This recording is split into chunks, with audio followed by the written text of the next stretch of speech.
Hey there, everybody. This is stream number 265.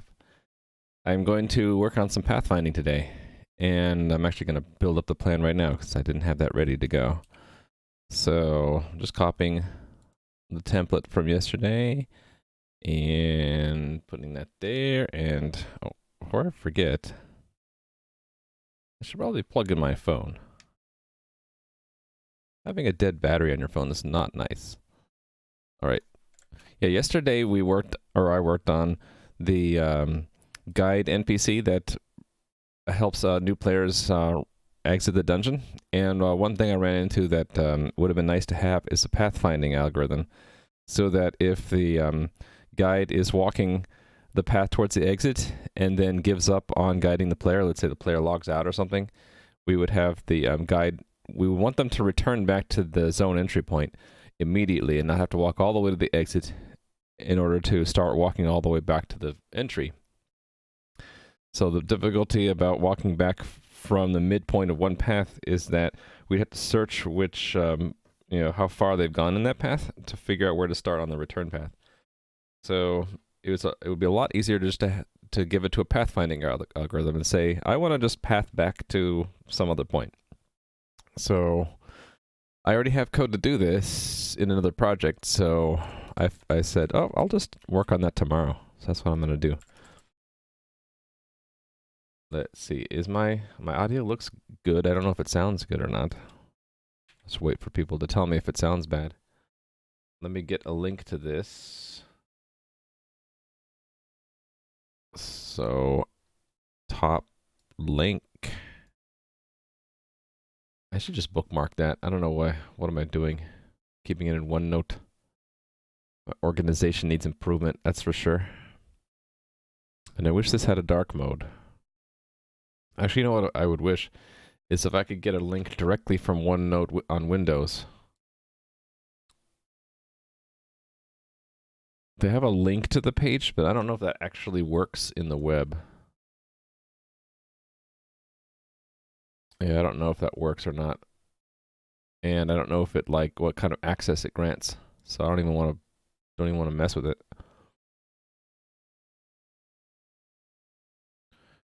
Copy link to this page. Whoop. I didn't want to look up the Tennessee government one. What the heck? Okay. Paste. Copy to clipboard. Close the old one. Open a new tab. Try out the link. Yep. All right. Good. So paste there. And let me go into Discord. Say, today I'm going to try to bring in the A-star pathfinding implementation I wrote a long time ago into my game today. There we go. No automation? I don't know. Automating, like, setting up of this stuff. I'm not really that interested in doing it. I'd rather just manually do it every day. It's not too annoying. It's just like I have if it was easy to automate, I'd go and do it, but I'm just not interested in it. Let's see.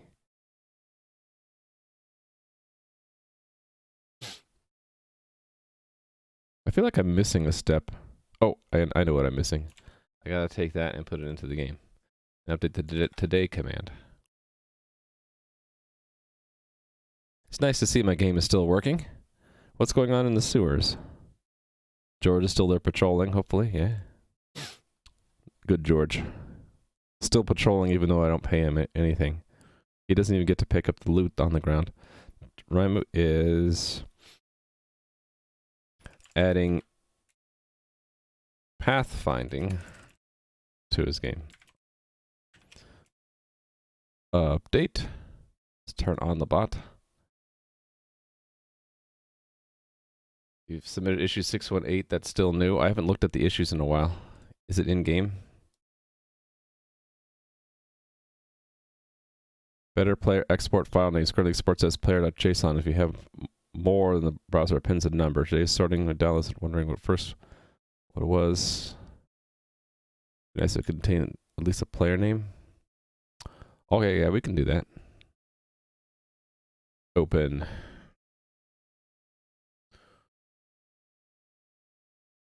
Yeah, I haven't looked at the issues in a while.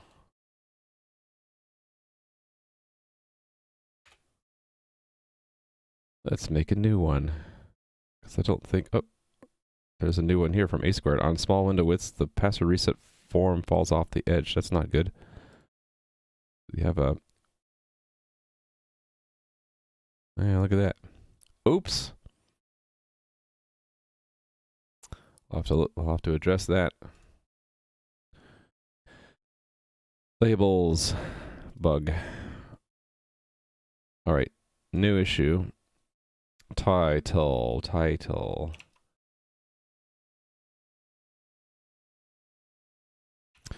Better player export file names.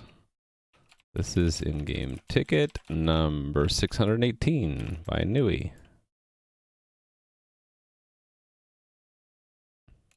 Why did it do a thumbs up? I just want to do a colon enter.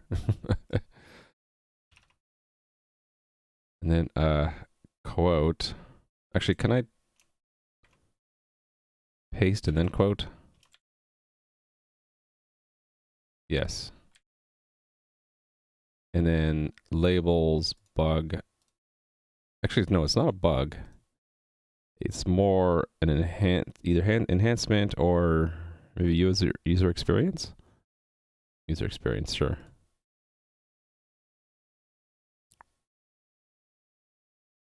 Cool. All right, it's in there. 205. While I'm here, let me close and lock some of these. So these name check tickets. I suppose it still makes sense to have these in there, but I might have some bit of automation that automatically closes and locks these ones if I hit unmask, rather than having to go back and do this. These are here in case like someone picks a name that I don't think is appropriate, and then I can have a conversation with them about it, although that's never actually happened. That was the design, though. So all of these just got approved because they sort of proved who they were in chat. So I didn't need to, or didn't feel like I needed to get another level of trust, or verify the name was okay.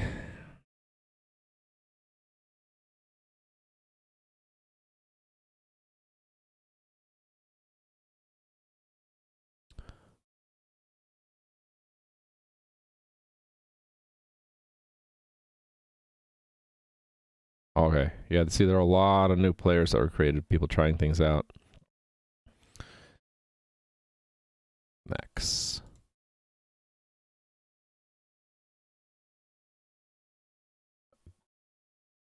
Does this work on new? I guess it does. Just quickly scan for new books. Some of these say new because it's new is in the description. That's fine. All right. How did these slimes get in there? How did they get in there? How did you guys get in there? Is he trying to return?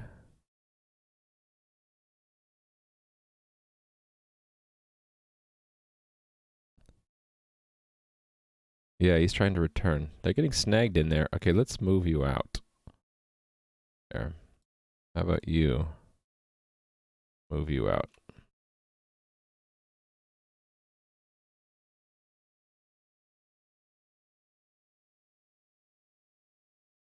I'm just thinking, like, if I wanted to prevent these slimes from going through this illusionary wall, I could do that, but then what if they're chasing a player and the player slips through that wall? Wouldn't the slime want to chase them through there? And then if so, then maybe they would only move through here if they were chasing someone through. Otherwise, they wouldn't normally wander. Maybe so the wander would be limited. They couldn't walk through while wandering, but they could walk through while chasing. Anyway, those are idle thoughts. All right. Expand this a little bit. So, plan is define the old A-star pathfinding implementation from my previous work, and bring the A-star code into the server. I guess we're making it something that the ND component system can use, right? In the ECS. And then, I guess, get it to work there, and then make Lua wrappers for the A-star code. And then use the Lua wrapped A-star code to make the guide NPC return immediately. Well, actually, let's say to make to replace the hard-coded checkpoints in the guide's path, NPC guide's path. And then if I get this far, I would say change NPC guide's behavior when giving up mid-path. Path back to entry point. Hey there, A squared. Lurker. How are you doing? Never checked to see if I have quality options. No one said anything, so maybe I do have them. I do. Nice. Okay. All right. So I guess that's the plan today. I'm going to be looking through some code for a game I still haven't finished, but it was sort of like an in a way it was sort of like Botland, but single player and an idle. It's like an idle game version of Botland, or the closest would be actually hold on, can I show this? It's gonna be hard for me to dredge this up from memory. Click Apocalypse 2. This one. Sure, we'll just do this and say go so you can show it. So this game is a complete idle game where you have a party of characters that walk through a dungeon. So my idea was to make a game like this, but instead of completely idle, that you, before they would enter the room, you would actually tell them like what strategies to equip. And after they defeat the monsters in one room, you get to tell them, well, which room do you want to go to next. So it's a little less idle and more strategy, but during the combat, you couldn't do anything. You're a spectator. You watch to see if your adventurers do the strategies that you set them up to do. So let me go look for this code. Let me make a new window in VS Code, and we'll browse over there. I called it Crystal Orb. So would that be shown here? No. I will just do open folder. It's under projects. Here it is. So one of these days I want to finish this game. It's based off of a custom game engine or graphics engine that I made that I was making at the time, and so it's not a browser-based game. It's all in C++. And yeah, I want to get back to it at some point. But the pathfinding is in here somewhere. I just need to remember where it was. Maybe it's not here under pathfinding.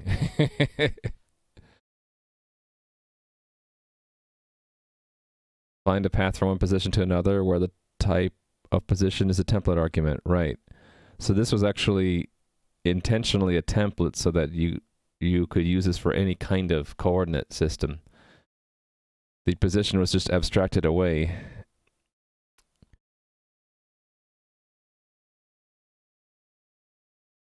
Yeah, and so you would use dependency injection, providing a neighbor function, a cost function,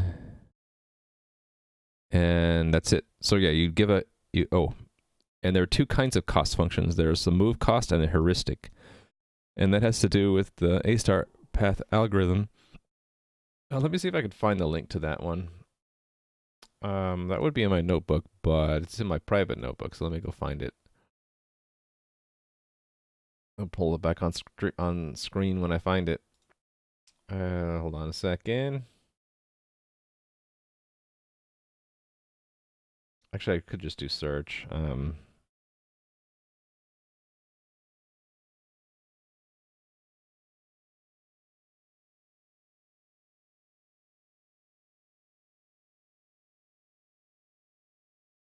Found it. Okay. This is what I learned it from. This link there.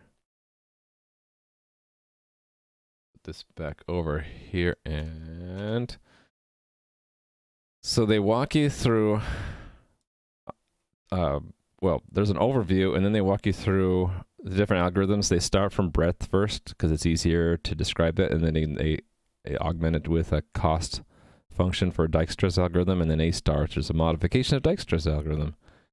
So breadth first looks like this, where you just expand like a flood fill until you find your destination. I like this website because it has this built-in visualization, which really helps me learn. Right, so like this. And it remembers the number of, what's the number actually again?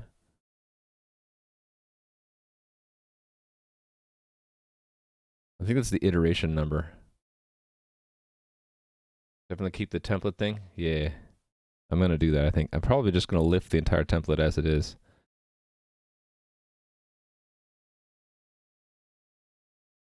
Oh, that's right. So this thing, this is the breadth first again. They just remember a backwards link every time they expand the frontier, so that any position you want to go to, they just follow the links back to the source to reconstruct the breadcrumbs or the path.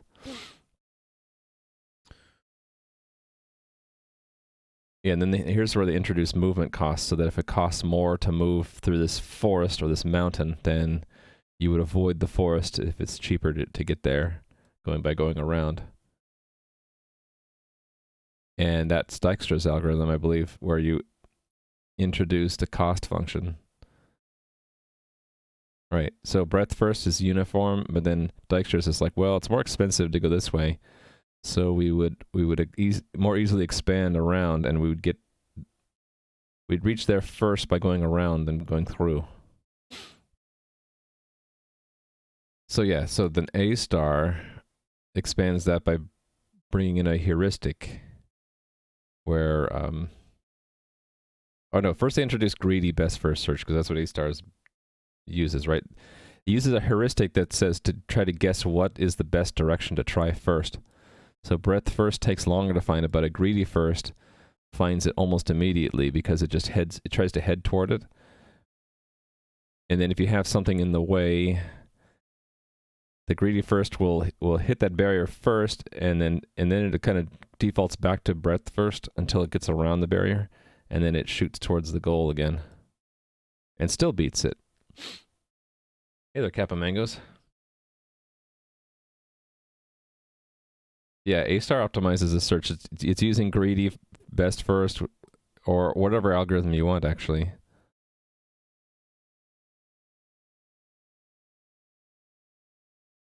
Yeah, so A star uses both actual distance from the start and estimated. So the estimated distance is the heuristic. So that's why I was trying to remember why I have a heuristic function in addition to a move cost function and a find neighbors function.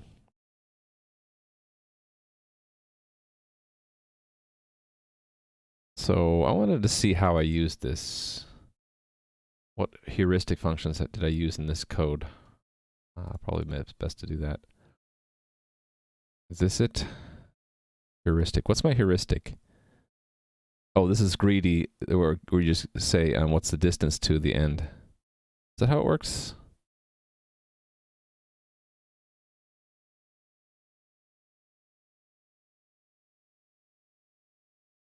So they have this heuristic, but what is the heuristic? Have you looked into A-Star with JPS? No, I looked at this Red Blob Games blog and implemented this in C++ in a template. So I did this like over a year ago, and that was here. This is my C++ implementation of this. And it does a little bit more than this because reasons. No, actually, I don't remember why. I don't remember why it looks like more code than this. Maybe it's because it's more concise to do it in, I think this is in Python. Or maybe just because I didn't refactor this, I don't remember. Because this stuff is the equivalent of this. This is that. Current equals goal break. So I don't just break. Oh, I reconstructed a data structure called path to give you the entire path rather than doing what?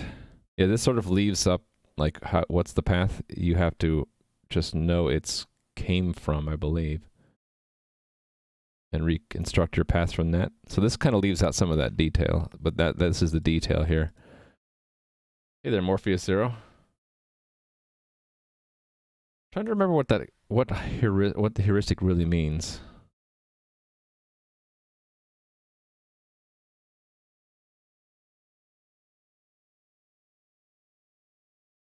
I think it's the estimated distance to the goal is the heuristic. And the heuristic I was using is the simplest one, which is the greedy path. It's just the literal like bird's direct line of sight distance to the end. But if you knew more, like you had more information about like better paths, that you could use a more optimized heuristic. Looking into jump point search for more efficient, faster pathfinding. I never heard of jump point search.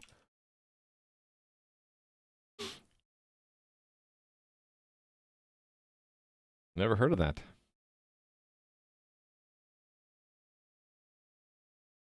I'll look into it.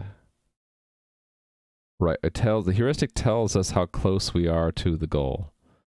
And here, yeah, this one was Manhattan distance, which maybe I'll start with that. Because unless there's a obstacle in the way, like this is showing that greedy best first search still wins even if there's a barrier in the way. Because once you get around the barrier, it goes directly to the goal and gets there faster.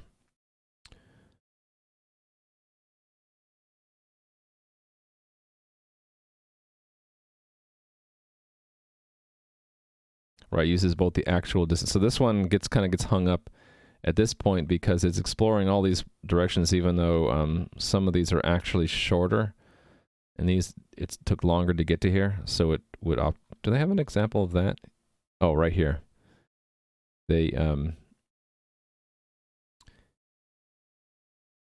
it figures out that it's just as expensive to go here as any of these other places because of the heuristic. But then these are all crossed out immediately because they're more expensive. So they're not tried. None of these are tried until this path is tried, and it's like, well, as we're getting closer to the goal, our cost is staying the same. So we shoot straight there, and we don't try any of these other paths because they would cost more. Yeah, there we go. That's the good explanation there. All right, I think I've refreshed enough on my memory that I know how to do this. So I had been using this with a hex grid. So this game that I had been working on over a year ago was based on hex grid. Actually, I wonder if I have a build of that, I can run it as sort of a teaser. If I have a build of it, I can just show you guys. I don't have, of course, I'm not an artist, so I don't have any of the graphics. But do I have a build? Indeed, do I have a build? I seem to have a build. All right, let's see if it actually works. New game. And how did this work? I think, yeah, click the dungeon. Right, and then it's really small. Right, I click the room. No. Oh, right. I didn't have the dungeon builder yet. So I had to... Okay, I can't show you because I have to actually make the dungeon. And I forgot how to do that. I'm hitting all the... Oh, I did... That's not D. Or D is door? It crashed. Okay, I forget what state that was in. Oh well. It would have been cool to show it. I had it where if you had another room you could go to, it would put your characters in the room along with the enemies, and they would fight each other on a hex grid. And they path to each other using this algorithm. Too bad I can't show that. Because it's broken. Yeah, let me just take this and lift it and just use it as is. Is this all in one file? That'd be really convenient. What are these other things? Find reachable places. Is that just a helper?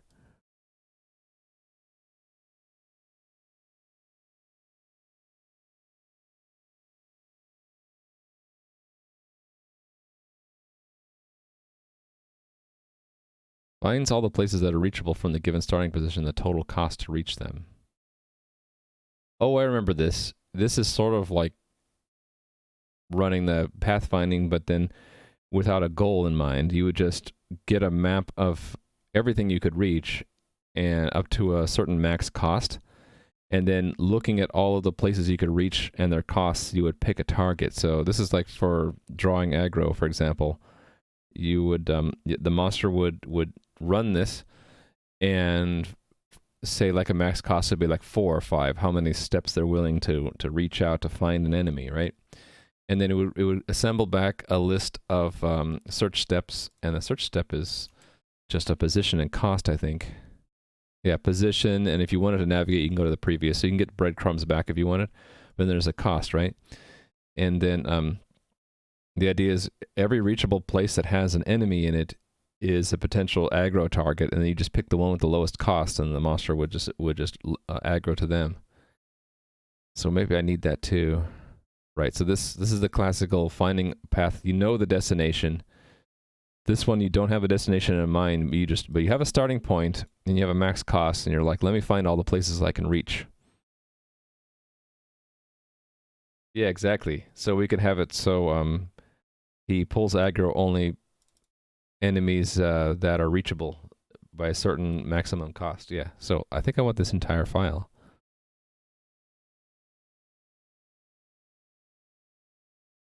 Let's pull it all in. Where should I put it?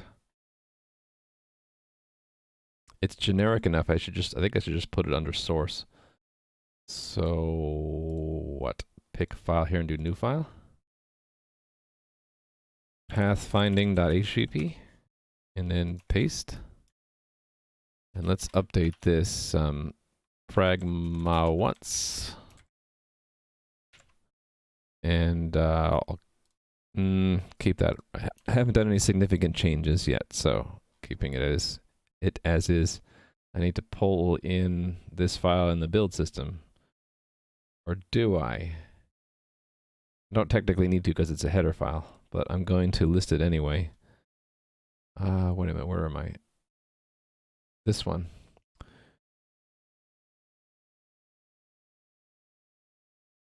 Right here. Do I have this split up between sources and headers? I do. Okay, so this should go up here. More of a style decision. All right, do I need to change anything else here? It's probably just complaining about that because I have not had CMake see it. So let's run CMake. IntelliSense, there you go. It took it a moment. I think I could just use this as is because everything is in here, right? Search step, neighbor function, cost function. All right. I suppose I should make a unit test for it. You remember back in the 7th grade, you made an A-star algorithm to find points and shoot enemies in basic game that was provided? Yeah, it's pretty cool, isn't it? Hard to explain, but A-star... Oh, you're saying jump point search is like... It's A-star, but it looks at the head in the diagonals for interesting situation. Basically, it doesn't check everything. Okay, so it's like a even more optimized algorithm. Hey there, Toulouse. Oh, and Slickfur was here. I missed that. You've been tinkering around with games for a long time? Sort of. Hey there, First. Nice badge, Slickfur.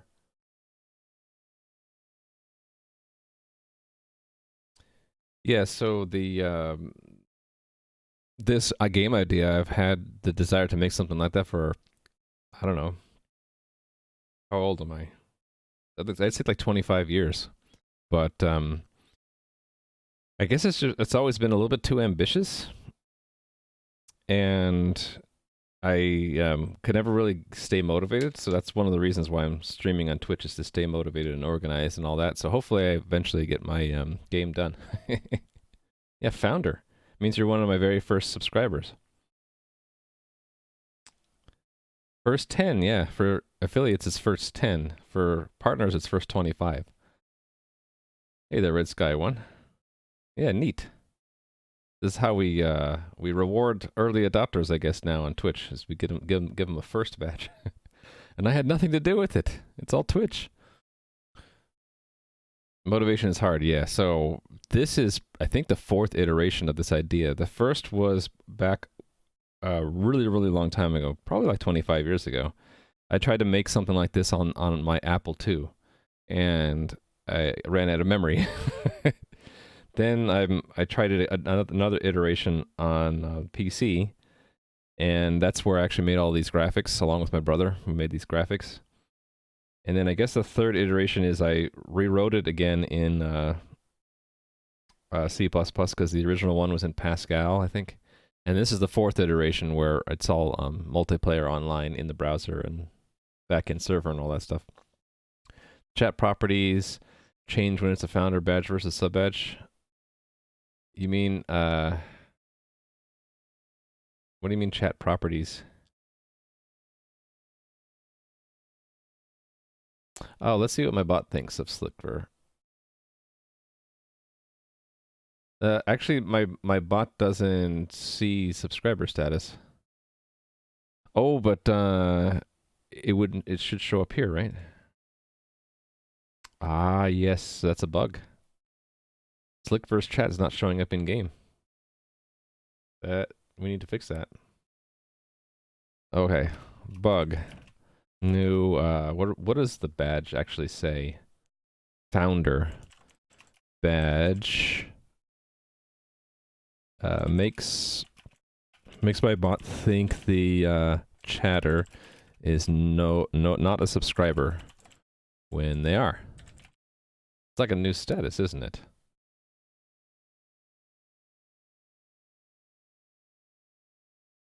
Oh, so the jump point search is significantly more optimized? Okay. Nice. So maybe I'll end up using that.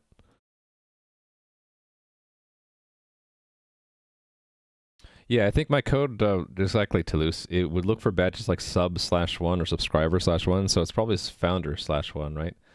I'll have to look at that in my logs and fix that.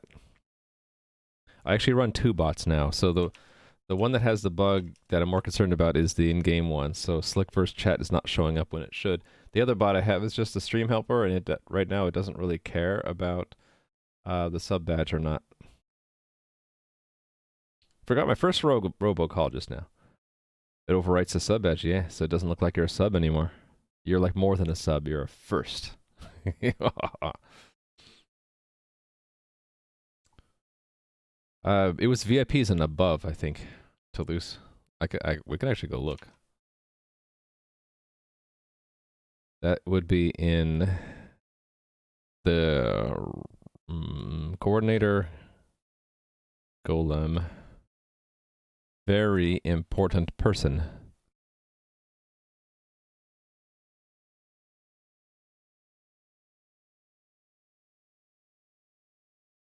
Interesting. I don't see any other hits to that. Is this somewhere else then?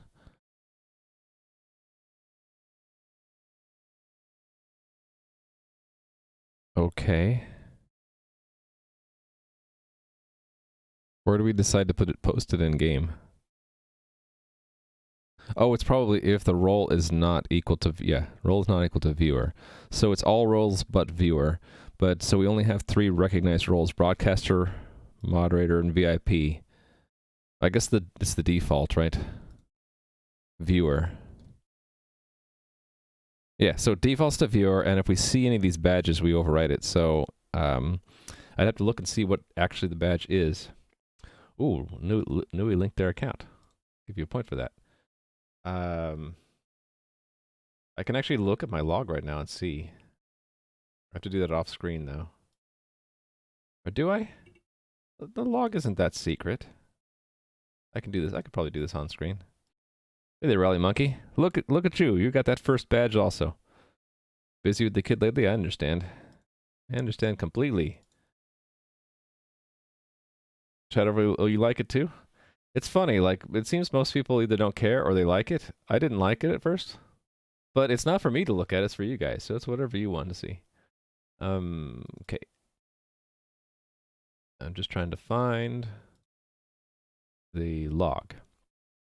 We'll look at the one from yesterday. Oh, it opened it in Notepad. Interesting. Okay, I guess we can look at it in Notepad. Slickver.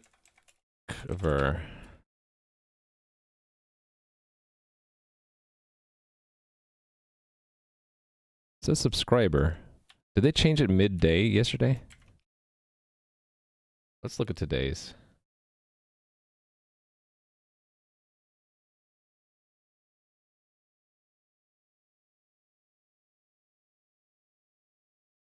Founder/0. So they must have changed it midday yesterday. I could actually probably pinpoint based off of Slickver's chat when they actually flipped the switch, right? Because I noticed at the end of the stream yesterday that it was there. Okay, so that's the badge we're looking for, founder. Around 11:30? Yeah, could be. Yeah, so apparently, Rally Monkey, it's new as of yesterday, 11:30 Eastern Standard Time. So should I just update this directly, or should I make a unit test for this? Do I have a unit test for this? Like, let's look for moderator. I don't think I do. Whoops.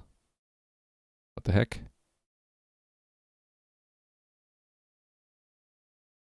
Oh. I accidentally dragged it over. Okay, never mind. I just got confused there. I don't think I actually have a unit test for it, so I'm just not going to bother. Let's just put it in here.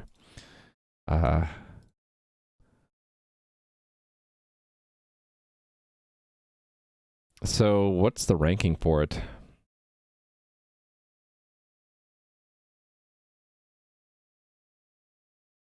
Hold on. Wait a second. I wasn't recognizing subscribers in the first place. Maybe I should have. And oh wait a minute, it's different from role, isn't it?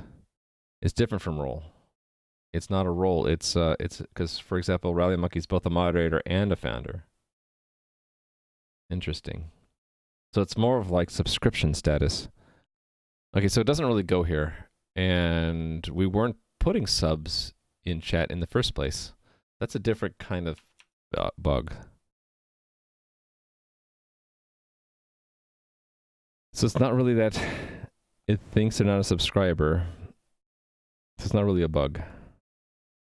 New founder badge is not recognized by the where do I even look at that in my library? That's a good question. Let me look there. Do I even look for subscriber?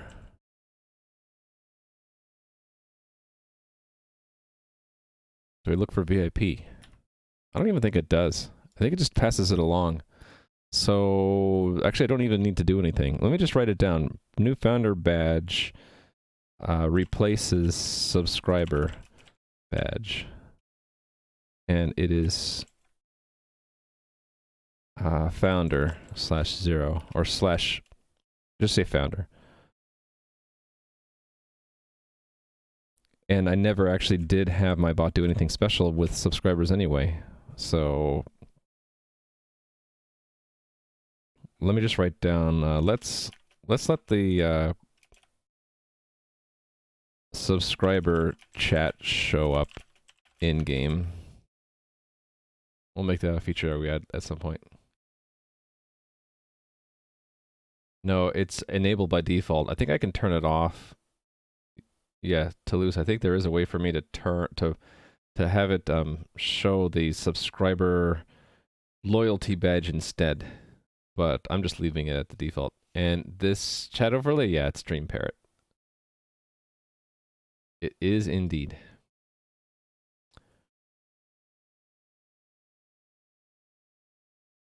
The varying random labels before each message are kind of distracting.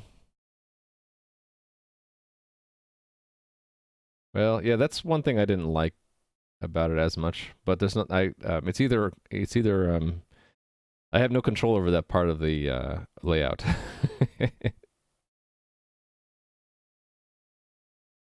You don't think you can turn it off so it's a user thing? Oh, maybe. But Toulouse, I think I should. I think it makes sense. Not only VIPs, but also subs should show up in game, right? Because we need to give subs something. Subscribers get some reward. In fact, we might want to show them, well, tough question is what's more important? Who should be rewarded more, a VIP or a sub? Or are they in completely different dimensions? Because you could be both, I guess. Like A squared's both. I don't know. Difficult questions. Hey, look there. George has been doing his job. Let me think about that stuff later. Let me go back to this. The answer is you. You're first moderator also. Yeah, that's true. Oh, thank you, Vanix. So nice of you to say that.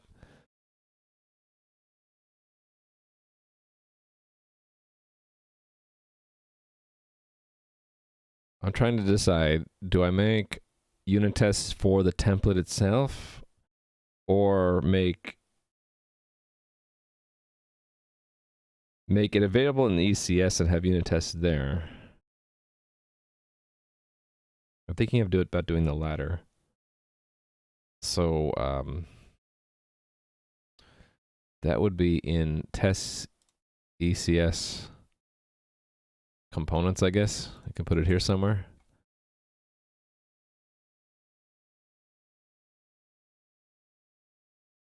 Right, these are testing Lua wrappers.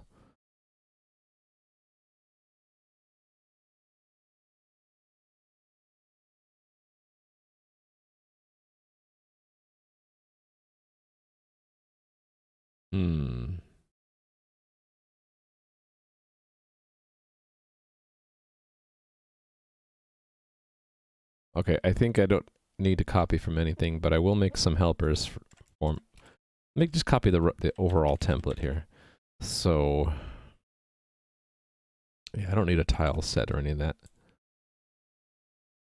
I just want the arrange, act, assert.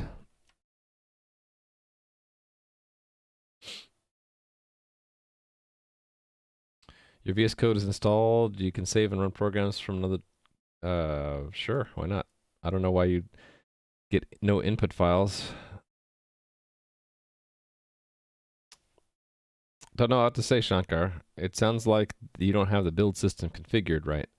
So VS Code is separate from the build system. So what I use is CMake, and that requires that I write a CMake list.txt file, which describes how to build my stuff. So that kind of looks like this, where I have to say I'm adding an executable. It's built from these sources. So you either need something like that, or for a different build system. You have the MinGW compiler and C extensions, but what build system do you use? It's the build system is running GCC, and if it's giving GCC the wrong instructions, GCC is going to be like, no input files. So it's not your compiler probably, and it's not VS Code. It's whatever build system you have set up. So my question for you, Shankar, would be, what is the build system you're using? Are you using CMake, like I'm using, or are you using something else? If it's CMake, I might be able to help you if we look at your CMake lists and figure out what you're using, what you have there. But if it's not CMake, if it's something else, yeah, what is it? Maybe I might have an idea, or someone else in chat might have an idea what it is. But yes, VS Code has really not much to do with the build system. It's through the extensions you pick.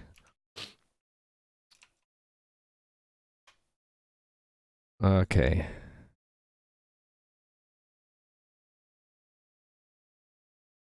Oh, yeah. If it's not VS Code, if it's Visual Studio, then, well, why would it say GCC then? I guess you could be using Visual Studio configured to run GCC for the compiler. But then it shouldn't say no input files, because in Visual Studio you would have a project file which would list your source files. And that should be enough to get it to pass the correct input to the compiler. You enabled extensions, but which extensions? I got like a ton of extensions. So one of them is CMake tools. Another one is a C++, right? We don't need to see these. What would be another appropriate one?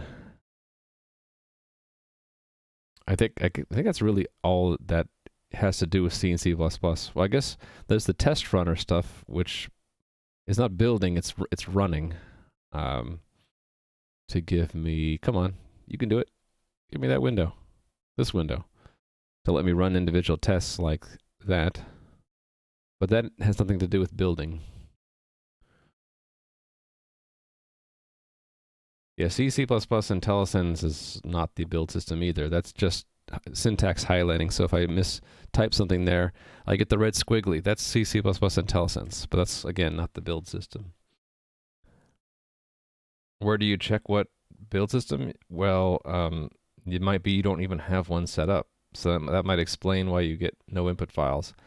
So my advice would be you should try to find a project already set up by someone in VS Code that actually successfully builds something. That's if you don't want to do it yourself. If you want to do it yourself, you should research what extension you need for the build system that you want. And the only thing that I know right now is CMake tools. But then people don't usually like CMake tools because you have to set up one of these CMake lists, and the syntax is kind of weird. But if you wanted to do that, I have this video you can watch where I actually basically do that from scratch. It's not just Google Test Framework, but it also shows like how to set up a project that uses the CMake list and it actually builds. So, you know, caveat is CMake tools is not really well liked. It works for me though. I like it because it I can take the same CMake list file and make build systems for Windows or, you know, Microsoft's compiler, or Linux, GCC, or Clang, or on the Mac. I can either make, again, a Clang tool chain build, or I can make it an Xcode project. It's pretty flexible. But yeah, it has this downside of this weird syntax.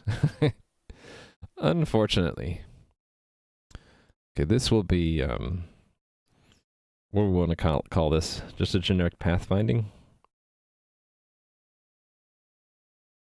Pathfind. And maybe I will dependency inject all this stuff. Actually, not the find neighbors. We can dependency inject these, though.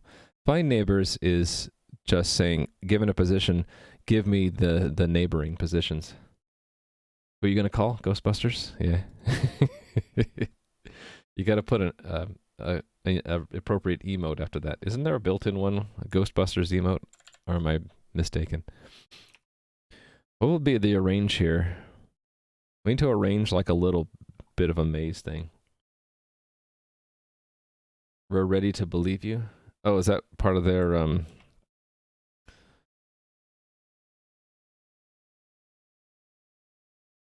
ad? I don't remember. App crash due to MS HTML. My understanding about MS HTML is it is the Oh, what was it?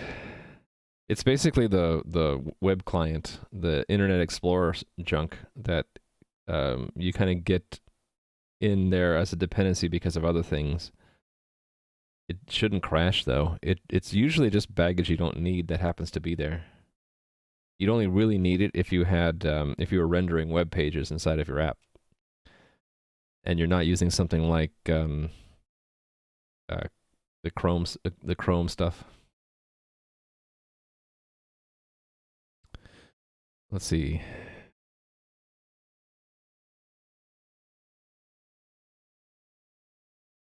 So a tile set will be required. So set up a maze that looks like this.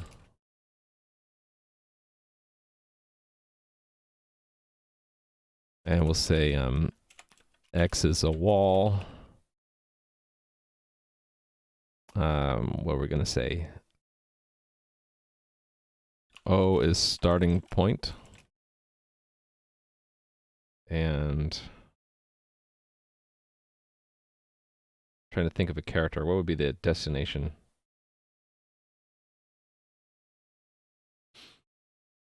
Destination? Because I'm not creative at all.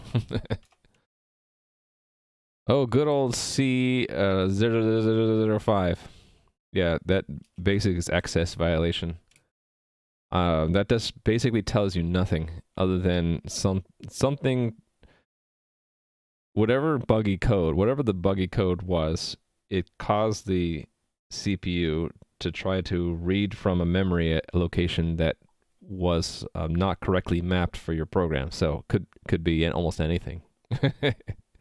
Yeah, segmentation fault core dumped. It's the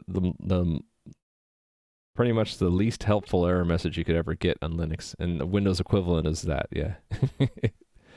It means it's basically the computer giving you the finger saying I don't want to run this, and then you have to go figure out why. Out of memory? I don't know, it could be. Yeah, I hate the access violation or the seg fault. It basically tells you nothing. It's like, you did something bad. Yeah, because who knows why your program's compiled assembly language or machine code decided to try to load from an incorrectly mapped address. You don't know.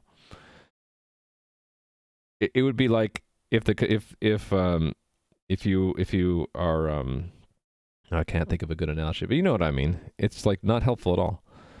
Let's put the starting point. Let's keep it relatively simple. We'll put the starting point there and the destination like right there. But let's put some walls in the way.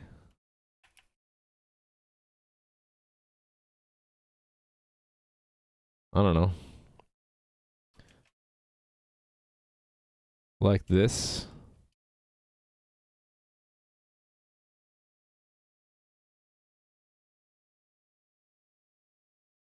And then maybe, that's probably good enough, right? This to go up, right, down, right, up. Up, right, down, right, up.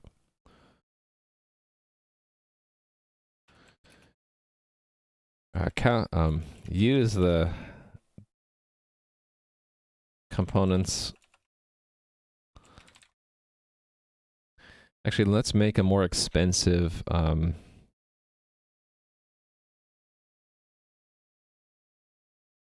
that equals swamp. We'll put a swamp in the way.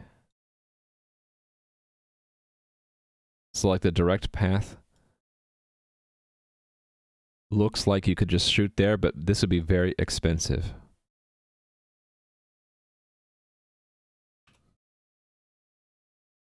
The swamp is prohibitively expensive. And the walls are impassable. Use the components path find function to calculate the path from the starting point to the destination. Expect the function to provide a path that winds, that goes up and winds its way through the around the walls, and not attempting to cross the swamp.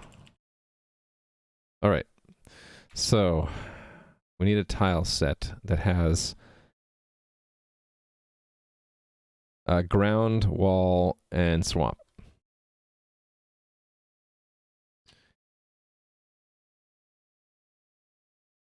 So just 3 different tiles there. And yeah, so I think access 1 is customary in my game to be the ground, and then let's put swamp next so it has the same access. Swamp and a wall will be like 8. Do I need anything else? No, I don't think I need anything else. So then we need to set up some of the walls. Here's where I'd like a helper. I'd really like something that does this, well, does the tiles and the positions. Let me just keep that in the clipboard for a second, and we'll say, I don't actually need to know what they are, but I need to create 4 walls. So create test tile. Let's have the tile first. So that's wall is 3, and then the positions. If that's 0, 0, 1, 2, 3, and then 3 by negative 1, 2, 3, 4, 5. 3 by negative 5. And yeah. 1, negative 4, and 3, negative 4.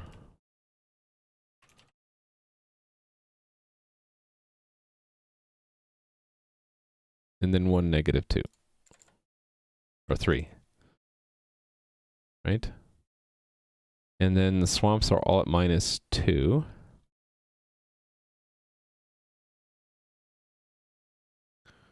One, 2, 3, and 4.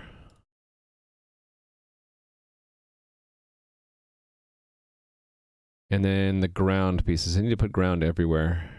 So everywhere where there's not a wall or a swamp. Starting from the top. 0, 1, 2. Okay. 0. Negative 5. 1, 2, 3, 4. Yep. 1, 2. And 0 and 2.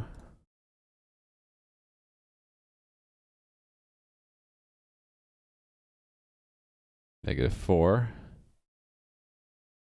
Oh, and 4.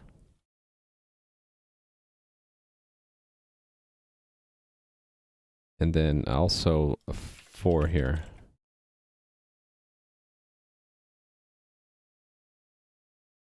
I wonder if it would be better to just create them left to right and use the tile set. Yeah, that might be better. So from the top, yeah, let's just put all the negative 5s together. Put this one in its place.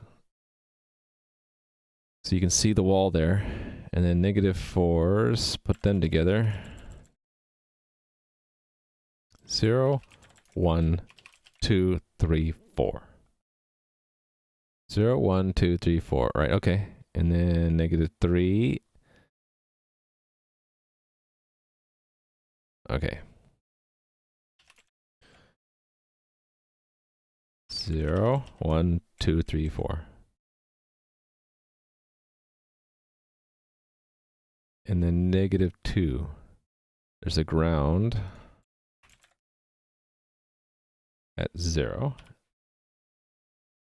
Negative 1, it's all ground. Okay.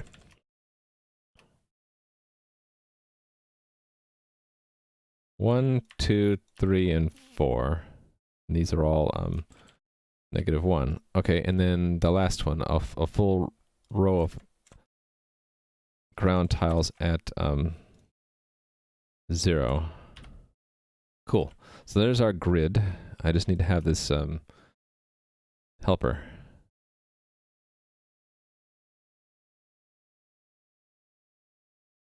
So it's a tile ID X and Y.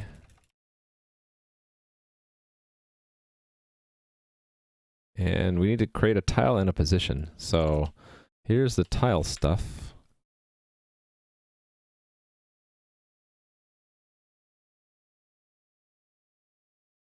ID is tile ID. Tile set, it does matter. Let's make that a property of the rig. So we can use it there. And then do I need anything other than tile set and ID? Don't think I do. That's just if it's special access. I do need position though. And that is X, Y, and zone. I can put whatever I want for zone. Doesn't matter. X and Y. Okay. And then return the tile if we wanted to use it. This test is not going to care about the actual tile entities. All right. Why did I put that under act? That's all arrange.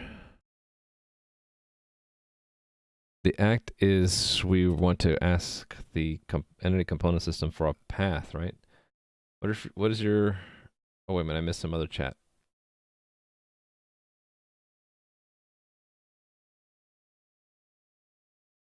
It all happens in the kernel, no way to tell why. Well, if you had a stack trace, you might be able to figure it out. Yeah, like a debugger would give you. Oh, in the core dump, yeah. What does your game do if two entities have the same ID? That's impossible. The entity is the ID. So that's all an entity is an integer. So that doesn't it's like saying what do you do if two numbers have the same value? Well, they can't. They wouldn't be different numbers if they had the same value. They would just be one number.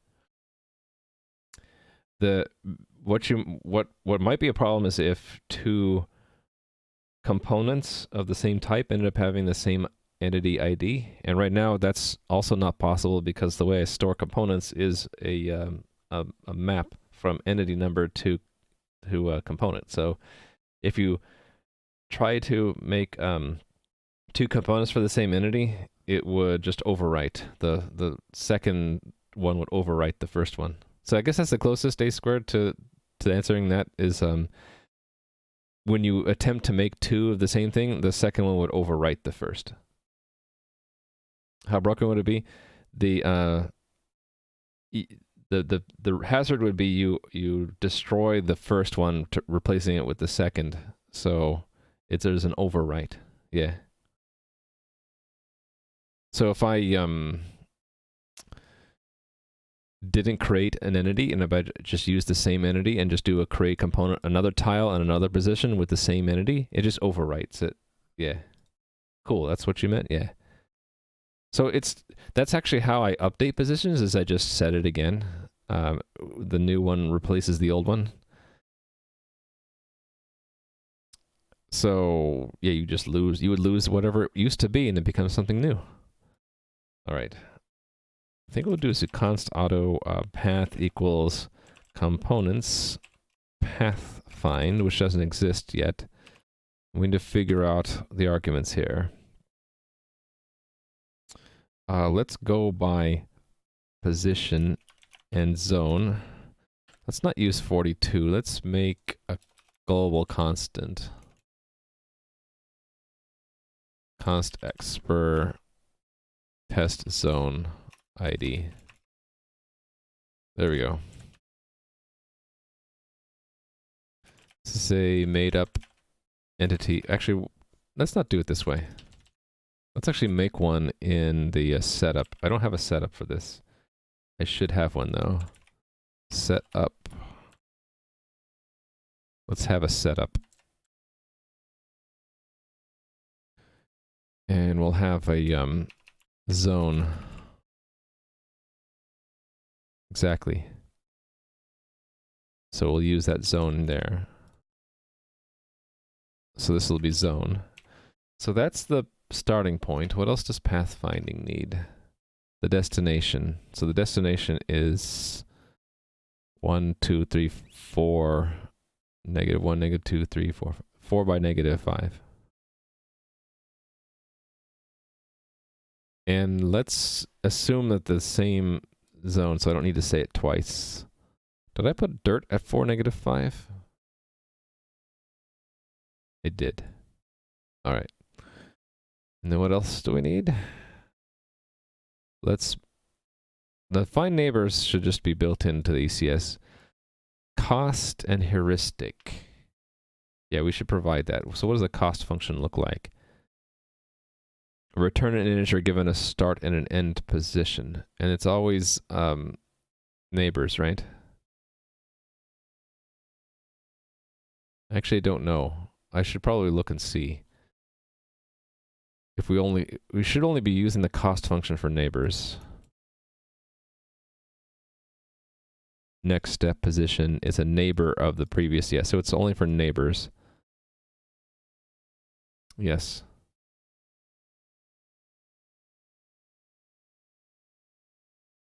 So cost function takes,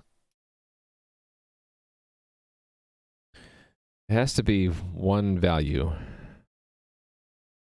And the value,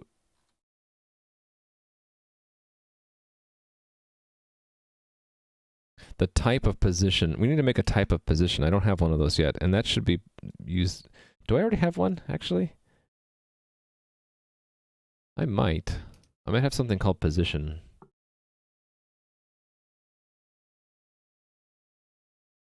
Maybe it would be defined here.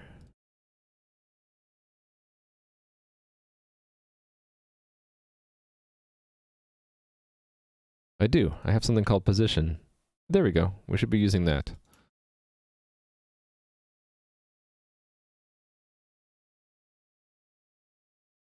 Okay, zone is separate. So I think we leave, let's put zone first and then we'll have the positions. And I can use the initializer list syntax. So that's the starting position and that's the ending position. And then this one takes a const realm server components position, right? Cost function. Const reference, yeah. Start and end.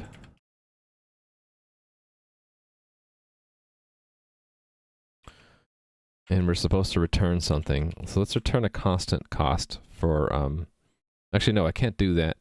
I want it to cost a lot to go over the swamp. So it depends on the tile at that position. Let's make it the cost to be to enter something. So I would ask the entity component system what is the tile there, right? What might be a dumb question? Do you start a Git repository before even the first line of code starting fresh or something? Yeah, I usually do, but not. It depends on your personal preference. I establish it right away because it's easy to do and it doesn't cost you anything. But a lot of people will work out a rough outline first and then do the version control later. Doesn't really matter. Unless, like, you're prone to losing your work by accident, then I would suggest you set it up right away and you commit often so that when you accidentally delete your work, you can at least recover it from Git.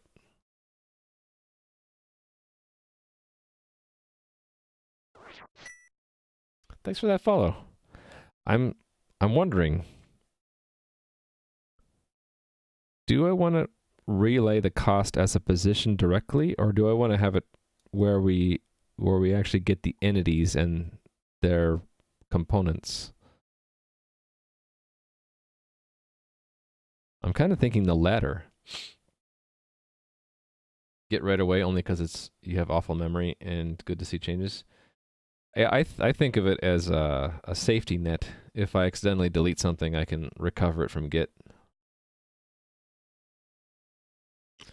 Yeah, what if we augment or wrap the cost function, and we actually return. Actually, the entity is all we really need.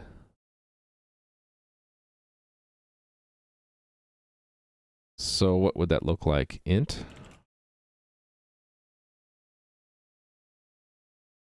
starting tile entity, ending tile entity. Hey there, Crumpet. How are you doing? And Venix, I forgot to wave to you. My stream helper says, you should wave to Venix. Yeah, so this is Stream Parrot, made by CM Griffing. I can give a shout out to. And he added different, what did he call it? Layouts. He called it layouts. So I was using the default layout for that, and I switched to the classic comic layout, or golden age comic layout. Mostly because the badges were broken, and the badges are fixed now. You can see a little gear for Venix there, but for a day or two they weren't working, and so I'm like, until it gets fixed, I'll just try out the golden age comics layout. All right, yeah. So Crumpet and anyone else who's joining, the goal for today is adding A-star pathfinding. So here's the unit test I'm writing, where we have this little maze with these walls, and I put a swamp here to discourage the pathfinding algorithm from just going like directly diagonal path. We want to see it return us a path that goes up, right, down, right, up, using the A-star algorithm. Which, if you don't have a nice reference yourself, I'd suggest looking at this. This is what I learned from, and this is comparing different algorithms and how A-star is sort of blending Dijkstra's and greedy best first together to find a path quickly from one place to another based off of both a movement cost as well as a heuristic. The heuristic is the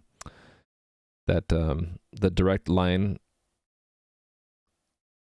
I don't know, the line that it's drawing between my cursor and the X is the heuristic, and then the cost is what's adding up these, the cost is being added up when you actually traverse. I think the number is the cost plus the heuristics. That's why it stays at 22 as you get closer, because your cost is going up, but the heuristic is going down. Something like that. Anyway, we're implementing that. And I had this implemented in some other work that I haven't finished, but I started like a year and a half ago, and I'm just pulling it in and trying to use it here.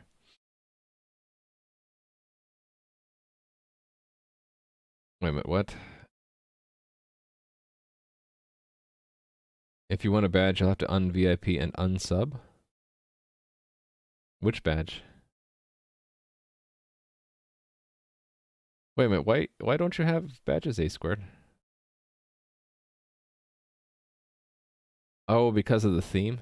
I can turn the theme back. I can put the theme back. If you guys, it's whatever you guys want.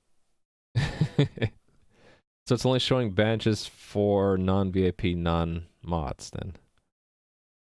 Overlay prioritizes VIP. You don't really care? Okay. Hey there, Clayman. How are you doing? All right, so given the entities we're going to, for this cost function, I'm going to look at the tile and determine the cost based off of the tile. So we would say components. Oh, I need to capture, let's just capture everything by default. With entity component of type, tile, ending tile entity, and then the function which takes the, why did I have it take the entity and the component? That seems redundant to me. Why did I do that? Anyway, const JSON value component, the visitor. We're going to retrieve the tile ID. So ending tile ID equals component. What was it? ID. Something tells me that I made a constant for that. I'm not using it when I should. Your oh yeah, that's built in. I did that recently. There's now terms of service and privacy policy in my game. So if you haven't created an account yet, now you have to agree to them. So if I ever changed it and you've already read and accepted them, then the next time you log in, it'll say it changed, and I control that through this panel now. If I were to bump that to 2, then everyone who subsequently logs into the game will get alerted that the privacy policy or terms of service has changed and that you should reread them. So since you probably last logged in before I had this feature in place, yours was set to 0. You're dead. We can fix that. Lua, heal, Clayman. Now you're not dead anymore, but so you have to hit escape to leave the death dialogue. That's a side effect. But look, Clayman, we have a guard named George who will defend you. And I can actually have him escort you if I know your entity ID. Watch this, Clayman. You are entity 3549, right? So Lua NPC guide 18145 3549. So now he should be saying, come this way, Clayman. And he will wait for you up to like 5 seconds. And you're supposed to follow him to the dungeon exit. If you don't, then he will he'll just leave without you. So what I'm working on today, Clayman, is right now I had to encode the path that he walks like by checkpoints. And if he gives up on you, there's no easy way in the code for me to have him path back directly to the starting point. So I just have him continue all the way to the exit, and then when he gets there, he goes all the way back to the front. So to make it easier for me and also to use this later, I'm putting in code right now to figure out paths using the A-star algorithm. So I'll be able to say, if you start here and you want to end here, compute the path, and it should tell me this whole path to get there. So there, he should get there, and he'll say, this is the way out, and then he heads back. Yeah, so that's the guide. It's not done yet because I had to manually trigger it. It'll be done when either he auto-detects that there's a new player he's never seen before here, or maybe when you talk to him and ask him for help. He would say, oh, do you need me to help guide you back out? The other thing that he does is if he runs into an enemy, he will attack them so that you can get out without needing to do anything. He kills everything for you. Will players have it so they can move longer distances? You mean like jump, like 2 squares at a time, or teleport, or blink, or something like that? Probably. Hey there, Alpha Mustafa. So here we go. George has returned back to base, and he sees the slimes have spawned there, and he goes and kills them. He kind of keeps this area clean. Will players have A-star pathing so they can move longer distance? Oh, I see. I don't know, maybe. That's in some games, right? I like that idea. I can give you a point for that, because that would be really convenient for players not to have to constantly be doing the path finding manually, right? I like that idea. Why is there a star in the end there? Oh, you put a star there. Don't need that. How am I a sub to myself? The moment that is it when you become an affiliate? Or right away? The broadcaster is an automatic self-sub.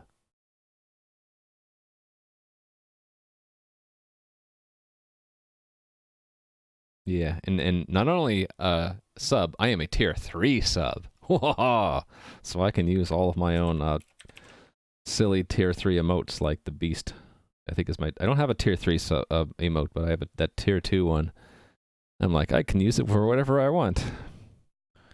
Ending tile ID is that. Oh, I was going to look to see if I should be using some constants in key names, right? I should be. Look at that. So wherever there is an ID, I should be using that.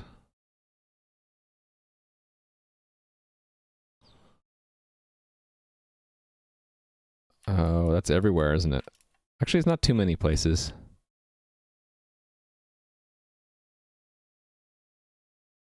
Not too many places. And probably the same thing with tile set. Yep. TS. Let's just clean this up while we have the opportunity, right? There we go. All right. So given the ending tile ID, we'll say that the cost depends on that ID. Case 1 was ground, right? Ground. I return 1. Case 2 is swamp, return 100. Case 3 is mountains, return 9999999. Basically make it impassable. That's weird. Siri was triggered by that. Let's make the default return 1 as well. All right. That is the cost function to move, right? So it costs a lot, but not infinite to move over the swamp, and it basically costs infinite, practically infinite, to move over the wall. What is C++ doing in my game? So this is an example of one thing that the game would be doing in C++, the pathfinding. So, for example, George's logic is all in Lua in this NPC AI script. So all of the, like, you know, when he's pursuing an enemy or he's doing, you know, gaining or dropping aggro, it's all in Lua. But things like determining, well, it's hard to show it here because I'm not a normal player, but let me fix that. Hold on.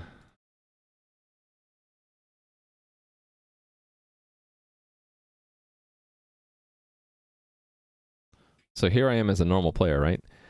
The code that figures out that I can't see around the corner until I get there, and now I can see around the corner, that's all in C++.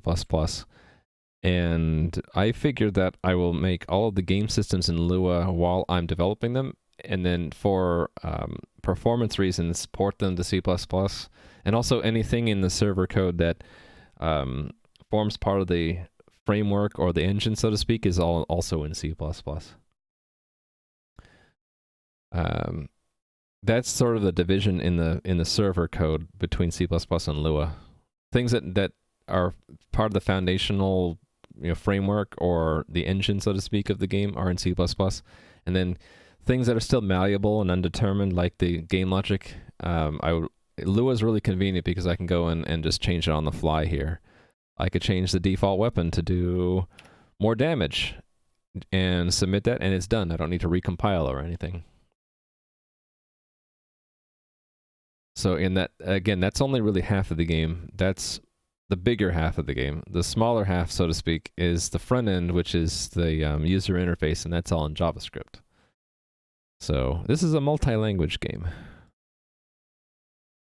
Anyway, I don't need that anymore. I can close that.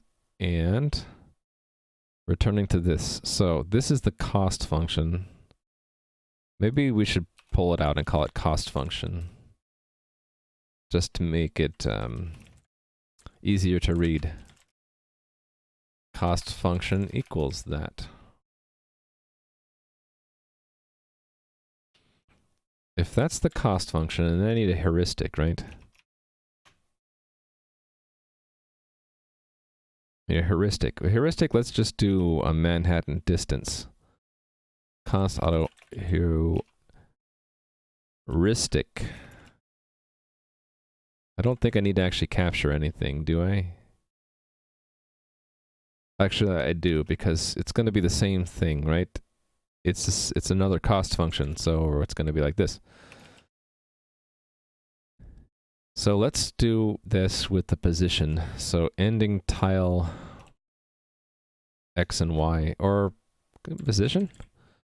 Realm server components position. Thank you for that follow. Let's have starting and ending.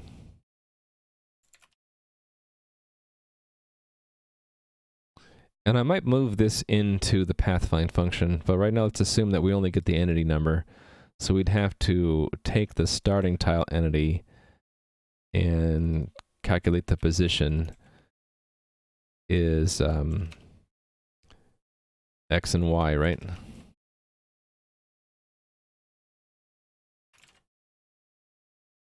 Y.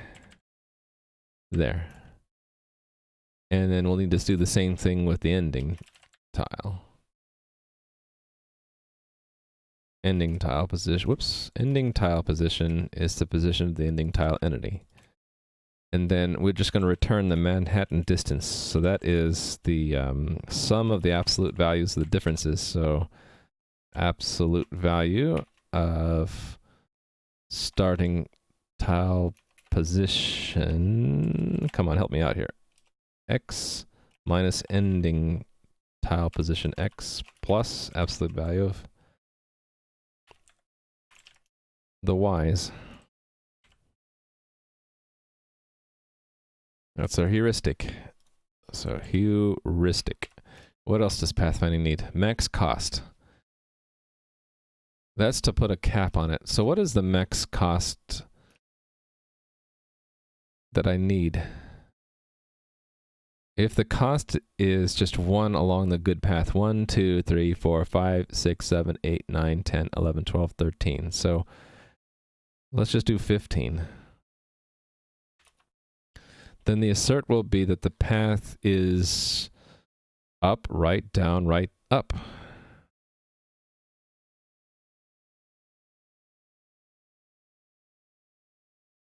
I'm thinking that I want the path to just be a vector of positions so that we can easily do this. Expect equal a standard vector of realm server components position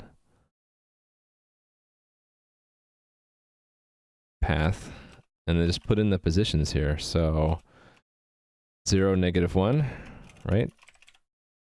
So this is the upwards. Actually, I could just do it. Let's do each leg of it in one line. So let me make a copy of this so easy reference so I don't have to keep flipping back up there. Okay. -2, 3, 4, 5, right?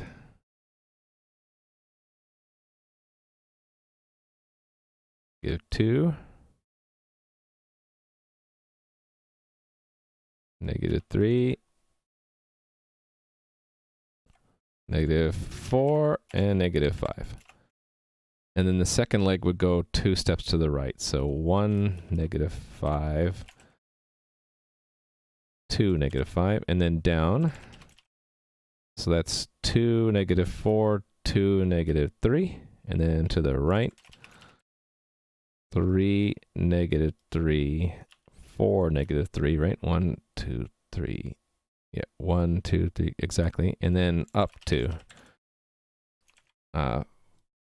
4, -4, 4, -5. I think that's the path we want, right? Up, right, down, right, up. That's the breadcrumbs along the way. So this will work as long as I define that and implement it correctly. Thanks for those follows. Your joke was so bad it killed chat? Nah, it's mostly that I stop engaging in chat and, you know, that awkward silence in that happens in the conversation. I don't find it as awkward now that I'm older.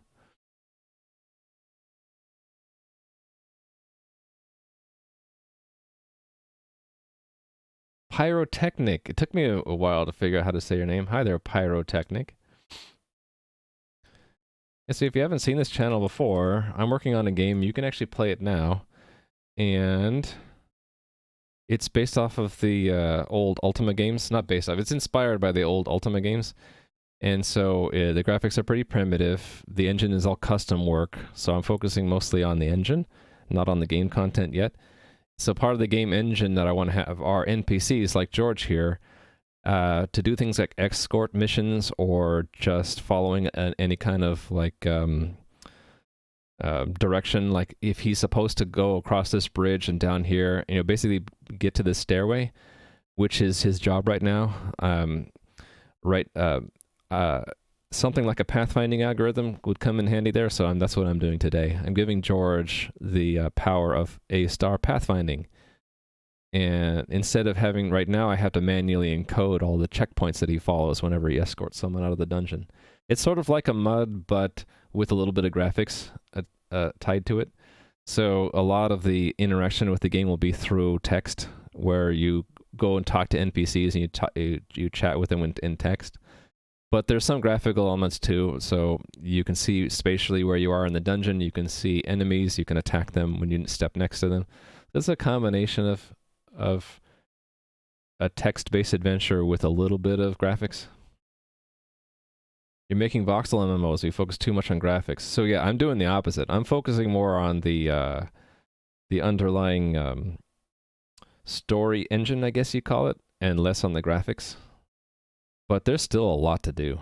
So, I mean, just getting George to do the correct behavior of escorting players out of the dungeon to follow this path was like a lot of work. So, yeah, and I already implemented this A-star path finding algorithm that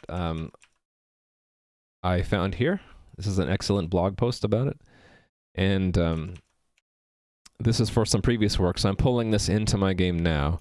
And I'm doing it through a unit test framework. So we set up an environment where we have this maze, and we ask my game's entity component system, give me a path out, given a cost function that looks at the actual tiles and says, well, ground is easy to move on, swamp is hard, and walls are impossible. And then a heuristic, which is just taking the Manhattan distance between the starting and ending. And we pass the cost function in heuristic, starting and destination points, and seek a path up to 15 cost, and it should give us this path out. That's the unit test. Do I know of any decent package systems for C++? Nope. C++, for me, has always been kind of do-it-yourself, with the exception of specialized libraries. So things like doing compression. Why do it yourself when we have zlib?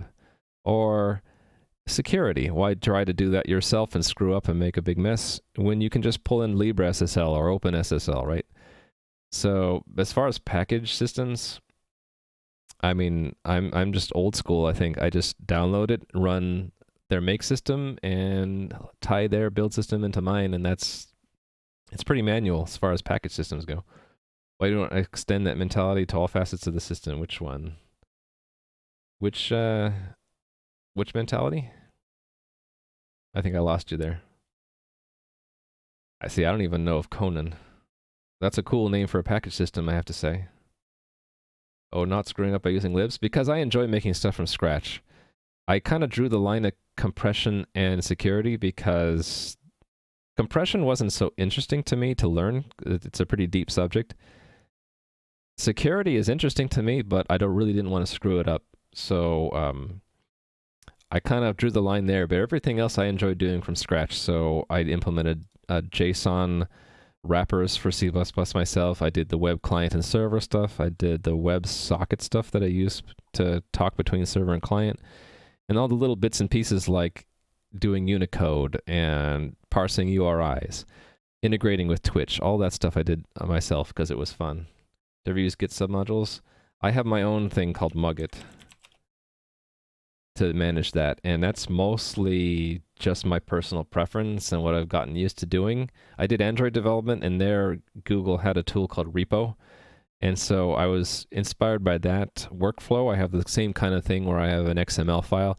It looks remarkably like what Repo does, and so instead of doing submodules, I track things by branch so that I don't have to change the top-level repo whenever a sub-level repo changes. It just picks up the latest in that branch.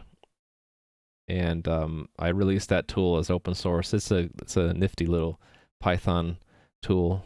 And as far as I know, I'm the only one who uses it. But I had a similar thing at my last job, and I got my team using it, and they liked it enough, so. If you're talking about like how to assemble packages together at laying them out to build them, I guess you can say that my Mugit tool is like a package manager. because it will clone everything for you from the correct repositories in the correct paths, but it doesn't do anything about building or linking or anything like that. But yeah, hardly anyone ever asks me about this, but I like it. It does a good enough job for me.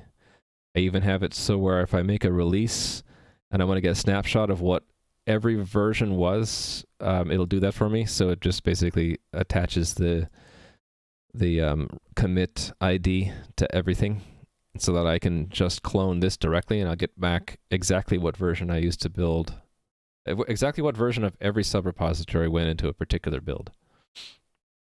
You're a big Mugget fan too? Well, thank you, Rally Monkey. But that's because you knew about it for a while. Yeah, so I like the multi-repository. I respect people who like the mono-repository stuff, but it's not for me. I like keeping things separate, and a lot of it's because of the mentor that I had who drilled into me to keep things small and separate for reuse, like reuse, release, equivalency, and all that stuff.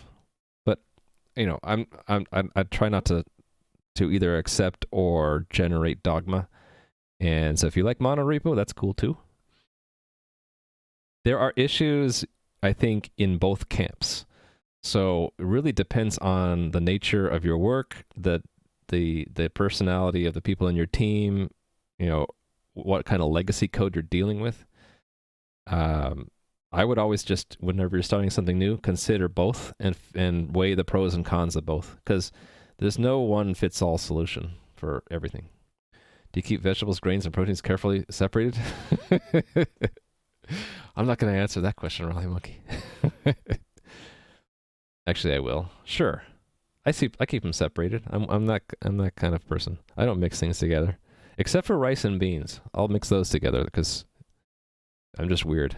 Anyway, Pathfind, we need to define this. We're going to hook into this nice template that I've imported by instantiating the template to work, that T should work with our position structure, which is really just a pair. It's just a fancy name for a pair of integers right now, with some built-in sorting and identity comparison.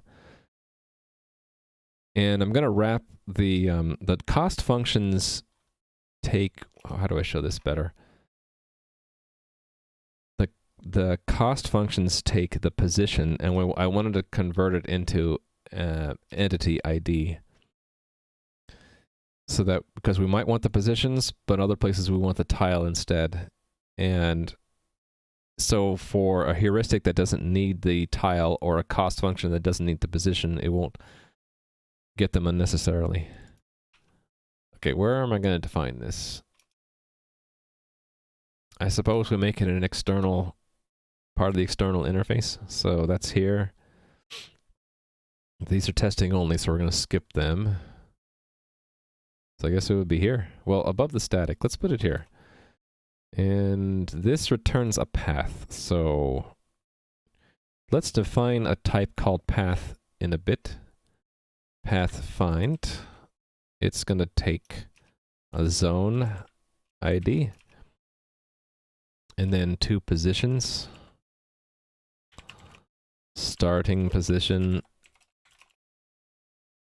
Ending position. Cost function, so we can make our own cost function, right? Without interfering with this, because this is in its own namespace, right? No, it's not. Oops. Oh, well, it's within the pathfinding template.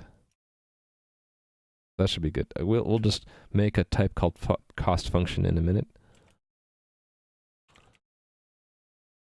Actually, let's name it something else, because I want the same thing for cost function and heuristic.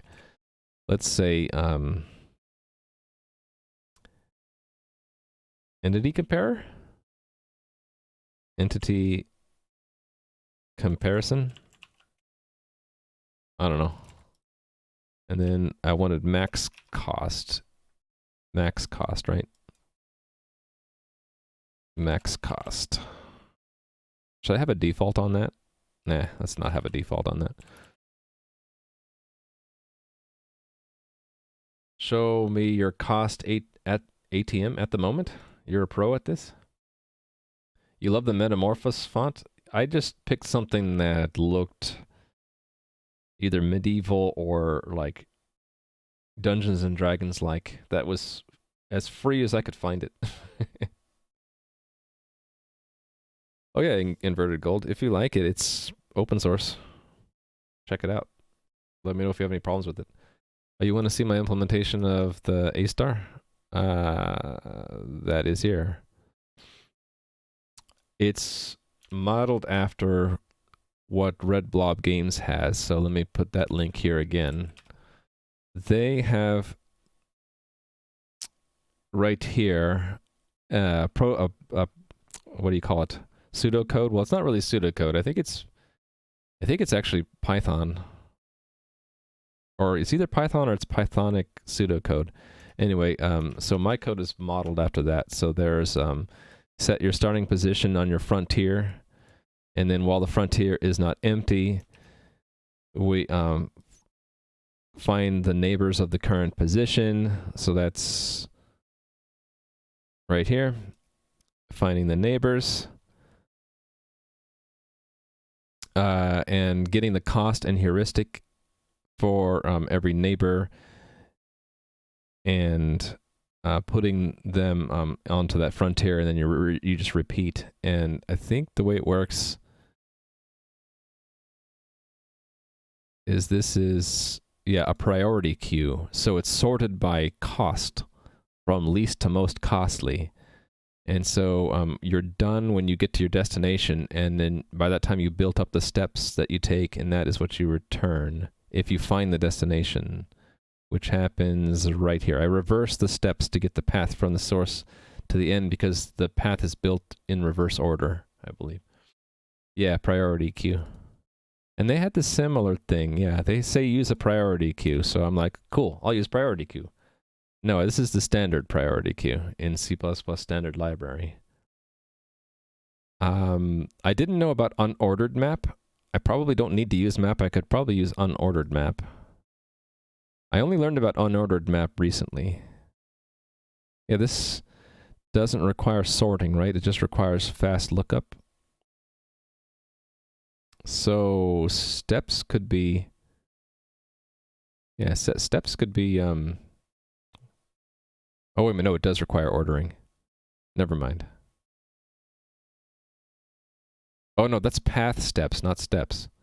Path steps. What is path? Path. Path steps is a vector. Steps is a map. This thing could be an unordered map, now that I think about it. Because I just use it for lookup, not for ordering. It's very important that the priority queue is fast. I think it should be fast because that's its only job, basically, is to keep things sorted by priority. Is it slow? Well, but how specific does priority queue need to be? Okay, I'll take that into consideration, that I might want, you're saying I might want to have a specialized priority queue class? That could be something that I look at when I measure the performance of this thing, if this is a bottleneck, right? So let me pick a message from you.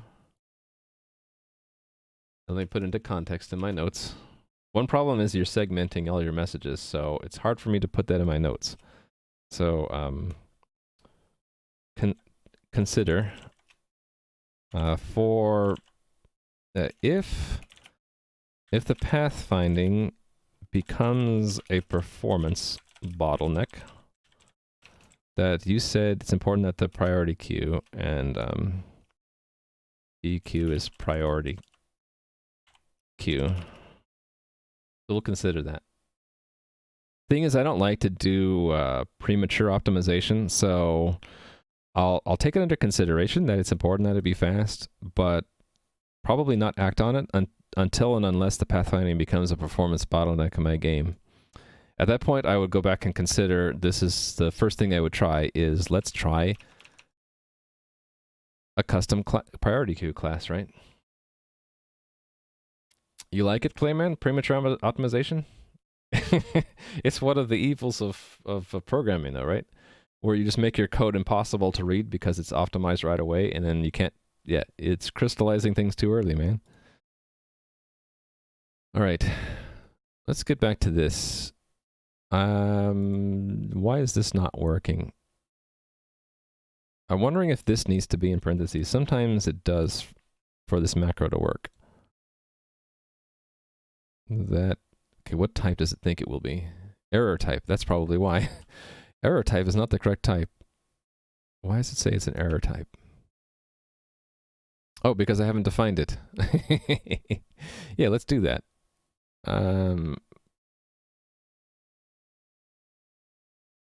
I suppose we can define it after we define position. Where did I do that?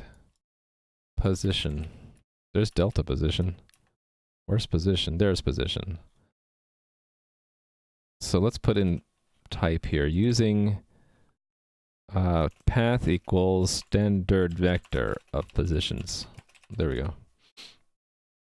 Can you see the heuristic? For this unit test, I just needed a simple heuristic, so it is the Manhattan distance.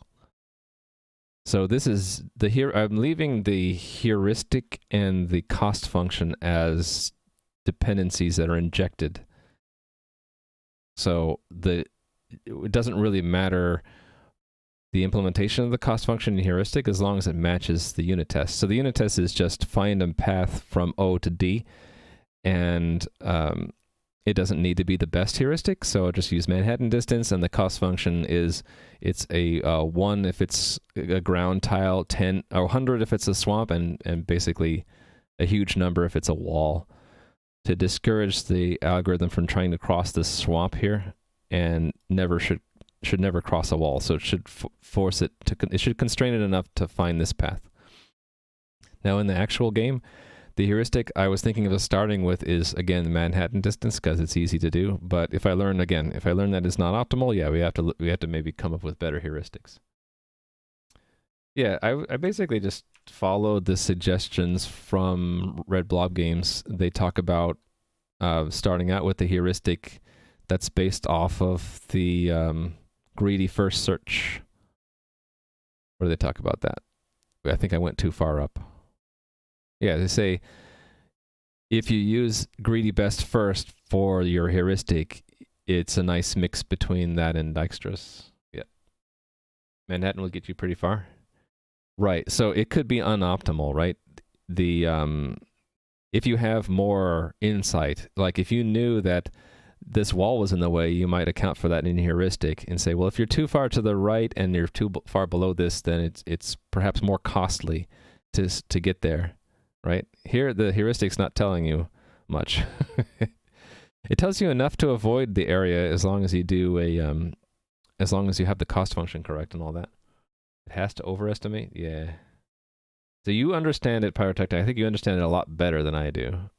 I understand it minimally, enough to understand their explanations here, but I don't know enough to pick a better heuristic. I've got this. I think I got it well enough to get something, but maybe not the optimal, but I hope to learn the optimal as I go along. Yeah, I love this resource. I love the fact that they have built into the site that you can play around with stuff. And the visualization really helped me understand it. Like, you see how the greedy best first search, like, even if it hits the wall and has to back up, when it gets around the wall, it shoots directly to the exit, and it still beats the breadth first search, right? I just love these, the visualizations that they have built in here. This blog in general is really nice. I highly recommend it. Do you know Worry Dream? No, I don't know Worry Dream.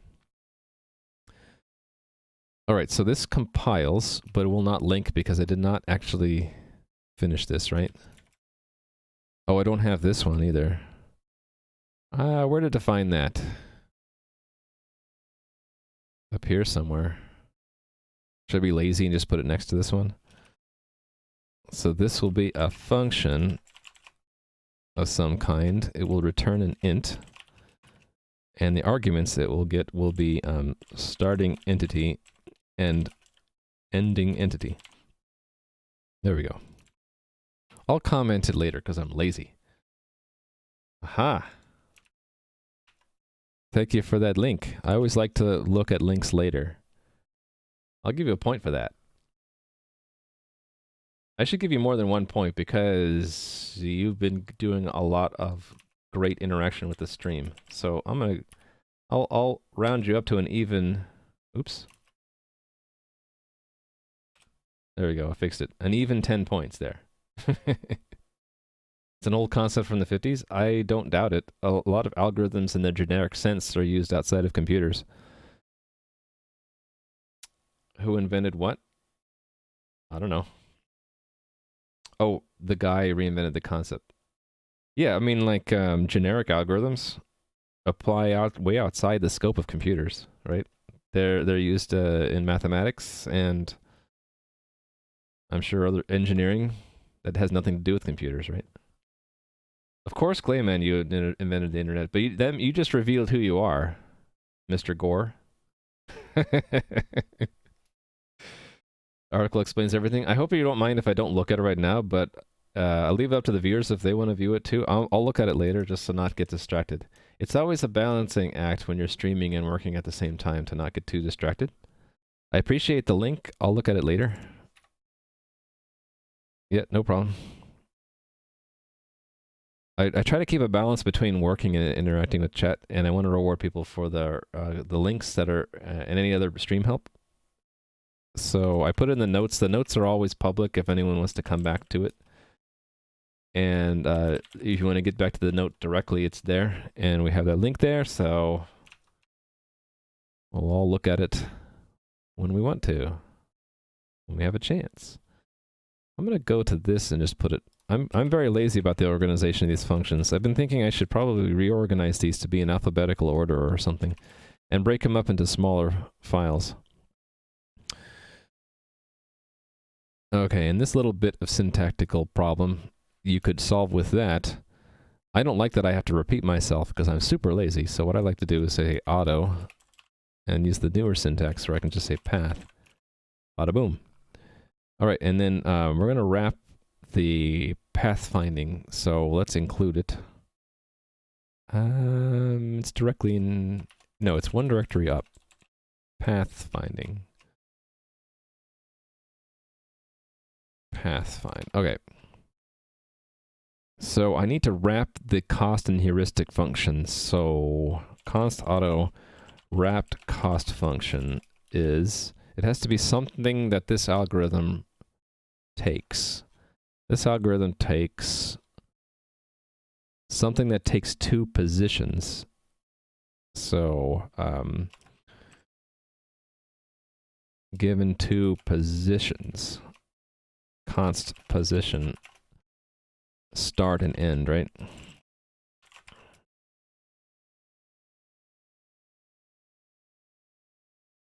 And then we'll have a wrapped heuristic. Now that I think about it, why did I say function there and not there? Now that's what I did, right? No, I didn't. It's only here that I did it. So let's put the word function in there where it belongs. And in the header file as well. There we go. OneDrive is pretty nice? I think so. Well, what are we talking about?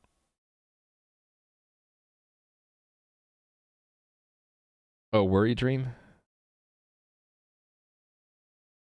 Is it a blog or is it a creed? What is a creed? You mean like a guide? Ooh, what's that? Polygon map generation. Oh, is that... Oh, I see. I remember you talking... You were working on that at some point, right? Crumpet? Creed is a personal religion, a system of belief. I like these descriptions. Yes. Got it. No, no, not like it. Come on, Rally Monkey. That's a good one, Rally Monkey, but it's one of those... Yeah. we all love you, Rally Monkey. There's a ton of cool things on RedBlob. Yeah, I found a couple other things. Like I got to RedBlob initially because I wanted to know how to do a hex grid, and that's how I got to hear because first I was looking at their hexagon grid first. Yeah, how to efficiently store a map that's a hex grid styled map, and they talked about how really it's just a normal grid, but you have a diagonal movement that is it's like you take a 2D array and you allow a third path of movement through it.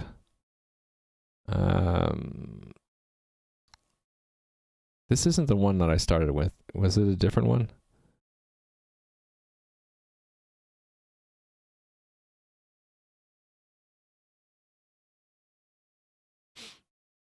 I think it was this one.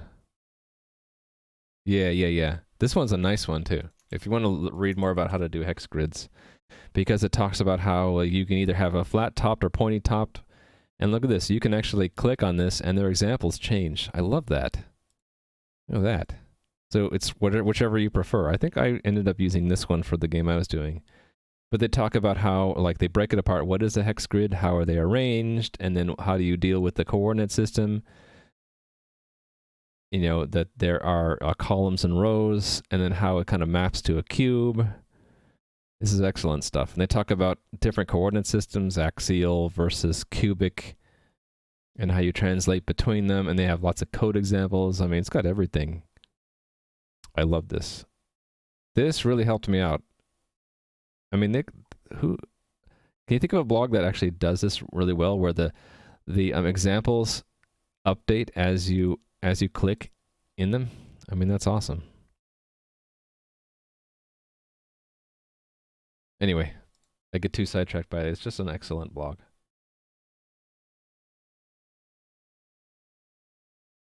Anyway, back to work.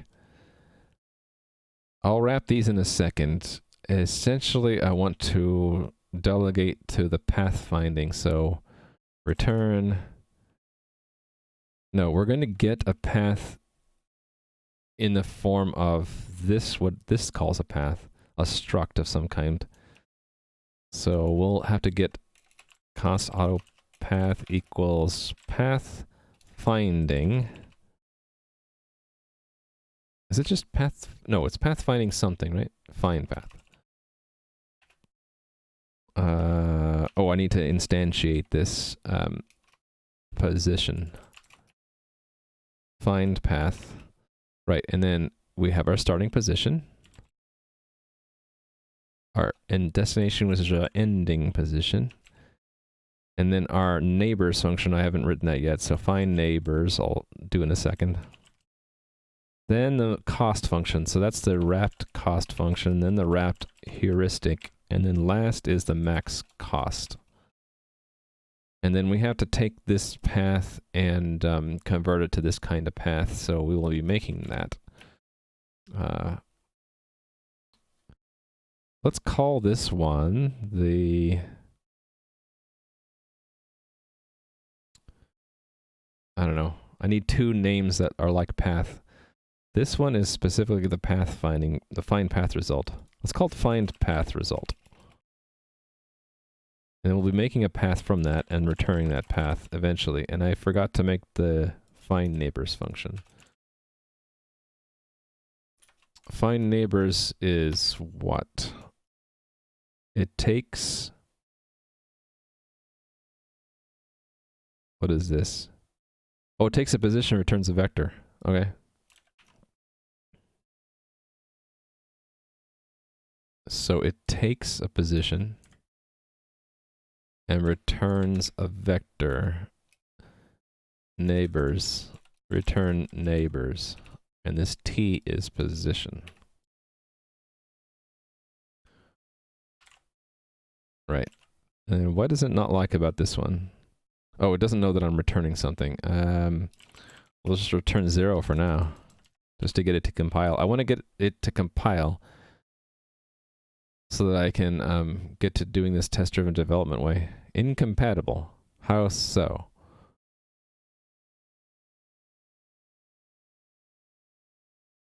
Why does it think it's incompatible?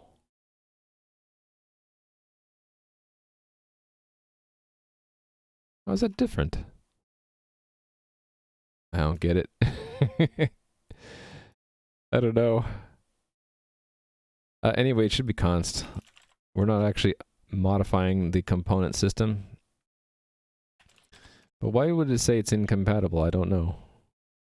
Oh, now it's not. So it's just IntelliSense was confused. Okay, let's build. Let me catch up with chat. Do I have CPP tools? You mean for VS Code? Yeah.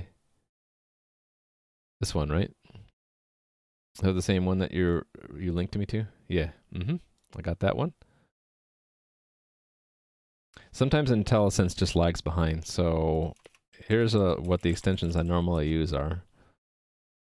I'm going to use this in a minute too. So for the build system, I use CMake, and for helping to run the unit tests, I use a combination of two things. This one, Sketch 2 and Google Test Explorer, and that goes along with Test Explorer UI. So once it builds, once it's done building, it'll be a little bit of time because it's the first time I've built today. I get these nifty buttons, so I can find the test I was using for this. Not only find it on the right, but also it puts little buttons above the top of the test that I can use. What should I do while I'm waiting for that to build? I guess catch up with more chat.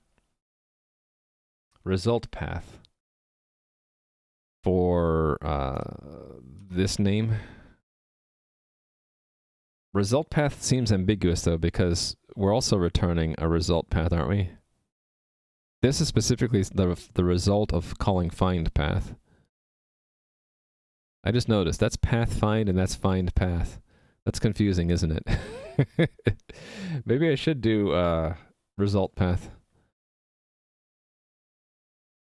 Found path. Path found. Why is C++ always called C++?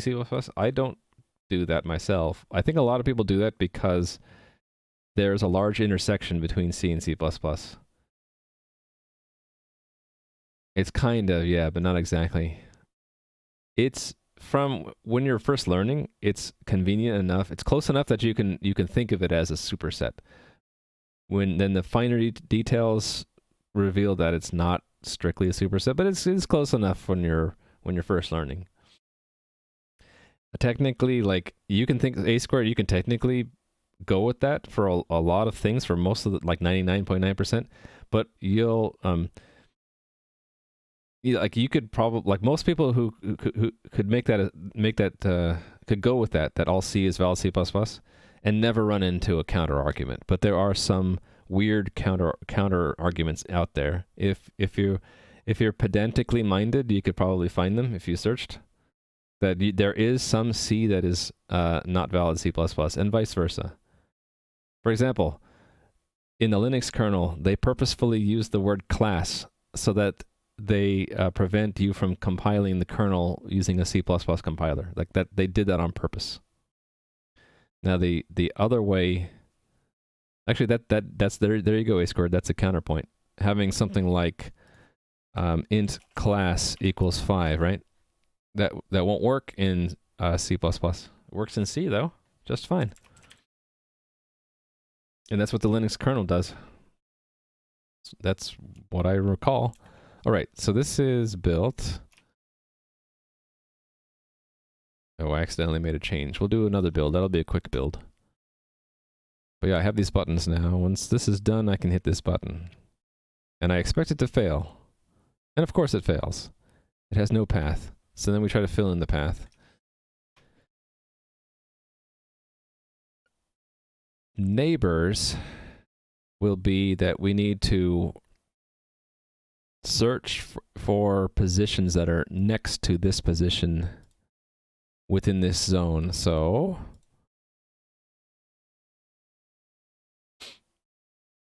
it's definitely not because Linus is insane or anything.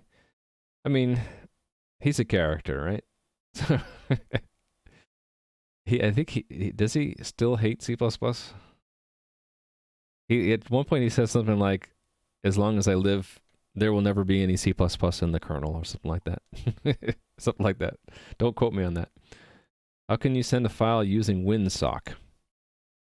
That's a multi-step process, Code and More. You need to pick a protocol, which means how will you take the file and put it into a sequence of packets or bytes that you can send and have it be received and interpreted correctly on the other side. So for example, you could use the FTP protocol, right? This is a very old thing. You could look it up. There's probably an RFC. Where's the RFC reference? RFC. There you go. Oh, wait a minute. Yeah. One of the first internet protocols was the file transfer protocol. So, Code and More, if you read through this, if you're willing to read through this, this gives you one approach to how you would send a file through a socket. I don't think WinSock is that good.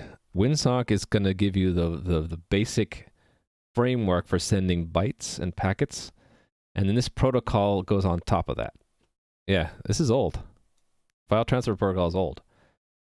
So probably what you're looking for, Code and More, is you would either implement this yourself or you'd find some other library that uses WinSock to do file transfer.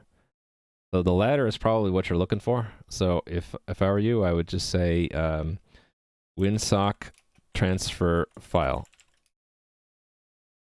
And yeah, so there's probably lots. Here's a Microsoft one. Oh, that's their social thing. I don't like that. Actually, what would be better is a library. There's probably a library that does it. You see, this is what I would do. If I had that problem, Code and More, and I needed a solution, I would search for this. You want to find library, something that's already been written that uses WinSock to transfer a file. Inevitably, they'll do something like FTP or some other protocol, and the library will sit in between your code and WinSock and do the transfer for you. That's what you're gonna look for. Now, if you picked another language like JavaScript, you'd probably have a much easier time finding a library. C, C++, your WinSock, you could probably still find it, but it'd be harder. Now, if it's between two programs and you don't need a standard protocol, you could just take the entire file, break up into a sequence of bytes, and write that sequence of bytes as one huge write function on your WinSock, on your socket, and on the other end, you read once, and you get the entire file in one shot, and you're done. But that's not a standard protocol, and it wouldn't scale well in a real app, so I would not suggest that for a general purpose thing. But if you need something specific, like you have two programs, different computers, and you need to transfer a file over, you could literally open the file, read all the bytes out of it, take those bytes and put it all in one giant array, and write that array to the WinSock using the write function. It'll work. It should work. It won't be the best because of other reasons, but yeah. Okay, anyway. Neighbors.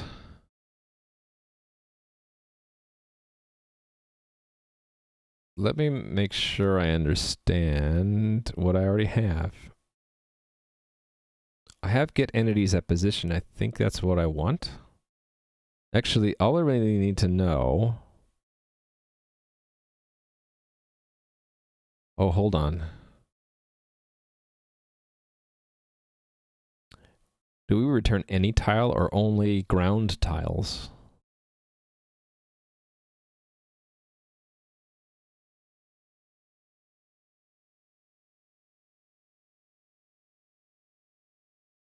I guess we can pathfind through anything, right?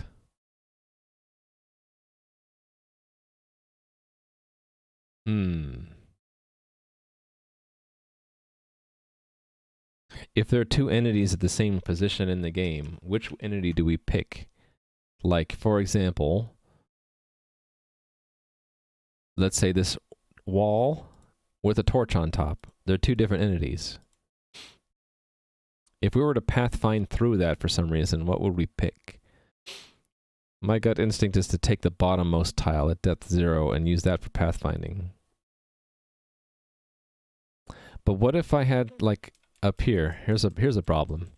This tile is This position has 2 tiles in it, a ground tile and a stone on top, and the stone will block access. Pick the worst. Yeah, but the worst depends on the cost function. I wonder if I have to change this so we provide all entities. Maybe I need to do that. This maybe needs to not just pass one, but all entities.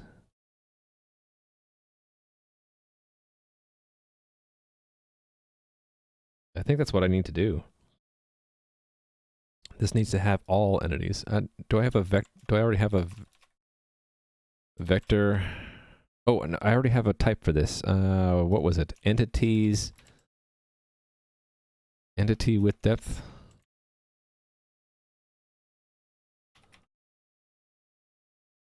Entity with depth list. Sorted by depth. Yeah, so this is what I want. I want entity with depth list up here.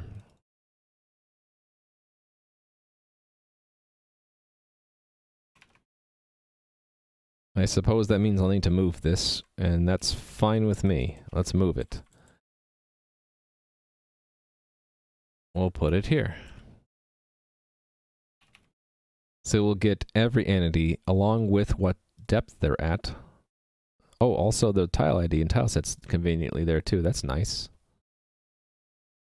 Okay. That means I have to change the unit test to use that.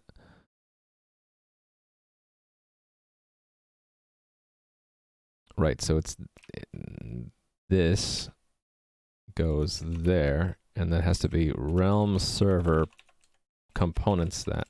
It's a long type name.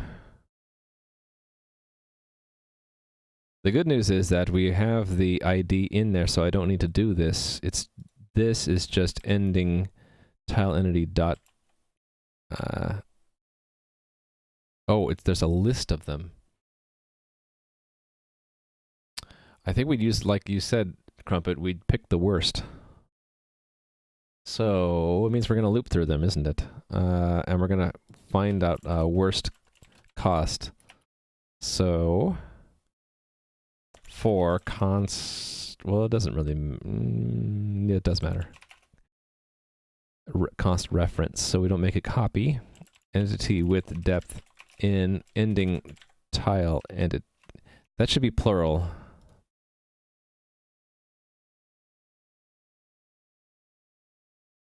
There we go.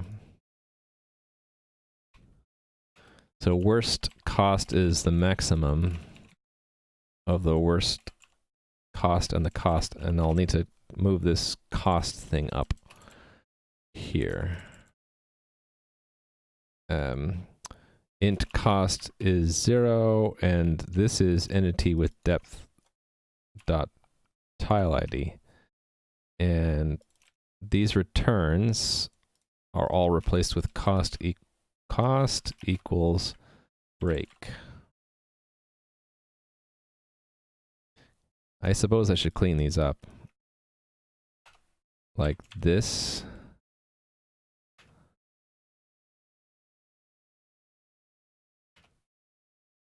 Like that.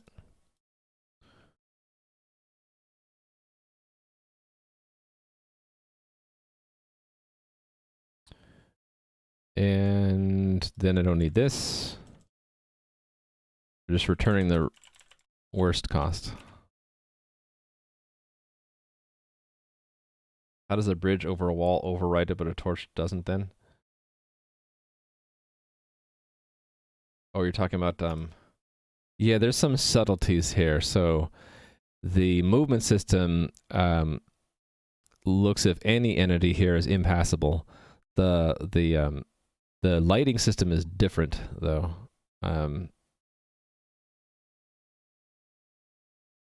For like the bridge, for example, the idea is there is a bridge, but there's water underneath the bridge.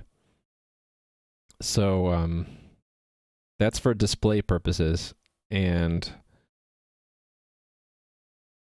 the way I have it set up is if from top down, if you the first thing that either allows you access or prevents access is you stop. So it would see the bridge and say, oh, The bridge gives you access, so it doesn't actually look at the fact that there's water underneath the bridge. The stone on top of the ground, though, from the top down, it sees the stone first and says, oh, the stone blocks access, so you can't move over it. So if I had a bridge on top of the stone, it would stop at the bridge and say, oh, the bridge provides access, so you can pass. The thing with this torch on the wall is the torch neither blocks nor allows access, I think.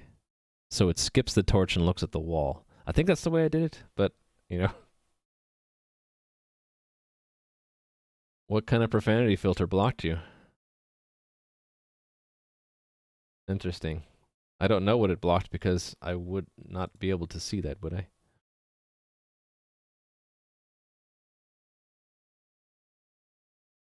Oh, a hole.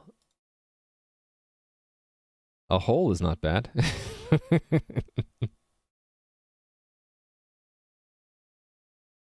C++ is Uggo, JSON simple, and Nito. I'm okay with that. It's, yeah. And by the way, I should say hi to people that have joined and I didn't say hi to them before. Hey there, NanoBlit and Said Who, and I'm trying to find there. Inverted Gold. I'd missed your chat, I think. How come I can't find it right now? Clavinex. Base 120 is just to be extra sure. Nice one. How come I don't see Inverted Gold's message? Hiding in there somewhere.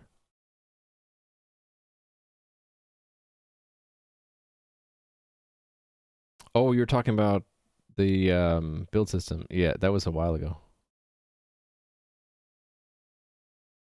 That was a while ago. I didn't say hi, and you've been here in a half an hour and stuff. Hello.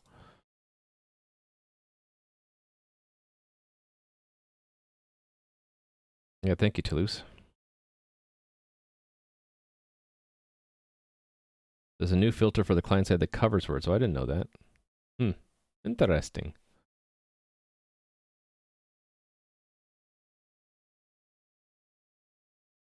I shot a hole in, and that's, yeah, I guess that's the profanity filter's like, I don't know about that. Those choices of words.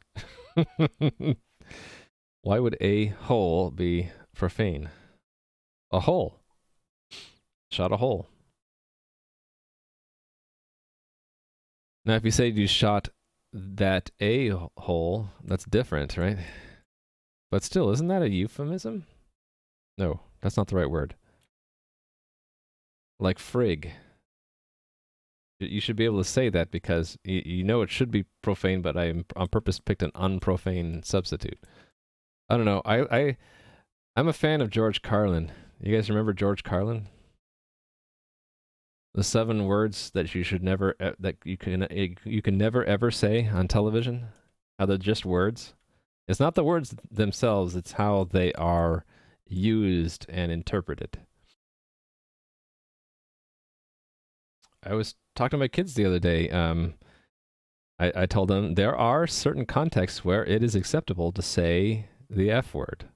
And they're like, oh, my dad just said I can say the F word. I'm like, no, there are acceptable, most of the time, no, but there are acceptable cases where you do. I said, well, if you were to break your arm and you start gushing blood, it is acceptable at that moment to say whatever curse word comes to mind. Go ahead and say it. That will be a sign to me that something really bad just happened. Yeah, and my wife does the same thing. Like, smashes her big toe with a hammer. You say the F word, right? Because it hurts. Yeah. What I try to teach them is they have friends at school that just say bad words all the time, right? The profanity all the time. I tell them it devalues the words. Every time they use it and they didn't need to use it, the impact of the word goes down until it's meaningless. Now, when they actually do use the word, it's not out of place and has no force or value.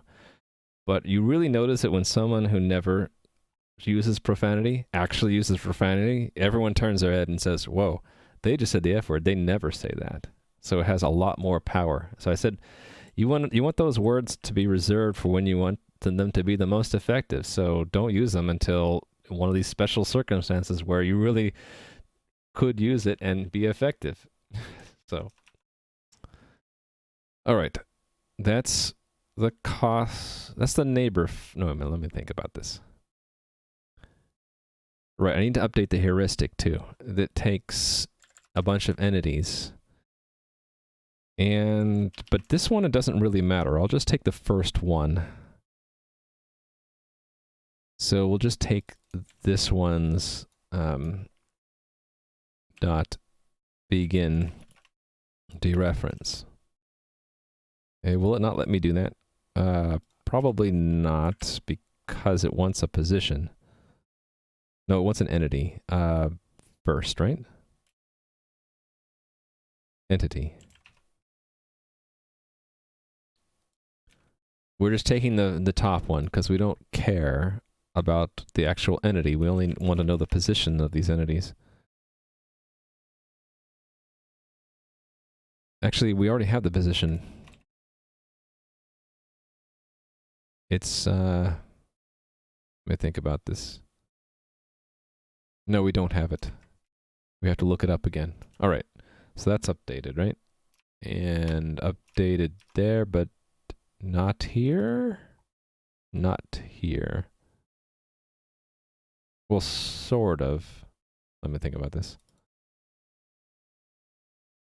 Oh no, this we changed the definition of that, so it should still compile now. Yeah, exactly, said who. It becomes meaningless. The impact of their words is it's like words that my brain just discards because I'm like, they put in those words, they don't mean anything, so I'll discard them when I listen to them. Yeah, my wife likes to say it just makes you look dumb, or makes you sound dumb. Like your vocabulary is so limited that if you were to remove all the F words, it's like there are words missing now. So they use F words to fill in for real words, or I should say more appropriate words. So it's kind of like hiding your lack of vocabulary knowledge.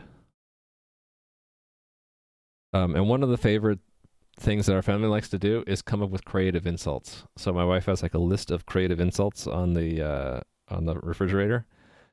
So it's like, instead of using like the dumb like insults that people always use, pick a creative one. And the creative ones are all profanity free, and they're just funny. You feel like, taunting someone while playing cards, use one of the more creative taunts that uses actual like appropriate words. Okay, I'm getting too caught up in this. I'm having too much fun. Let me run this again.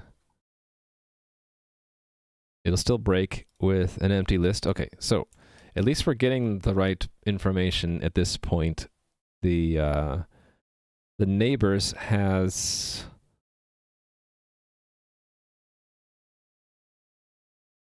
what am hold on, I'm being texted again. Hopefully I don't have to end my stream again.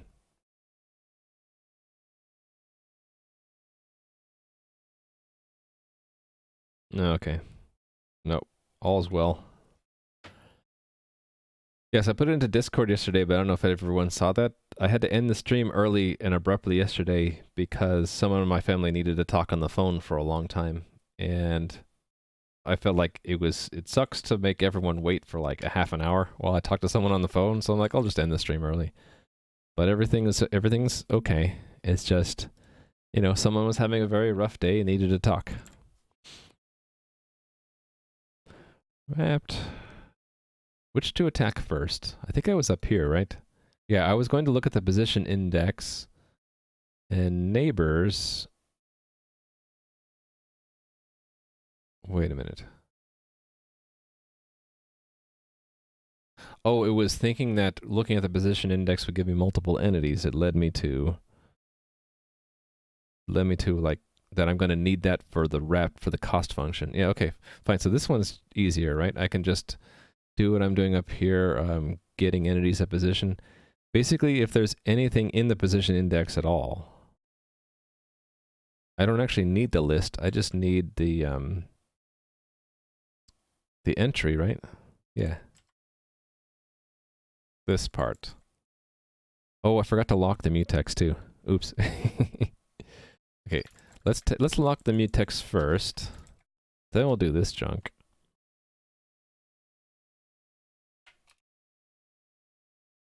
And we're gonna do this for the cardinal directions. So what if I just compute those right away? Const position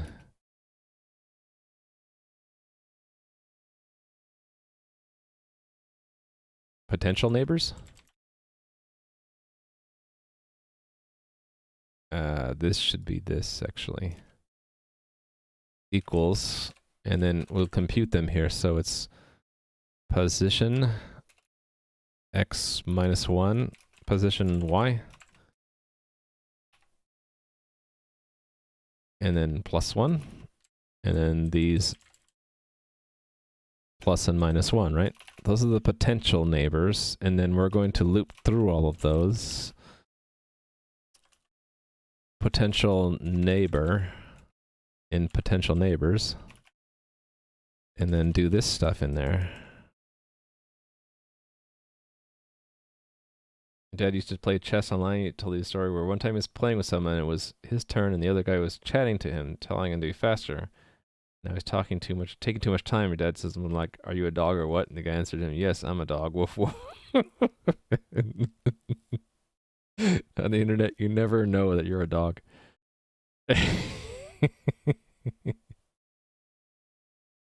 Dogs just bark and never stop.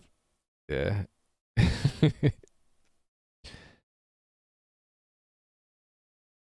Oh, we can do this outside, can't I? In fact, let's do this out here. Right there. Actually, I can do it right here.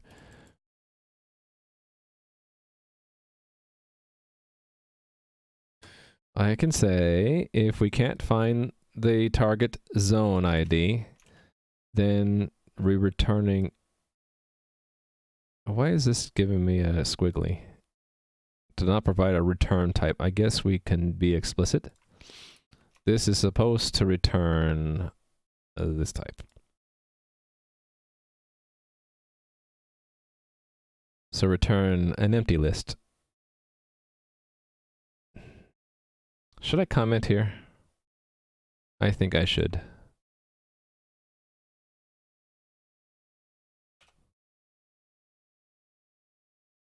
Return early. Okay, locate the zone's position index. Return early if there is none. And then this is...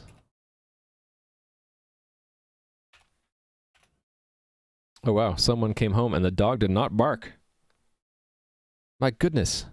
Maybe our dog's getting more well behaved?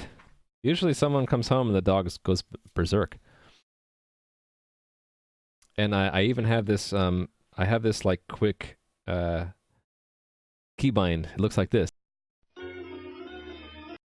I have that set to go in case the dog starts barking berserkly. All right, for every potential neighbor, find the corresponding entry in the position index. Only list neighbors found. All right, so we find the potential neighbor in the position index. I don't actually need to... was that doing that just to give them names? Right, if it's not equal to the end, then we found it, right? So we can say neighbors push back potential neighbor.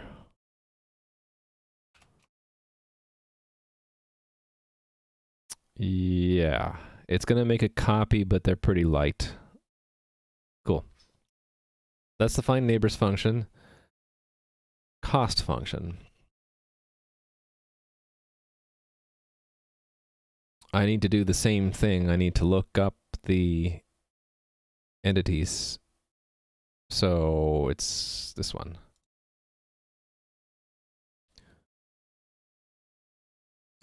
Again, this is just a safety thing. It probably never happens, right? But yeah, we just return a 0 early if there's no index for that zone. If there is an index, we're going to look up the two positions, right? So we'll look up all entities at the start and end positions. So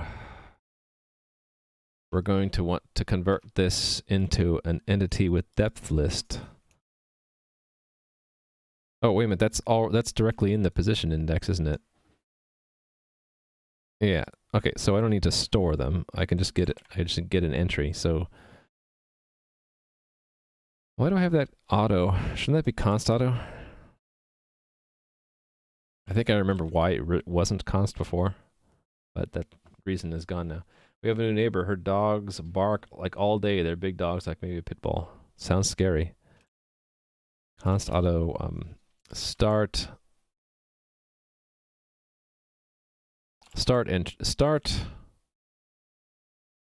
entries is position index second find start.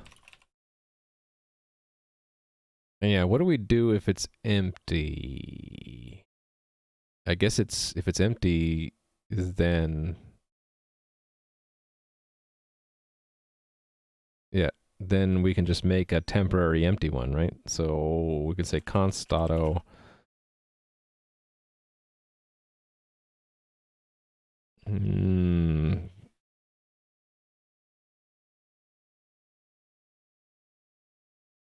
this is start position index entry. Start entries depends on if this is end. So if this didn't find it, then it is an empty entity with depth list. Otherwise, and I want, oh, actually, let's just make an empty one. Empty entity with depth list. There. So address of that, or it will be this one's second address of. So the type of it should be a const reference.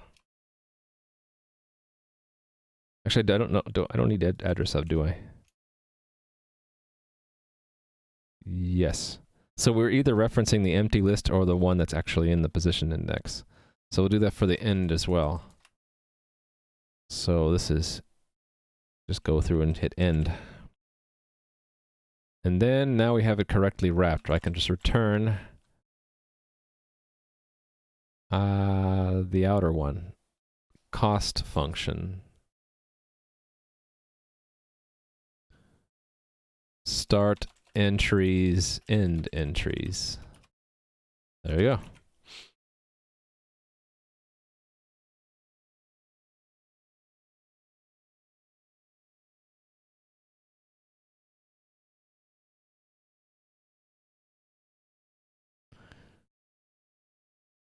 I just realized something. The heuristic function and the cost function are going to do the same overhead. So what if I have a common function that does this overhead? Yeah, let's do that. So this much of it, right? We'll call it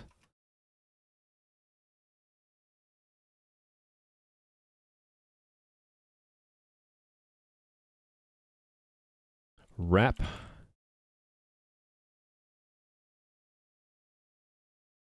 positions.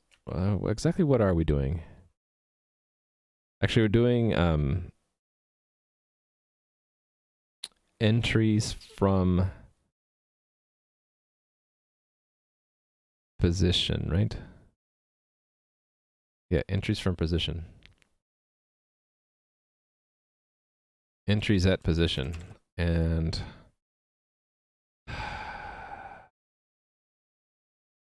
it needs to be a function. It's given a position.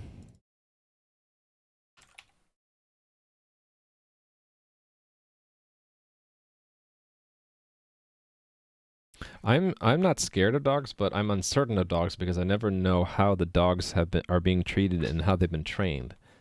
And it's hard for me to tell if a dog is either being aggressive or is being, you know, just very enthusiastic but friendly. So I just usually assume the worst, that they're being aggressive, and then I take a defensive posture. Unless the owner is there saying, oh no, they're just excited because they like people. And I'm like, okay, I'll trust the person, especially if I know them. We can't return 0. Okay, we'll have the empty one. We'll make it. We need to make this static because it needs to live. It needs to persist. So we're going to return that. And then this is position. Then, yeah, it's going to return that. Exactly. There we go. So then I can just call this twice in here.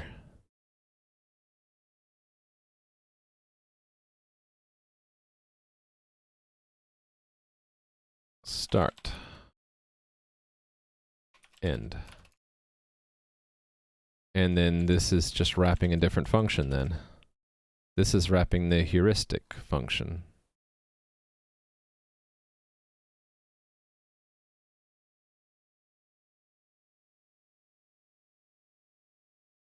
Hey there, 715209. And Postal Rat. And the name said something a while ago, and so did St. Lucifer, and I missed it. Aha, there's their chat. I missed it before. If you pick the worst, wouldn't that mean the water is picked instead of the rich? Yeah, so instead of picking the worst for the, we're just going to pick all of them. So the cost function is now going to consider all of them in the test, right? Well, the cost functions, how come I lost my place?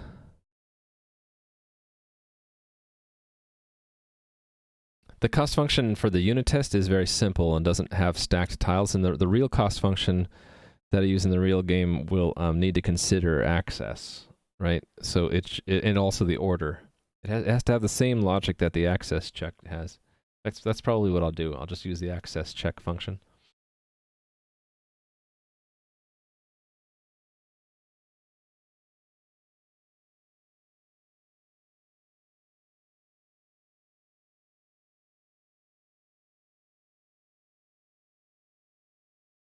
Okay, basically it's assembling functions and then passing, these are the dependencies we're injecting into the template.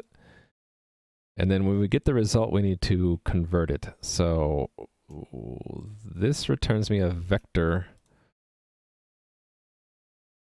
Oh, there's a reachable. If the reachable is false, so we need to check that. If find path result reachable.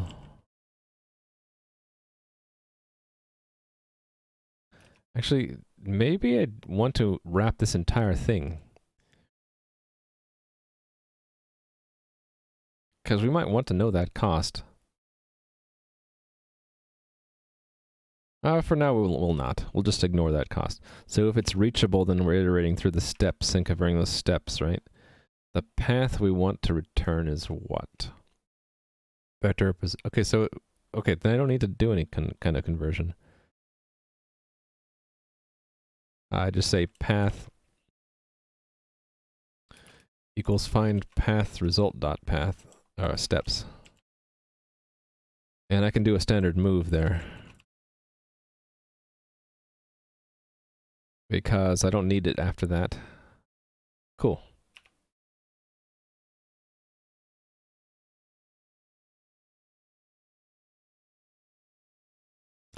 Okay. Maybe it will work now. Hey, look, it worked. First try. So I can make it break by making this swamp not cost anything to go through, right? Then we'll get a different path that shoots straight through the swamp. Yep. 102030.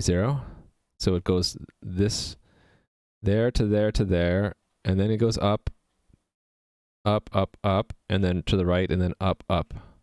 So that's the path it takes if the swamp doesn't cost anything. All right. Cool, it works. Can you handle having multiple movement types like flying yet? Well, I'm kind of deferring that kind of functionality to whatever ends up using this path find, right? Because that's all in the cost function, really. If you could fly over the terrain, then the cost of going over the swamp becomes 1, just like, the ground and swamp would cost the same if you could fly. So that's all buttoned up into the function you provide to pathfind. So I haven't, if I'm just testing the pathfind itself and that's just a dependency, then we're not dealing with it yet. Yeah, flying in my game will be that you're given an ability that lets you pass over terrain that normally would slow you down. I don't have that in there in the game yet, but the idea would be that there'd be certain kinds of terrain that when you move into them, your move cooldown gets a lot longer. They had that in Ultima games as well. You move into a swamp or heavy forest, and it'll say that your movement is impaired. You believe you could fly, huh? I didn't need this anymore, right? I have the assertion expectation up here, right? Expect the function to provide a path that goes up and winds its way around the walls and not attempting. Let's put that in its own paragraph. Cool. Okay, so I have the generic algorithm in there, integrated. Now I need to actually wrap it with Lua. My idea, I think, was that once I have the generic function, wrapping it in Lua would be still making the dependencies injected. So these would become Lua functions. So we would have to make Lua wrappers for these. And basically we just have a big Lua wrapper for this thing. And then in the Lua, we'd have to do the cost function and the heuristic again. Oh, how scary some of the enemies are. Yeah, we were playing around with that earlier. Like, I had the slimes able to swim over the water. And that's not that hard to do right now. I just say, to be able to swim means you set it's the 2-bit in its capability. So if I make that a 3, that guy can swim now. I want to see him go swim. Swim. Be free. Oh, wait a minute. That's not a slime. That's potato soup. We don't want a player to be able to swim. I need a slime. Thank you for that follow, by the way. We'll make this slime, number 19197, able to swim. Yeah, now he's swimming. See that? And the moment he crosses too far, George is going to whack him.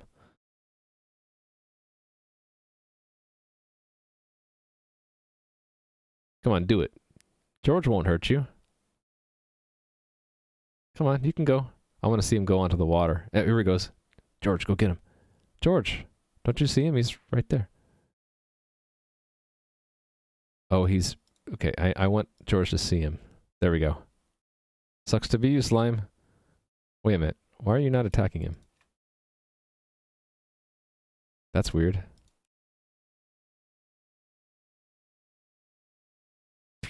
There it goes. And now there's money trapped on the water. Actually, I'm curious about something. Does the... Oh, the water... The coins become a bridge. Look, that other slime used it to cross the water. Oh, well, he's not going to live very long. I forgot about that.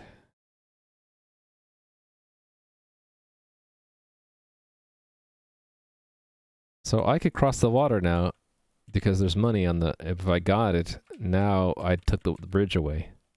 Interesting. Were you going to rename Pathfind or Find Path? I don't know. I think I should be consistent.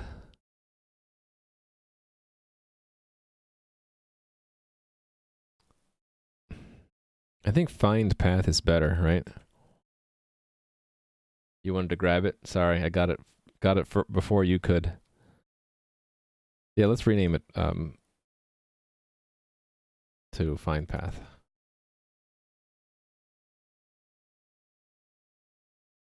Kajunk, renamed.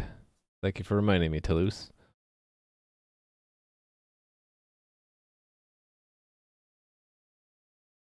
Yeah, so the Lua wrapper is next.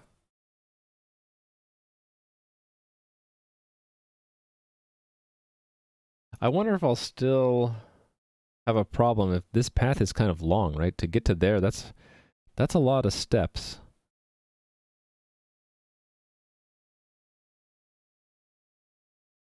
I wonder if we should compute the path once and then have him follow the path and only recompute the path if he gets diverted by attacking an enemy and then he wants to go back to the path, he can just do a path search again. Anyway, yeah, this is still running, right? Cool. Let me check this in.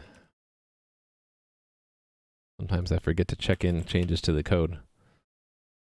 So we're pulling in the pathfinding algorithm and including wrapping it to work with the ECS. And we have a test for it. So incorporate A-star pathfinding.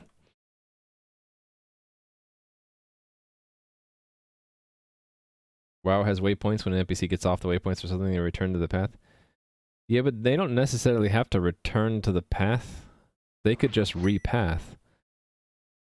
But I see your point. Like, maybe I would do a secondary pathfind to return to the original path.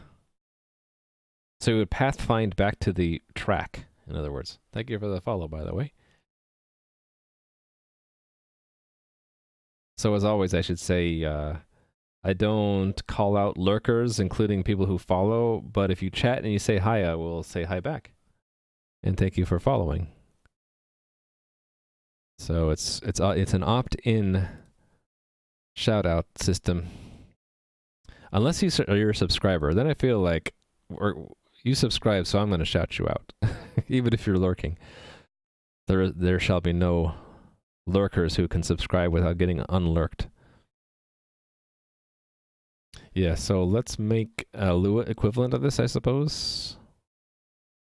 So let's call this one Find Path.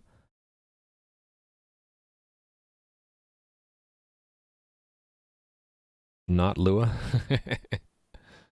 Find Path unscripted.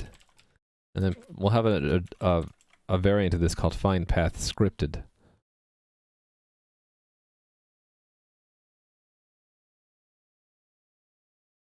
Yeah, that's true. They could wait till the stream ends and then they'll never get a shout out. Your follow channels on the sidebar disappeared? It disappeared for me on the, what do they call it? Creator dashboard. I no longer see it on my creator dashboard, but I thought that was the only thing that got impacted. You're saying even for viewers now it's missing? Maybe it's hidden by mistake. Find path scripted. So set up the same kind of maze. And this will be, use the game find path function in a Lua script to calculate the path and then expect, yeah, exactly. So it's the same setup, but the cost function will be in Lua. So how do I button up Lua scripts in unit tests? Let's look at an older test to find out why or how. I guess that's this, right? We evaluate a script to just define something. Yeah, okay. So that's part of our act here. Evaluate.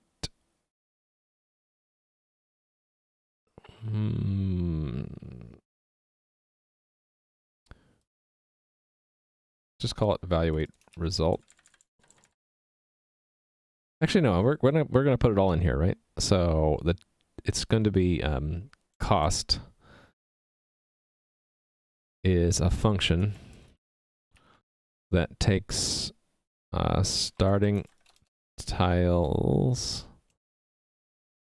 entities. Actually, let's use snake case for Lua. Ending tile entities. And it has to have an end at the end. And then the equivalent of this in Lua is what? Local worst cost is 0. And then we'll assume that they are arrays. So for I, comma, v in... Gosh, I'm so terrible at remembering this stuff. I pairs, right? For I, comma, v in I pairs of the table, right? I pairs starting tile... No, actually it's ending tile entities is the one I care about. Do. And then there's no good way to do a switch in Lua. I should just do an if-else train, right? So local cost equals 0. If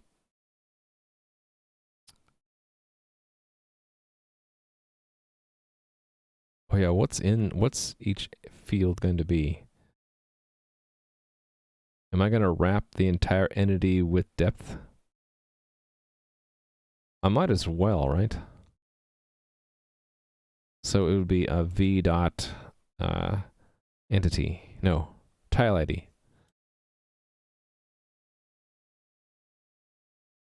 Equals 1. Then cost equals 1.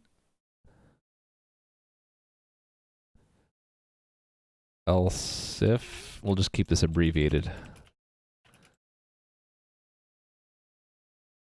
Oh, I keep forgetting these have to have encoded... Well, they don't have to, but I like to put new lines on them.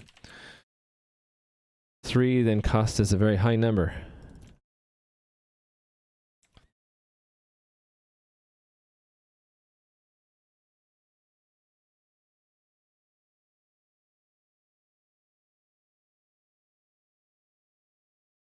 And then worst cost equals... Well, if cost is greater than a worst cost, then worst cost equals cost end.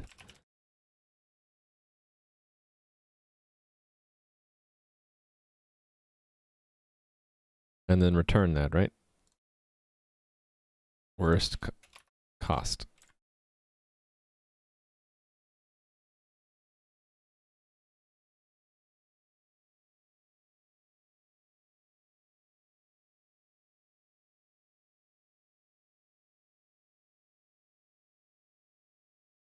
I think that's right.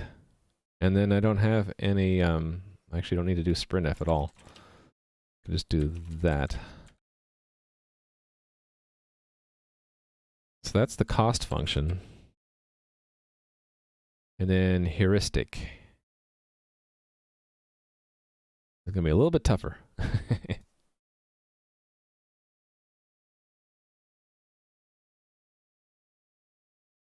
Heuristic. And it's the same kind of thing. Hey there, Rasubaka, and thank you for that follow, by the way. How are you doing, Rasubaka? Are you testing 715209? Are you testing the chat overlay? I knew he likes to say test failed. Sometimes I wonder, is Nui actually a very, very intelligent AI? That's sort of a meme that I've seen, that people will have a bot that says test failed whenever someone says test. No, your chat didn't work. What's happening with chat?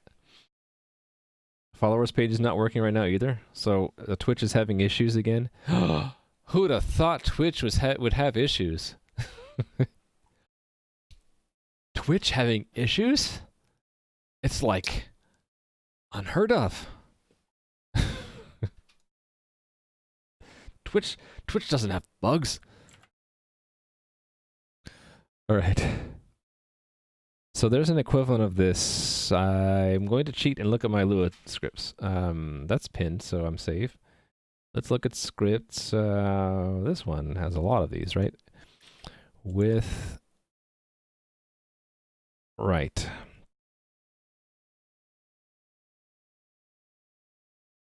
Just realize that I'm using camel case for these. And I'm using snake case for everything else. I wonder if I should change that at some point. Anyway, this is what I want. I want game with components of type. And that's going to be ending in an end. No, it's going to be ending in a end parentheses. And in the middle, it gets a function.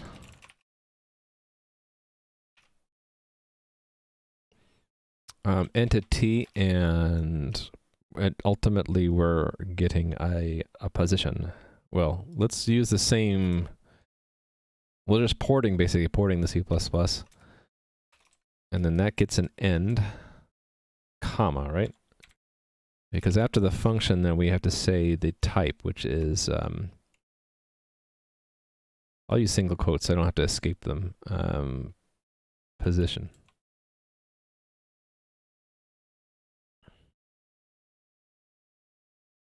Oh, wait a minute. I don't want with components of type. I want with entity component type. Yeah, this one.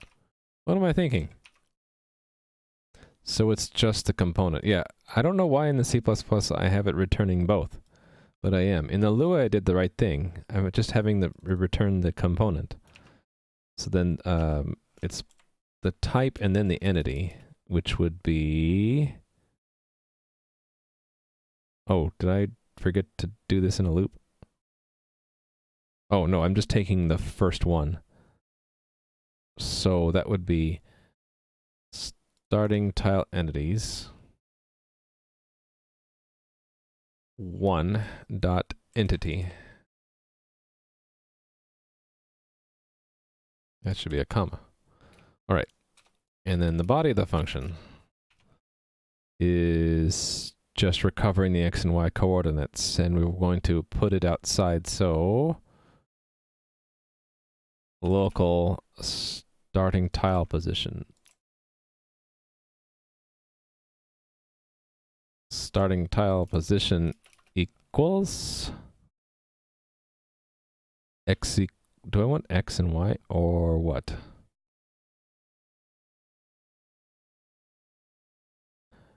I guess. Does it really matter? I just need the two values. Let's just keep them in a table for simplicity. So this would be component.x, component.y. And then the same thing with ending tile position.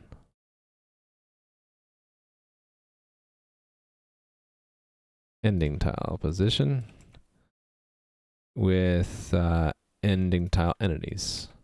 First one. Okay, and then it's just the Manhattan distance. So I have that in utilities, right? This thing.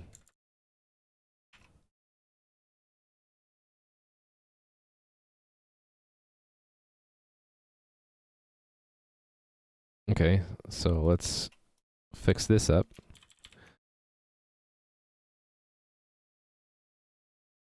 And position 1 is starting. Let's make that just, whoops, starting tile position. Trying to be consistent here. Use snake case for Lua if I can.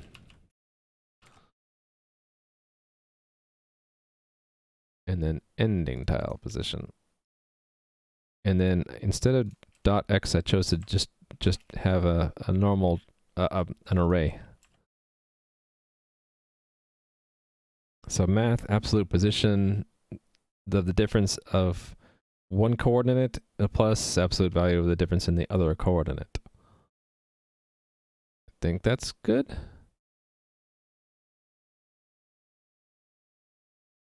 There's some redundancy in this function definition. I could have that separate. Well, no, I can't, because that's assigning it to something else. Anyway, that's the heuristic, I think. I hope it works. Watch it not work. Anyway, that's this. And then path. Right, so this is the act, right? This is all the act. Right, so the act would be to actually instantiate the script again. This, well...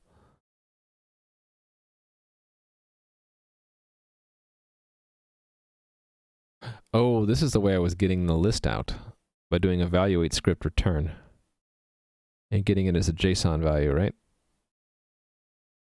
Well, there's, whether it's an error, and then there's results, which is a JSON value. Yeah, so let's grab this. Put that down here. And then the results are going to be sort of, well, not exactly that, right? It's what I want it to, well, no, hold on. Yeah, what do I want it to return back to Lua?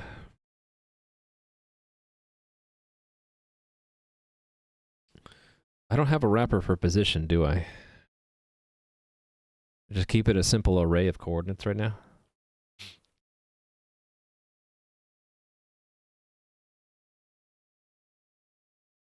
ML, the leading innovators.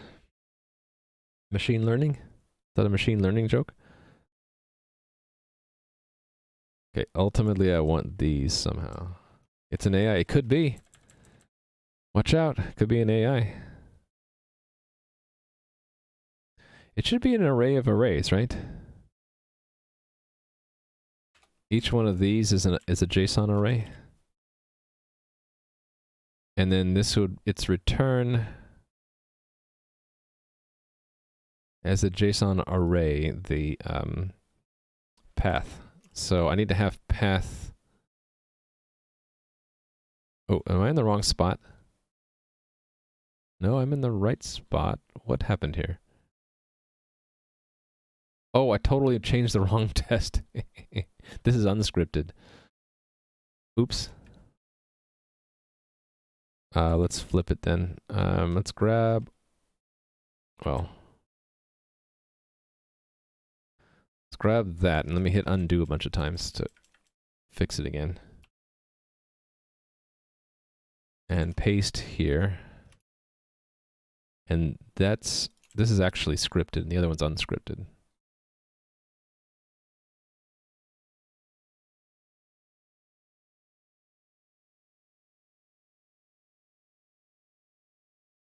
That's the scripted version. This one's the unscripted version. Unscripted version is all C++, right? Looks like it. Scripted version should all be in Lua. Okay, so then after defining these functions, we're going to call it. So the call will be path equals game find path zone. Okay, this is where I wanted to have a printf, right? So I guess we're bringing that back in there.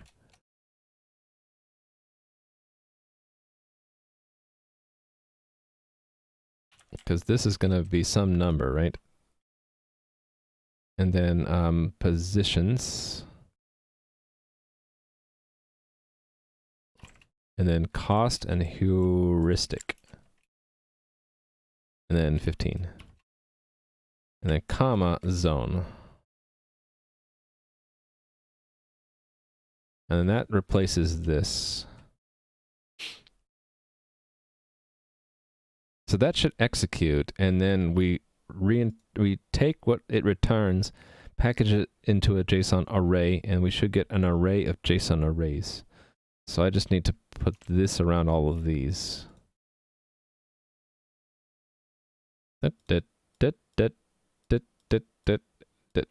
Array. There we go. You know what I'll do for this one is I'll wrap it, but put it in a different group. There we go.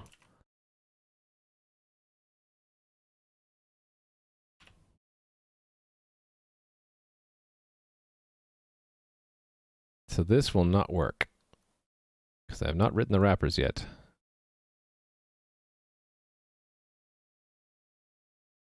Attempt to get length of a nil value in the first line. Wait a minute, what? Oh, the act result.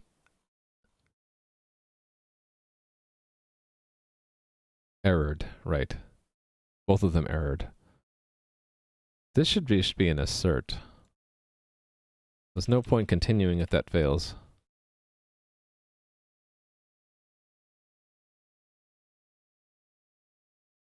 Right, so the act failed.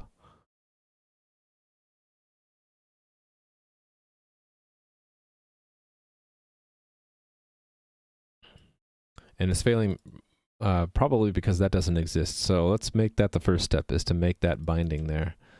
That is in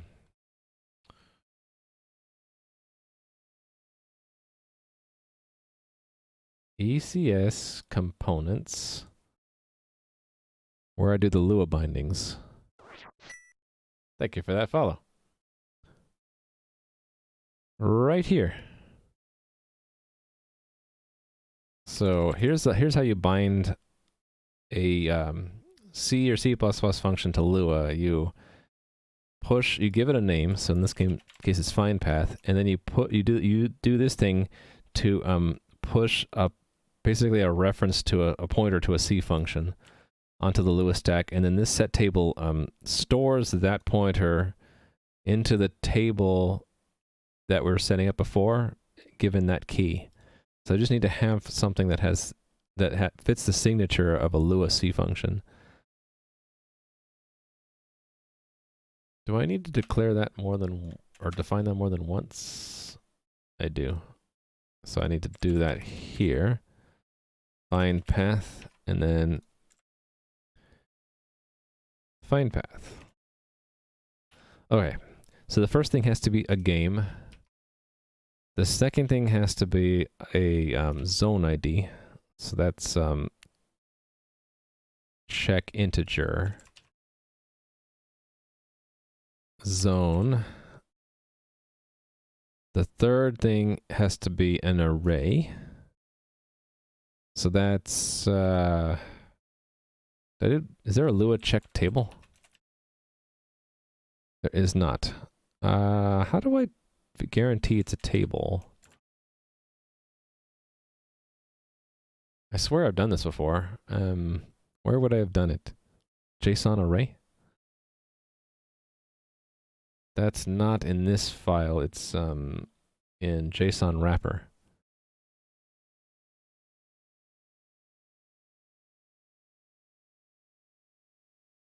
Not there. Maybe it is here.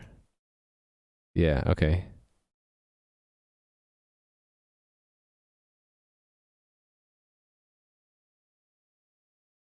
Oh, okay. It just assumes it is, and if it's not, this would probably break.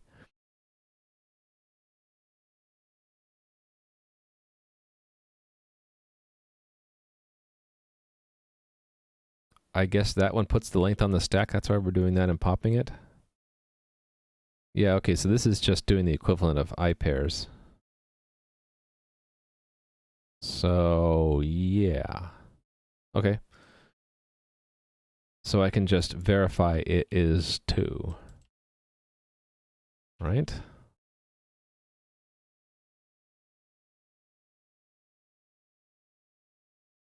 Let's break this up. We'll say here,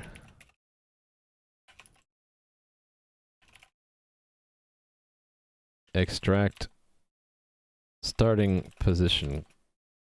So this is position, starting position. And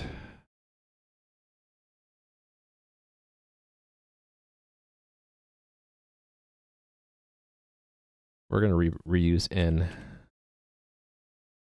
Oh, there was a way to do an explicit error. What was that? It's like Lua error or something.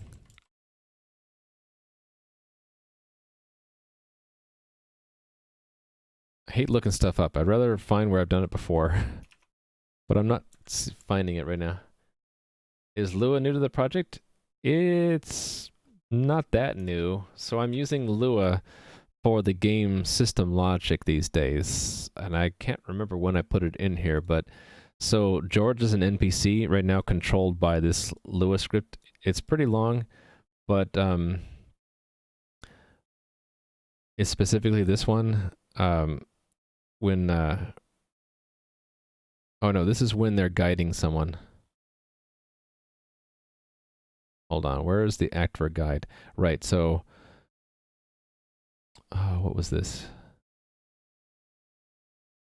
Right, if the NPC is a guide, then figure out what to do based off of what state they're in. So he can either be a patrol, guide, or return state, and then what he does on his turn is all calculated in Lua. So if he's in the what is this? Hold on. I'm getting confused at my own code. The guide. Why do I say guide? Oh, because the guide is guiding. That's why. Where was guide again?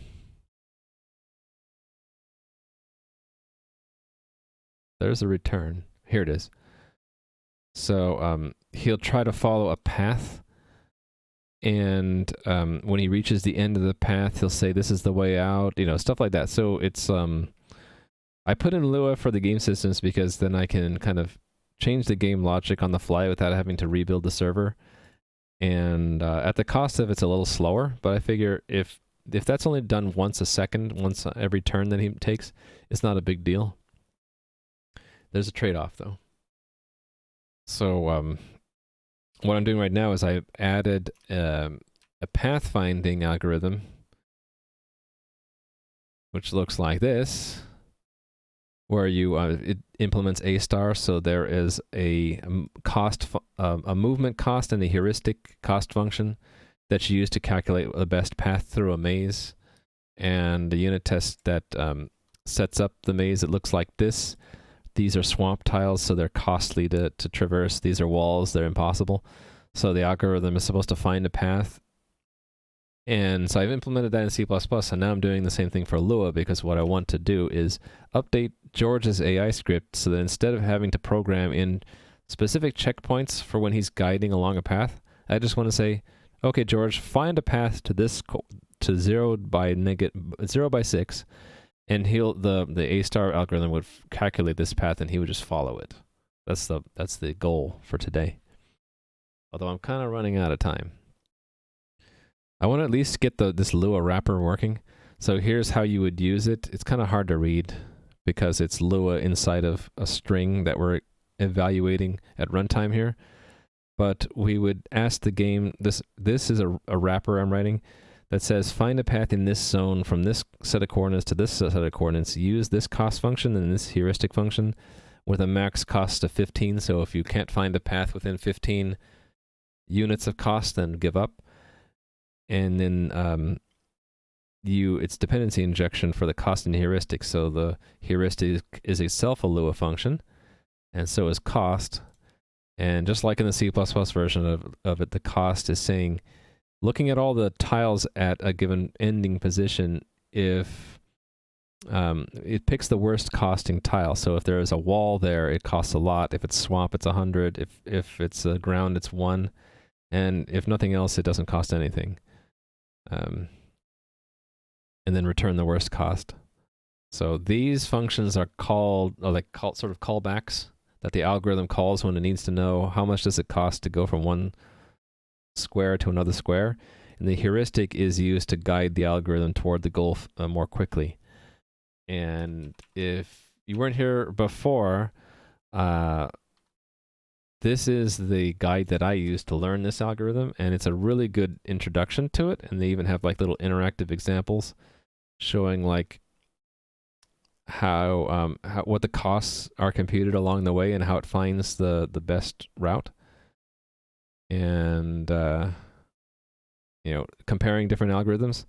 So the breadth first is the most expensive, the greedy best search is better, and then A star is sort of a combination between greedy best search and Dijkstra's algorithm, which is best described as a weighted breadth first, where kind of like this, where if it's expensive to go into these green tiles, then it will prefer to search the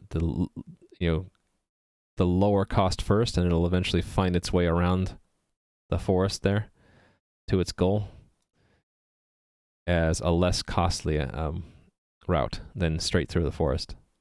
Anyway, that site's really good, and I implemented my code based off of that, and I brought it into the game, and now I'm wrapping it in Lua. Yeah, okay, so let's go back to the last change. Yeah, so extracting the starting position. Well, I wanted to see if it's not 2, then we have a problem. How do I guess I just have to give up and search in DevDocs. I think it's Lua error. Using the value at the top of the stack as the error object. So I guess I would push a string for, what is Lua L error? Oh, that lets me like printf. I think that's what I want to do. Lua L error. If n is not equal to 2, Lua L error. Lua expected position array for, actually, is there a way to say the, like, what do these actually do?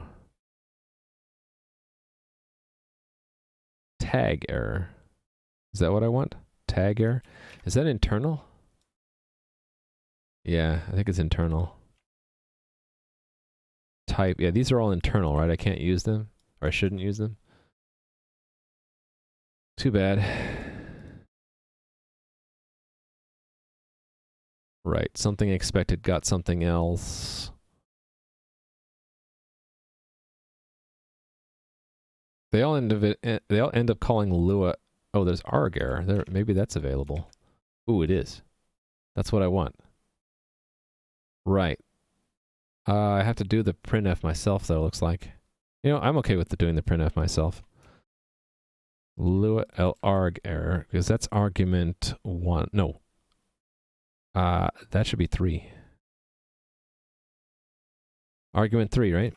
Expected. What does it actually do? Bad argument blank for blank, and then my explanation is the extra string, right? Expected position array. And it takes care of the rest, right? Okay. These red squigglies are a false positive by the IntelliSense. It thinks it's undefined, but when you control click, it finds it as a macro, so I don't know why IntelliSense doesn't like it. I'm just trying to ignore it. Extract starting position. Oh, I still need to extract them, right? And I was doing that where?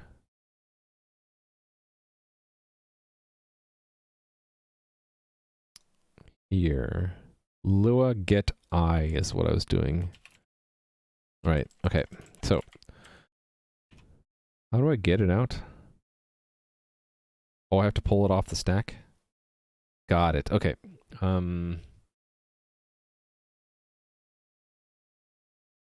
What does Lua L check integer do? It just does int error, which does... Okay, that's some number. Okay, got it. I'm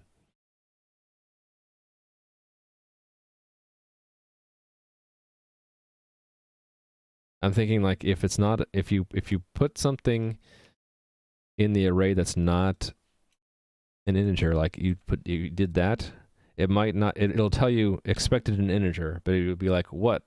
And you'll have to look and figure that, oh, that should probably be an integer. I think that's okay. So we'll just say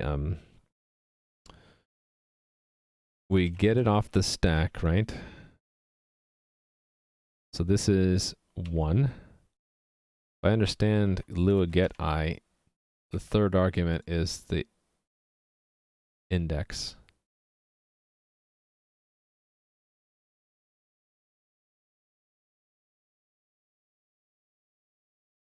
What's index? Oh, t is the value at the given index. Okay, so the index is the top. No, so this should be 3 again. Right, we got the length of it. We made sure it's 2. And then we're getting the first one, and now that's on the top of the stack. Right, so I want to get it and then pop it. So we're going to get it here. This is starting position x equals that. The Luas are all server side. Yep. You're gonna try to be up all night? Why would you do that? You'll be tired tomorrow. Don't try to be up all night. Yeah, it's server side.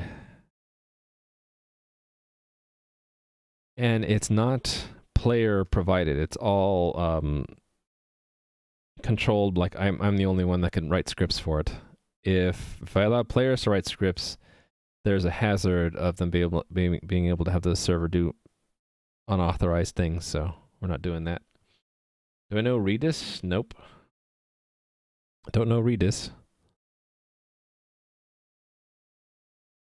So now we're getting the second one. I should probably just make a sub function for that, right?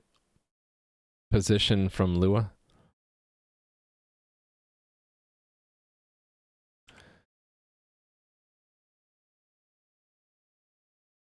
Remote dictionary server.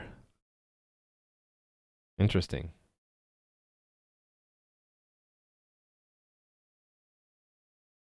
Oh, they have Lua scripting in the database somewhere? Well, that's cool.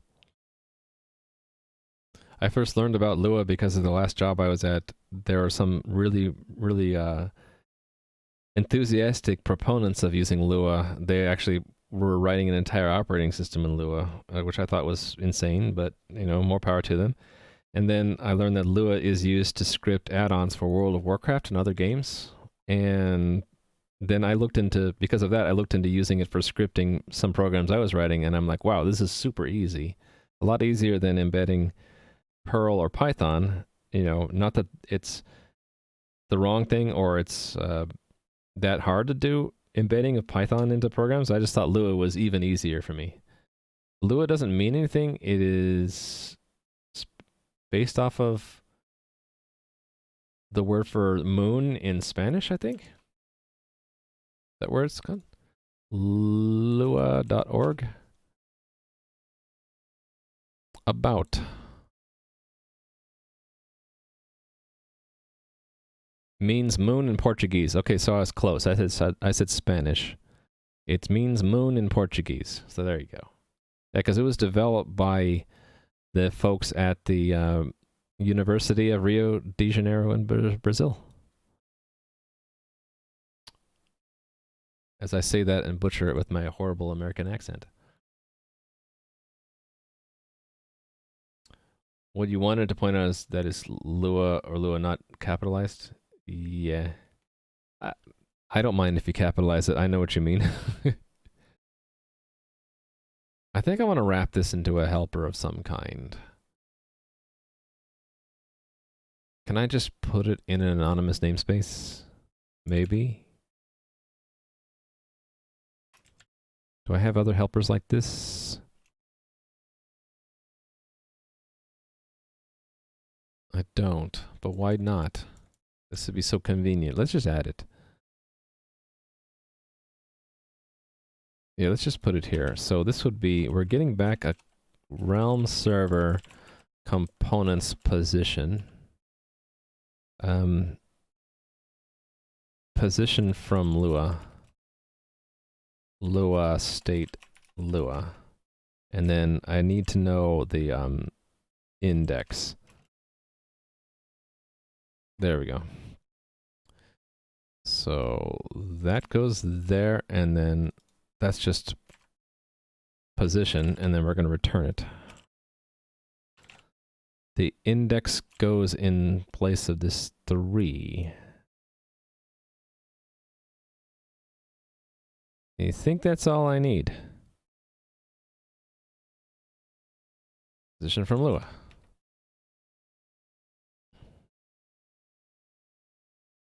So I can just say const auto that is that 3. And then I don't need that comment because it's obvious from that line that what it is. Ending position is 4, and then 1, 2, 3. Hold on, did I get that? No, 1, 2, 3, 4, and then the cost function. So is there a Lua expect or check function? No, but I know I've done this before, so I should be able to search for Lua T function. Yeah, Lua check type. There it is. It was right there all along. So we should have functions in 5 and 6, and then the last one is the max cost for 7. Find myself needing a mesh layer or message bus. You very much consider using Lua?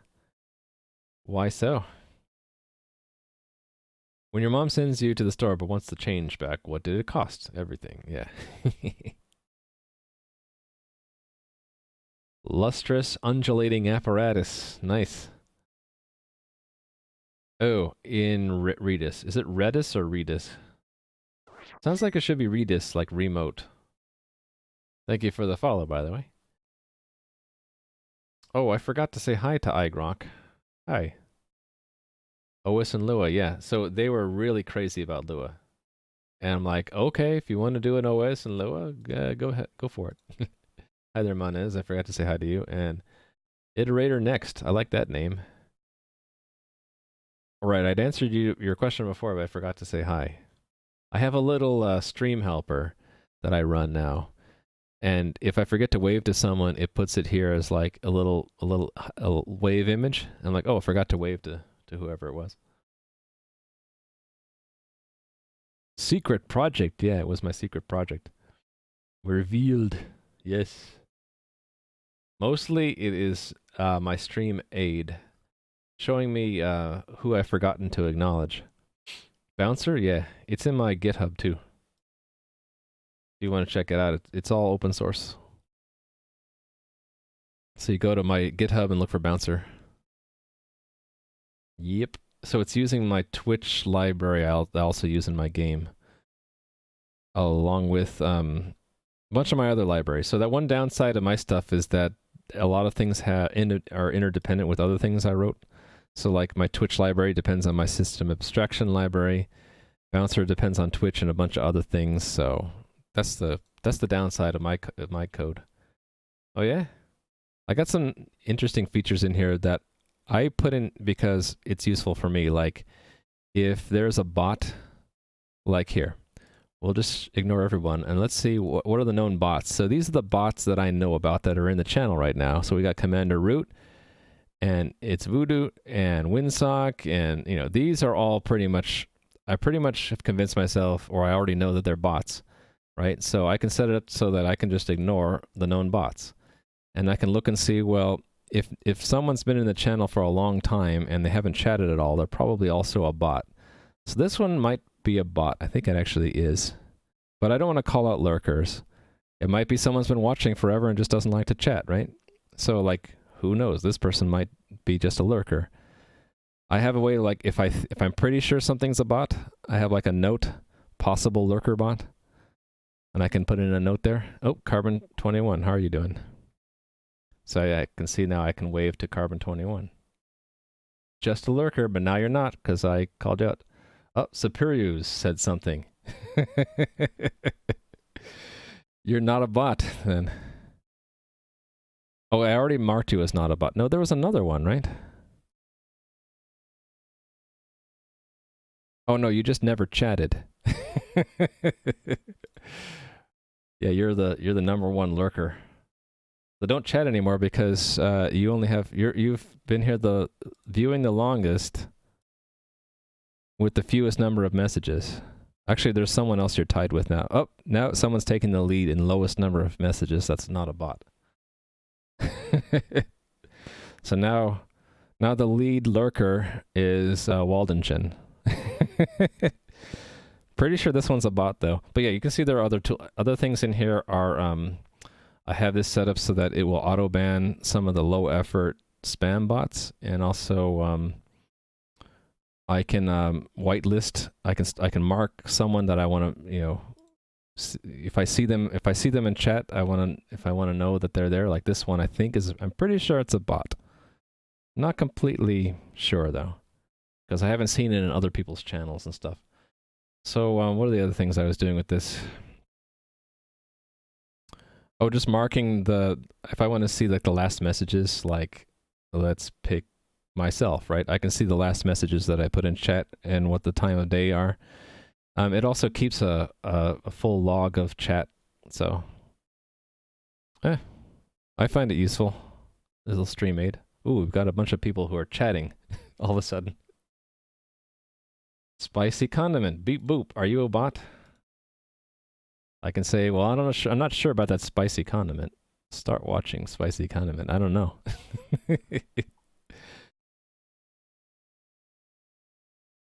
And Devesser and Bobby. Didn't know Banser had a UI menu. Yeah, it's it just has common things that I put in there. Fess up, bots.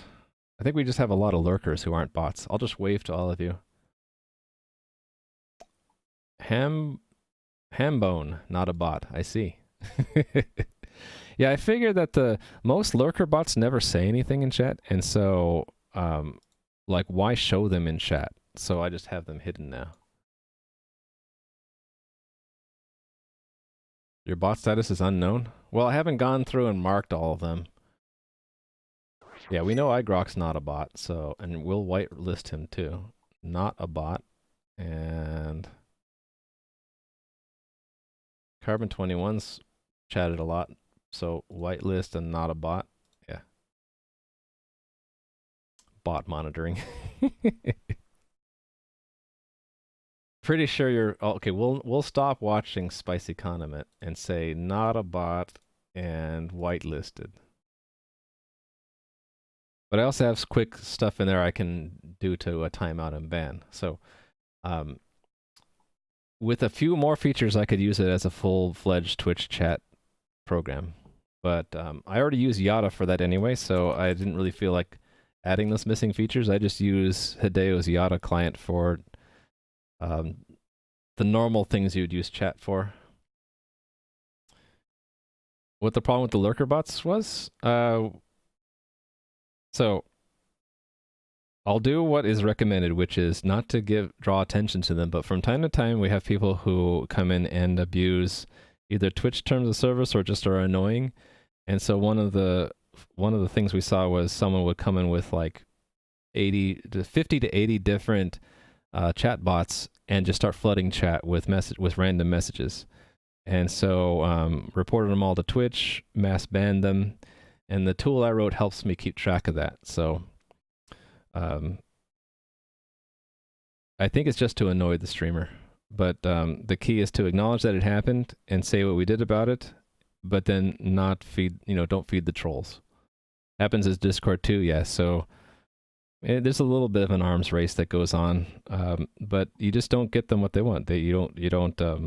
When it happens, you acknowledge it happened and move on, and you don't satisfy them. The lurking ones are collecting data. The funny thing though is, A Squared, you don't actually need to have an account to collect data from Twitch. You can always log in as Justin Fan with a number. So and then you won't show up even as a bot in the lurker in the chat list. And I don't know if just people don't know that, or there's some other reason, like maybe they want to collect stream loyalty points or something. Back to the Lua. Okay, you got it. It's an interesting side topic is the phenomena that you run into in Twitch streams. Okay, back to Zalua. Oh, I need to put Lua in here, don't I?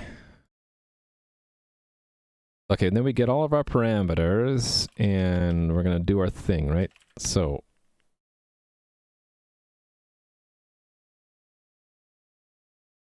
I'll need similar wrappers, right? We'll need wrappers like I made for, let me put a bookmark here and like go to find path here. Yeah, we'll need,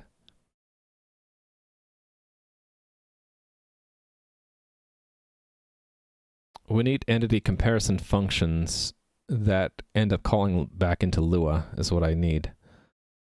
So I need some of these. I need 2 of these back here. So const auto cost function equals capture list, and there's our arguments, and then that, and then it's supposed to return an int, right? So I mean, we can just be explicit and say int and return 0 right now, and then we'll do the same thing with the heuristic function. How low is the timeout timer? What timeout timer?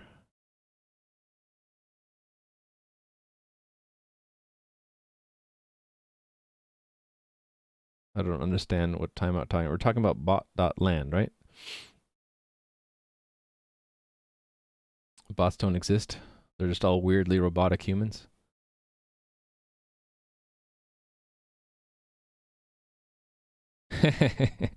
No, you know what bot.land is. Yes, a lot of people who watch my channel know about Adam13531 and his channel. He's making a game where you program bots in an arena to fight each other, and I shout him out because he inspires me as a model for other, either just developer streamers in general, or more specifically a game dev streamer. He's got a nice balance between working on his game and engaging in chat, and he's really super well organized. And so a lot of viewers from his channel are here. I hang out in his channel a lot, and I kind of, the fact that I have commands, like for Adam, he has the same kind of thing. He has commands for common things. So that's what bot.land means. I don't know what that refers to if you had no idea. Okay, with these functions, then I can, we're going to need to get a path. We're going to need to convert that back into Lua as a result, right? So we'll get a path from oh, I don't have a path back up to the top, do I? I only have self. I think I'll have to push find path down into impl to get access to it. So ultimately it will, let's go to find path down here. It'll have the same things.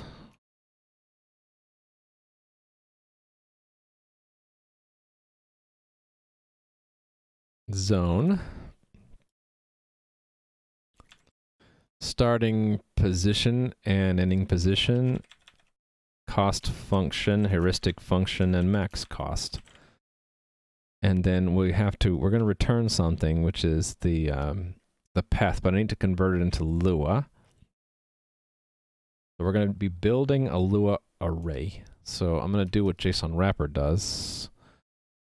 This is converting from a Lua array to a JSON array. I need to do the sort of the opposite. That's in one of these, right?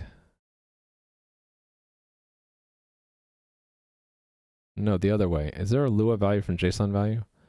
Maybe there's not.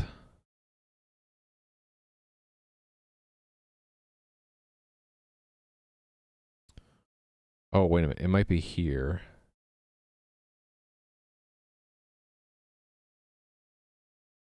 Oh, we just keep it wrapped as JSON? I don't really want to do that. I'd rather make a whole new array.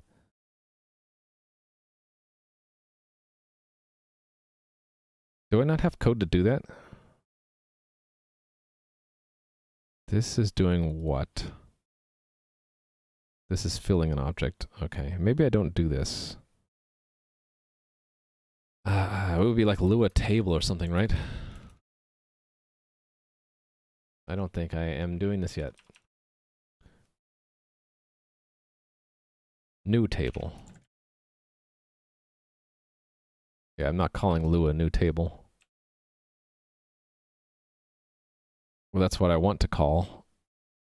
I want to make a new table and then start adding stuff to it. Right? Is it with set table? Yes. Or is it...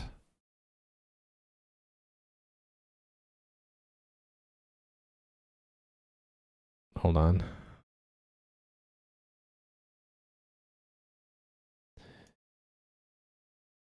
Lua set I, right?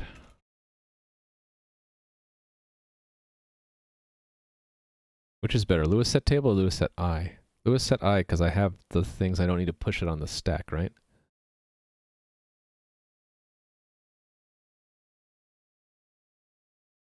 It pops the value. All right, so I push it and call set I. This one requires I push two things. Okay, so set I is the better one. All right, so we'll do Lua new table.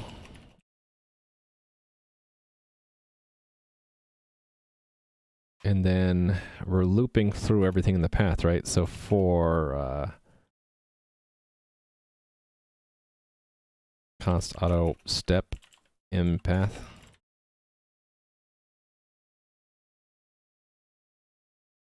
Oh, I didn't. I need to. It's the IntelliSense is going to give me a hard time until I define that. So let me do that. Really, I need to define find path here.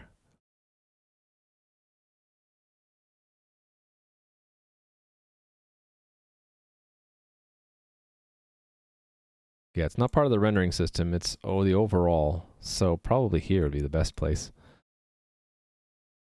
Oops, back. Make a bookmark. Okay, and then we're gonna find the other place here. Do I have a... I don't have a nice declaration. So I'm just gonna copy from here. Paste here. And do that. Like that. And then define it next to access check. So close that, paste. So there'll be two find path overloads, one that we use with Lua and the other one that we use internally. And then bookmark, and then go to the other bookmark here and just basically have this one call the other one. Find path, and then just pass all the arguments. So it's the other overload. Zone ID, starting position, ending position, cost function, heuristic function, and max cost. And all of this code gets moved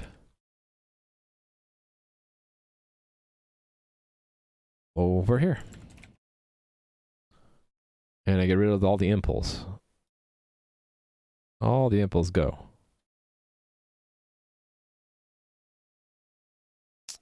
And we're good. Okay, so if we have that, then this should work, right? It's zone, not zone ID. Cool. So then what is the type of path? It is a vector of position. So each one of these will be a position. Too bad this doesn't say position. It says standard vector constant iterator of something, value type. It's like, well, the important thing is that what's in the dot, dot, dot, actually. It should just say position. With a position, we're going to turn that into a Lua array. So it's the opposite. I have a position from Lua.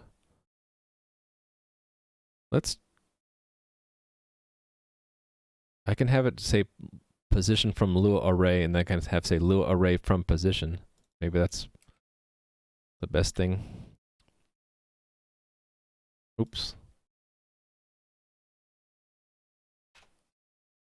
Right, so let's call that position from Lua array.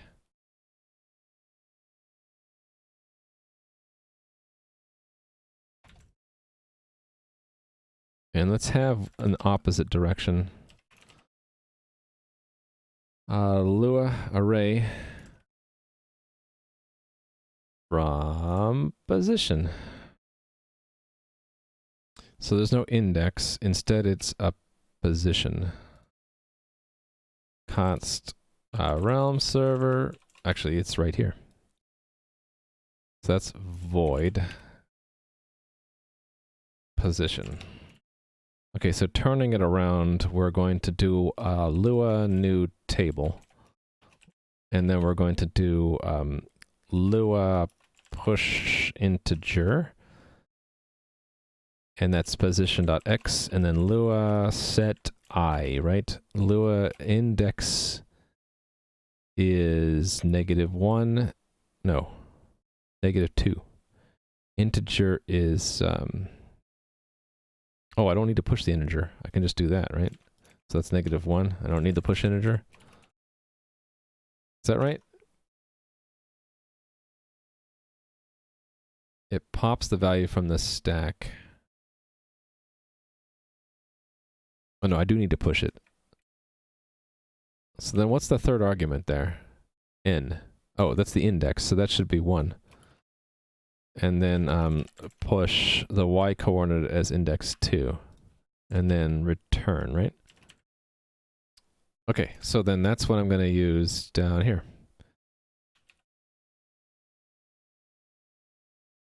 Right here.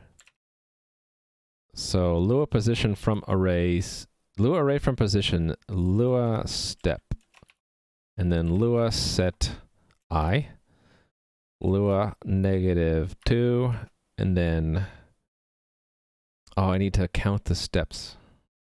Hold on, I gotta take this phone call. I'll be right back.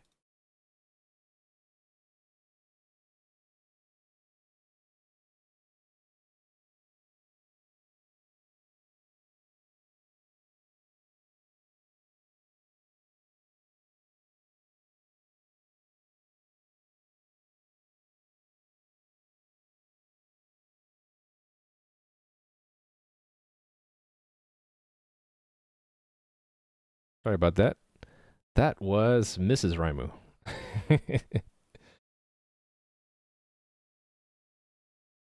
didn't miss any chat, right? Chat kind of died when we mentioned bot.land. Is that a good thing or a bad thing? Maybe everyone's off playing botland right now. All right. Yeah, I need to know. Yeah, I just need a counter, right? And what does this need in terms of type? Lua integer. Okay, fine. Lua integer index starts at 1, right? And then, actually, if we start at 0, it will do the correct behavior if I do that.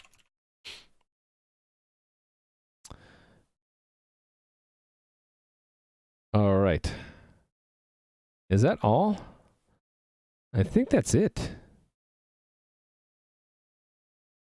It can't be that easy. Oh no, I didn't fill these in.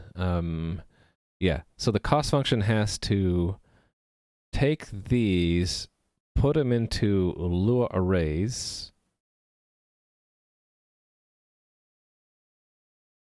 and call this function, right? Yeah. Right. Okay. This is tough. Let me do I need this one anymore? No. No. Well, I'll need to write a comment for that. Do I need a comment here anymore? Nah. I mean, not a comment, what do you call these thingies? Bookmark. Words and I don't get along somehow, sometimes. It sounds ugly from the Lua side? Maybe. It could be that I should make like standard cost and heuristic functions that are built into C++ and just use them. I do want the Lua to be, I want it to be flexible so that Lua can provide an alternate cost function or a heuristic. But maybe there could be standard cost functions. Like what if they're nil? Nil would end up using a standard cost function of some kind.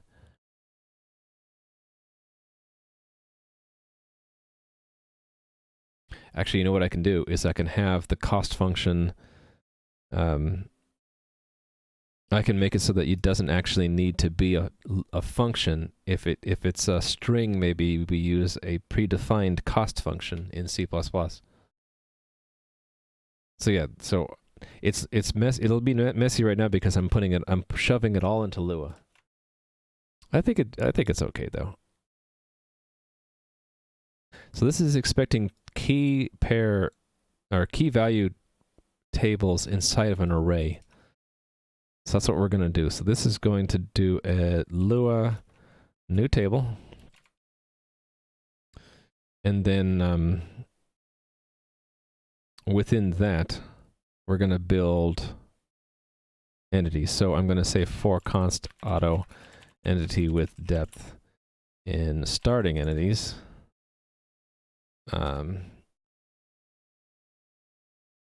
Lua table from entity with depth, Lua entity with depth, and then Lua set I. So I'll need to have an index again. A Lua, a -2, a ++ index. And then we're going to do the same thing for the ending entities. And now we have two tables, right? So let me make sure I understand the call protocol again. Lua call. What's the protocol? I zoomed in way too quickly, way too fast there.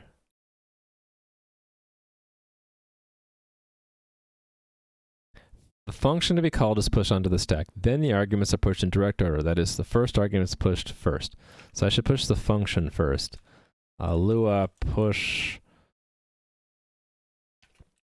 And then it's just Lua push, right? Push value. Right, push value. 5. Because that's the cost function, right? And then the arguments.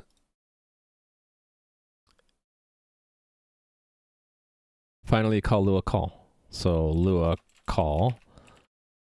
And n is the number of arguments, 2. And then the number of results we expect is 1. And then we take that and we need it to be an integer to return, right? So that's a Lua check integer.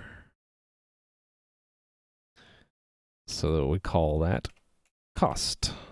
And that'll be one thing. And we'll want to do the right thing and do a Lua pop. And return it. There we go. And I don't have to worry about making that a protected call because this whole thing is itself already within the context of a Lua stack. So the whole thing will bail out correctly if, I think with a long jump is how it works, if there's an error.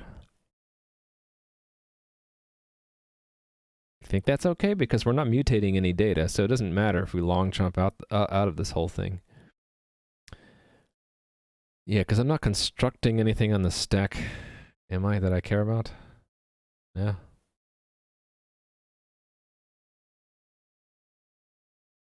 Actually, I'm guessing long jumps would destroy things like this function anyway.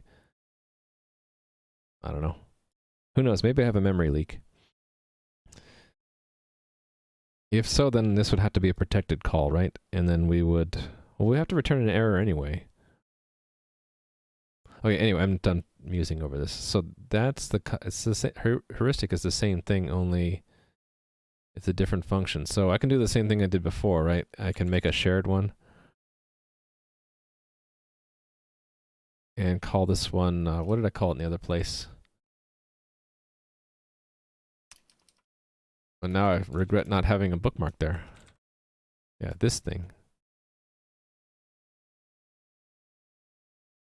In entities at position, is that what I called it, right?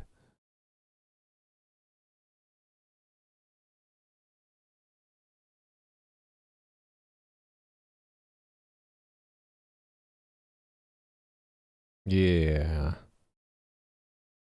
Well,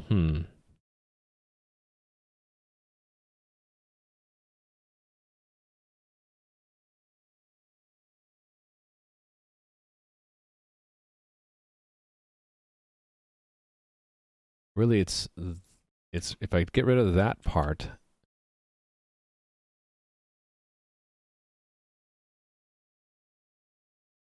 and return the cost. Actually, yeah.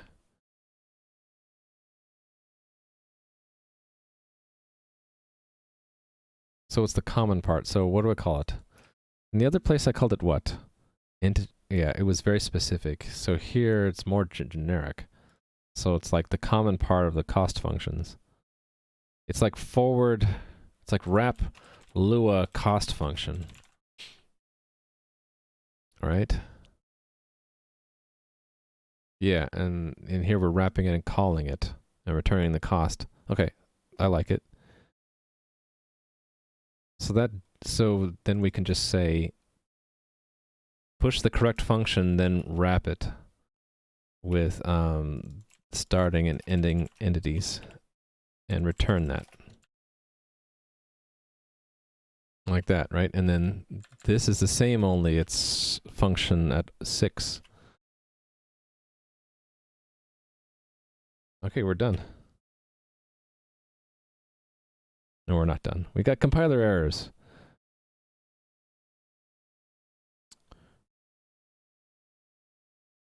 Identifier not known. Lua, oh, I never wrote that. 753. Yeah, I never wrote that. Lua, from Lua? Yeah. This thing. Lua table from entity with depth. I'm getting hungry. I don't know if I'll maybe finish this before I run out of energy. How come it's not helping me with suggestions? It doesn't want me to finish. I prefer to use Lua raw set. You think you're right. Because set goes through a meta table, but I know I won't need a meta table because I'm making the table myself. How come this won't let me type? It's the same syntax, only it bypasses the meta method, right? I think you're right. Let's give you a point. iGrox got the point.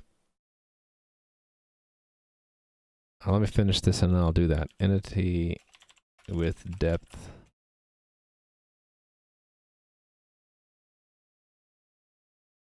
So Lua set I. I might be able to use it everywhere. Even in here?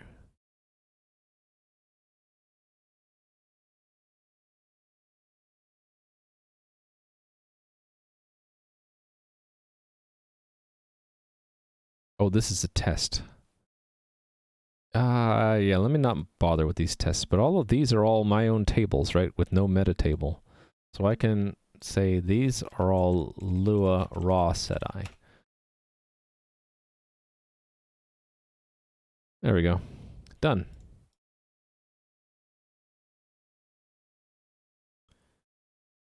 Oh yeah, you hadn't heard about bot.land? Oh, you should also check out Adam's stream. He should be back on Monday. He launched his game a couple weeks ago, and he's still developing, like, fixing bugs on it and stuff. Yeah, totally. He's hosting his friend, yeah. He is down to like a half day's streams. So he'll start at like my time it's like 8 a.m. 9 a.m. to like 1 p.m. Pacific. They're both in there talking? Oh, that's nice. Cool. Dude, who's he hosting right now? I guess I could peek too. Who's he hosting? Oh, Capped. Oh, he's playing Botland, I'm guessing, right? Yeah, okay, yeah. So Capped is actually playing Adam's game right now. Yeah, he's been active in Adam's Discord as well. Yeah, super fun to see that Adam's game is successful. So I want a table, but here I want the table to be name value. So let me go to where the test was. Actually, I can just do that. It's tile ID. That's the only thing I'm using right now, but there are other things in this that I might want to pull out. Tile set, depth, entity. Okay. So, if there's a raw set I, I'm guessing there's also a raw set.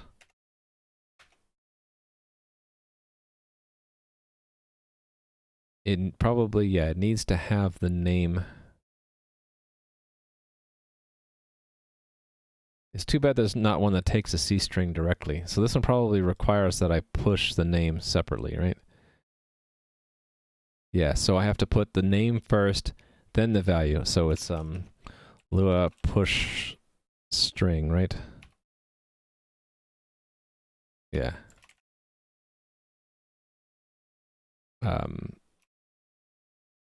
Tile ID, and then Lua push integer, entity with depth tile ID, Lua raw set -3, because that's -1, -2, -3, and then 3 other fields, right? And, well, let's do them in the right order. So that's entity, depth, tile set. And I'm only changing the snake, Pascal to snake case for that one. The other ones are all lowercase. That's it. Index, yeah, I had a feeling I might do that. I repurposed it, so I don't need to redeclare its type. You would think C++ wouldn't care about that. But it does. It should say like, oh, he's giving me the type again. I already know what the type is.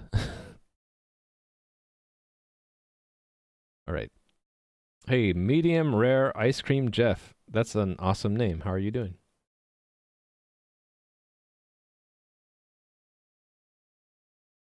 I'm taking a pathfinding algorithm implementation that I put into my game right now, and I'm wrapping in Lua so that I can use it in my game's built-in scripts. So I don't know if I'll have time enough to do this, but the idea is George, who's an NPC right now, who has the duty of guiding characters out of this area of the dungeon. So when he starts guiding you, he basically follows this path over these 2 bridges and then back to these stairs, and he says, here's the way out, and then he returns back over here. So right now the code I have in Lua has encoded the path by checkpoints, and it's basically manually set up checkpoints, and I'm trying to get it so that I can just say, hey George, find a path to this spot, And then using the A-star algorithm, it would come up with this path programmatically and then follow that path. Get him, George. So he also aggroes and slaughters any slimes that get too close. The idea is he would guide a new player out and handle the combat for you, so you wouldn't have to worry about it.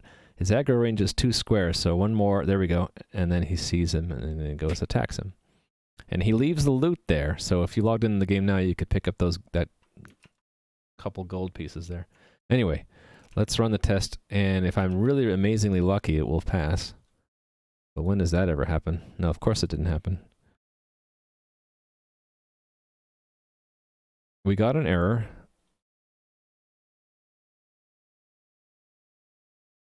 Cannot construct a JSON value from a table.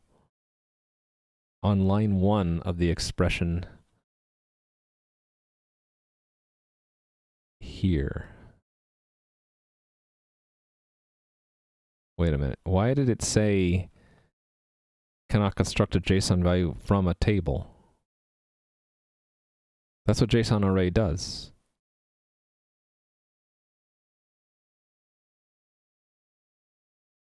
Interesting. So this didn't error. So it actually ran something. If I wanted to, I could put a breakpoint and see if it constructed the path correctly. Maybe we'll do that first, just out of curiosity. Let's find this in the test explorer. So there it is, and then let me find where I want to put a breakpoint. Thank you for that follow. I want to put it here, right? I want to put it right here. And then debug. We should get the path out and I can look at it. Yeah, so there's the path. Yeah, it went up and then right and then down and then right and then up. Yes, that's the correct path. That's cool. So that actually used the Lua cost and heuristic functions correctly. Actually, it got further than I thought it would.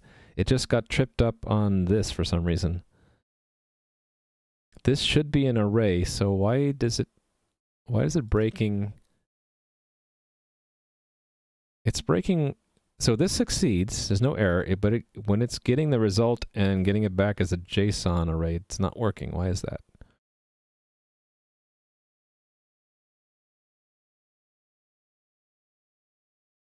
That should have worked. Why not? I feel like I'm missing something. Let me run it again. I can see this. Cannot construct a JSON value from a table. I guess I can look for that again. Cannot construct.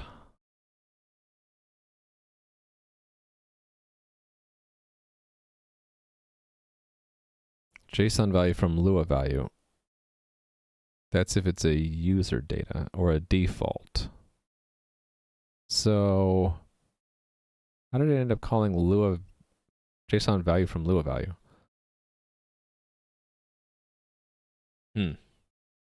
Yeah, as soon as Mrs. Rymood gets home, we're gonna eat. So, I'll continue working on this until she gets home.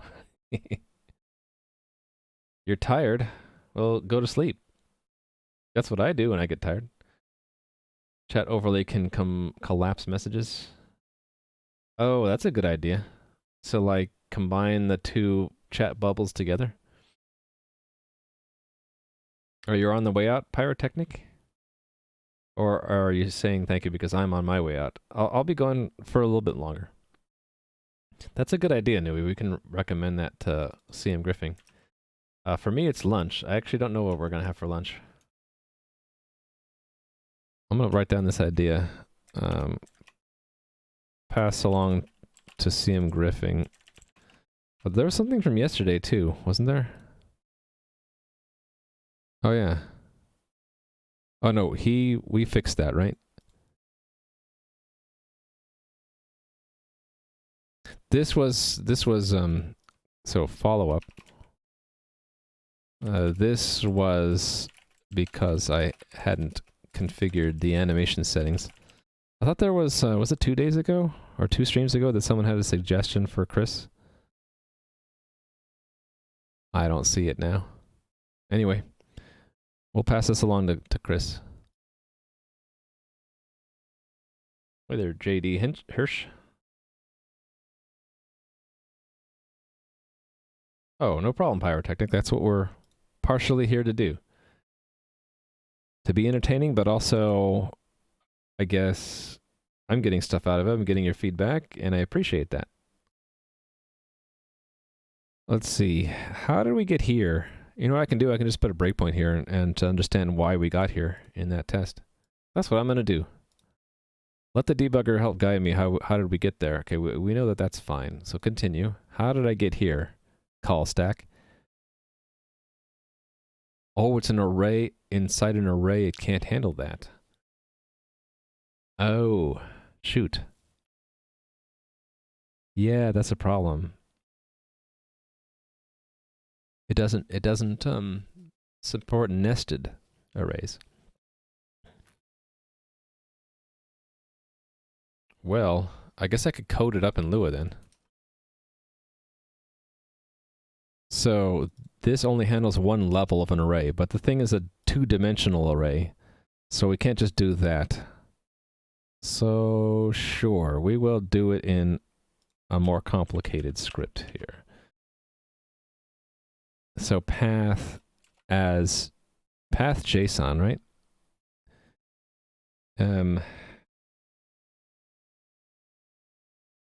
We'll have to construct that item by item. Thank you for the follow, by the way. Needs more hypertables.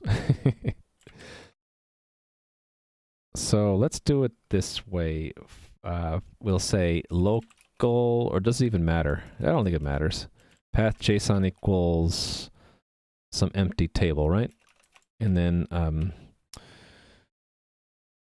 we'll say for I comma v and I pairs path do, and that is bracketed with an end, and then in the middle, I don't care about the I, it's the value. The value is itself a JSON object, so it would be path JSON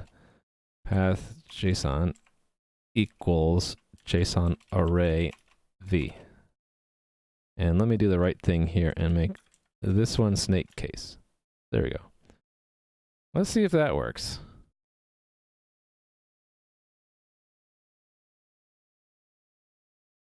Interesting. It didn't crash, but it's an empty array. What did I do wrong here? Oh, that needs to be a +1. Off by 1 error. Try again.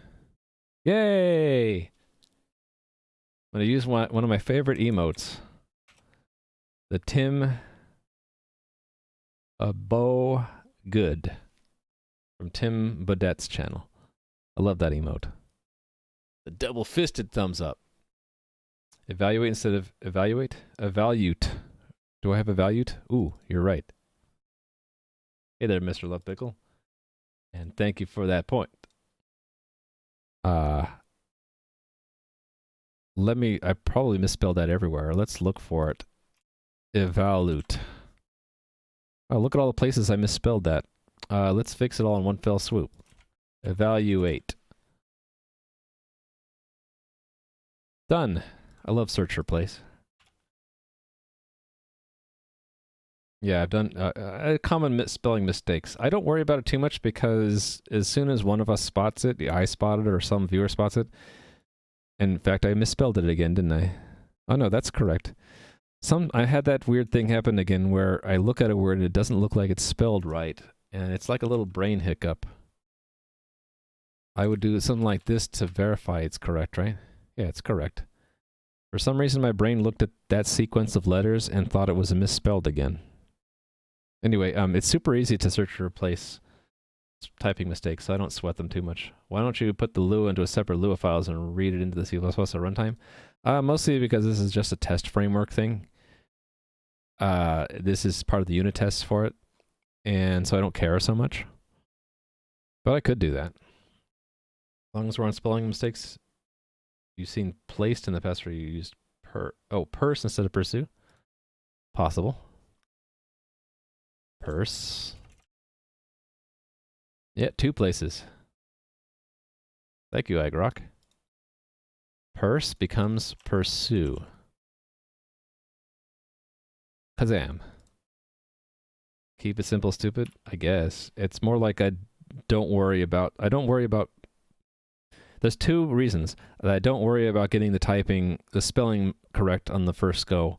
If it's code, the compiler or the IntelliSense will tell me I misspelled it. If it's not code, if it's in a comment or something, when I eventually see it, I'll be like, oh, okay, search replace to fix it. So I don't worry about it too much. All right. Yeah, exactly. If I'm consistent in my misspelling, then, and that's how I usually am. When I misspell things, I'm usually consistent about spelling it wrong. Then it's not such a big deal. But hey, I got my path finding wrapped in Lua, so I'm not going to have time to do the last step, which is to actually integrate it into the logic of George. But I think it will work. I just need to tell him, find a path here, and then that path I get back, I'll store in his own data somewhere, and then he'll just use it as like breadcrumbs to find his way out. And then if he gets sidetracked by finding a mob, either I need to find a path back to a breadcrumb, or I need to calculate a new path. But that shouldn't be too hard now that I have this pathfinding function. So let me check this in. Okay, this was a spelling mistake. And there was another one elsewhere, right? This one, valued. In a lot of places. Okay, so let me stage that, but unstage the big hunk right here.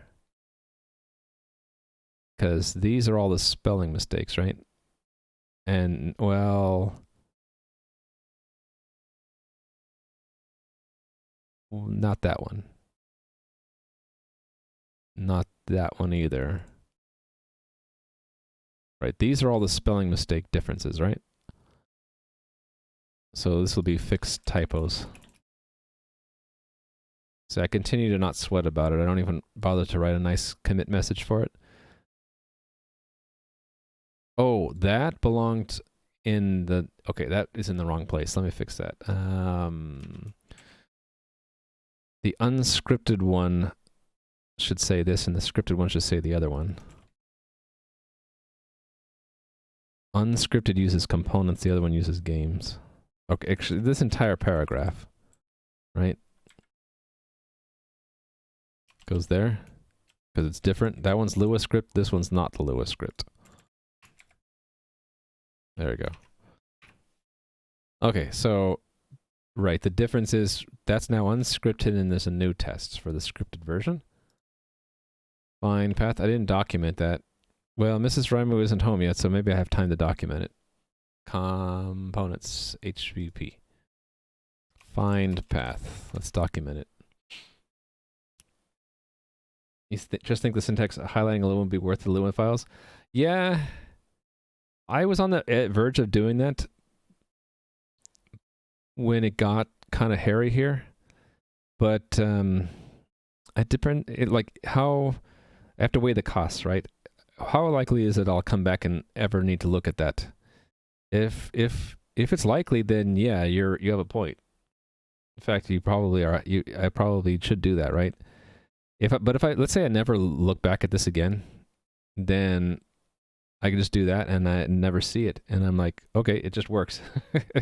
If it ever breaks, if the test breaks, yeah, I'll need to come in here and look.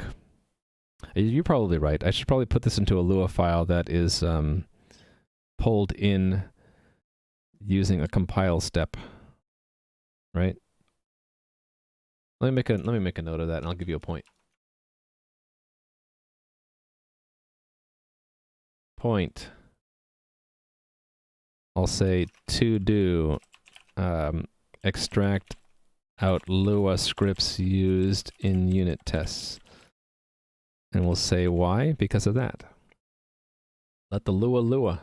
Let the Lua be .lua, exactly.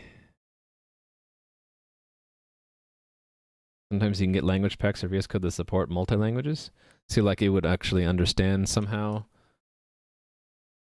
what I'm doing here with the string. Actually, you know what? If I made a macro to do this, to do the wrapping in strings like that, and then I somehow annotated that the block below is in Lua, then an extension could be told that interpret this as Lua and everything else is C++. That would be sweet.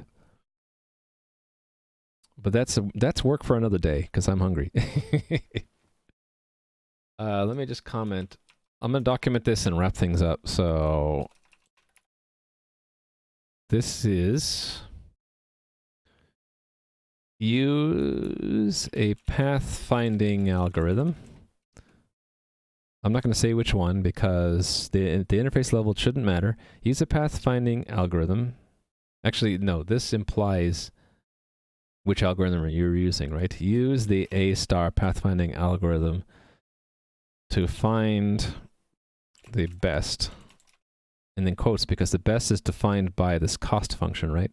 Actually, I guess we can say the lowest cost path from the given starting position to the given ending position using in the given zone of the world. So the pathfinding actually won't work between zones, but I don't need it to. Using the given functions to compute cost, and using the given cost function and the given heuristic function to estimate costs. There we go. That's probably good enough, right?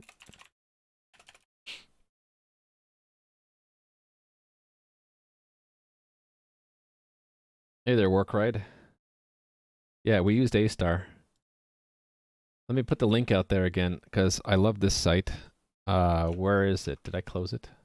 No, it's over here.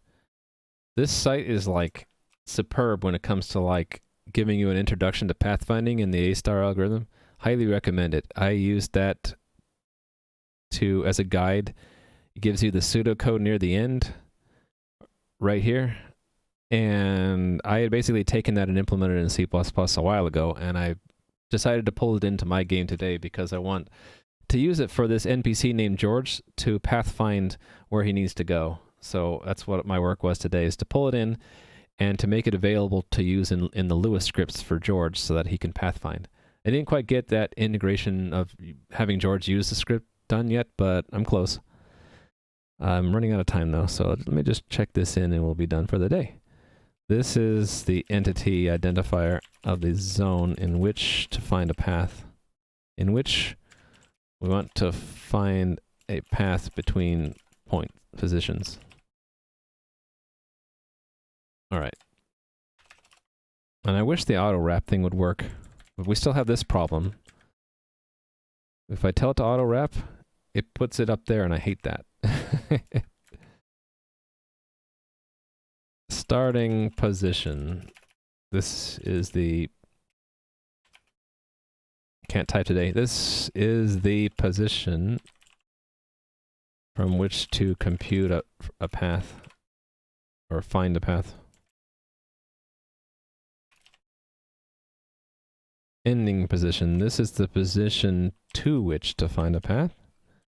And cost function. This function is used to determine the cost of moving from one position to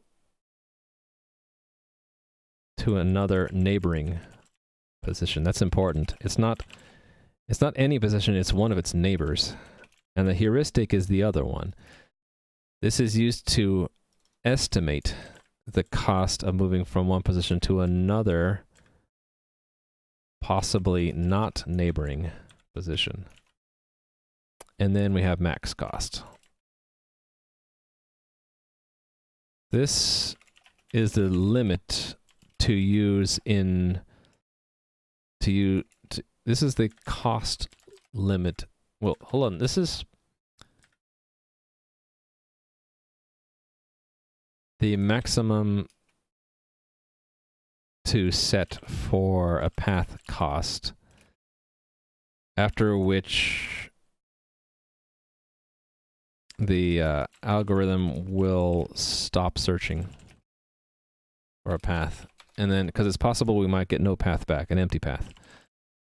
if a path is found within the given maximum cost, it is returned as a sequence of position of step positions. Otherwise, an empty list is returned. That'll indicate that there's no path that could be found. Can you send this about the chat collapse thing? Oh, you did a preview thing there. Yeah, that's a nice idea. We can do that. Chris will appreciate that. We will do that. And I'm done, right? Stage that, and it... Actually, hold on. Let me stage everything and look. That's good. Oh, I didn't document any of those. Maybe I don't need to because they're obvious from the name. Yeah, I'm not going to worry about it so much. That's implementing this. Let me just copy the documentation from one place to the other. Because one's just the external interface, the other one's the internal.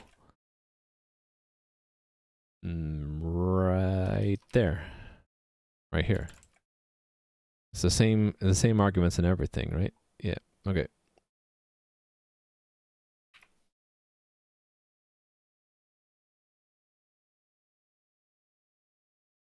And when we linked it into Lua, so this is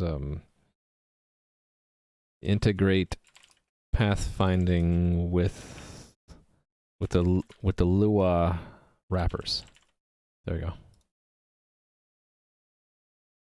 Is it broken yet? No, we're trying to break it as much as we can, and Perry, but no, it's not broken. Check it out. Actually, this is the wrong window. Let's close that. Check it out. We can find paths, scripted or unscripted. Nice.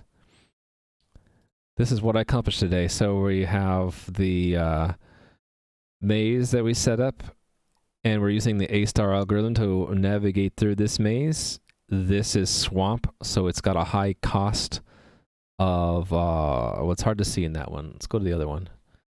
Of a 100 to pass through the swamp. Normal squares are 1, walls are very, very high, so that we never ever pass through them. So this is working. It finds this path, which is the least cost path.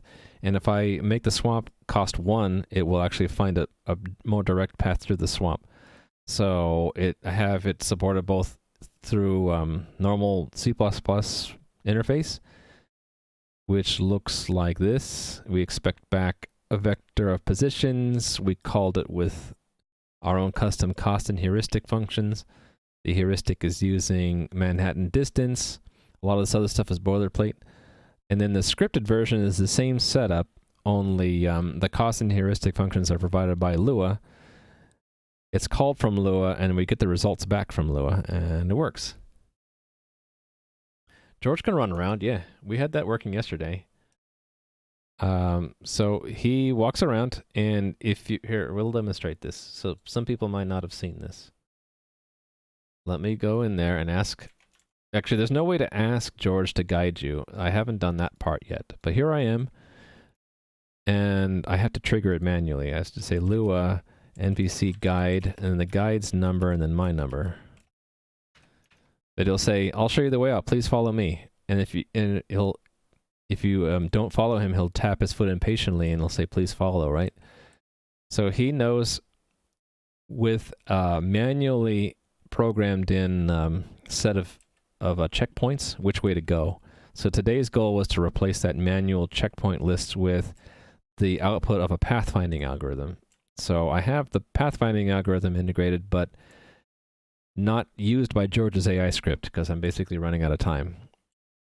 But yeah, he will guide you out of the dungeon.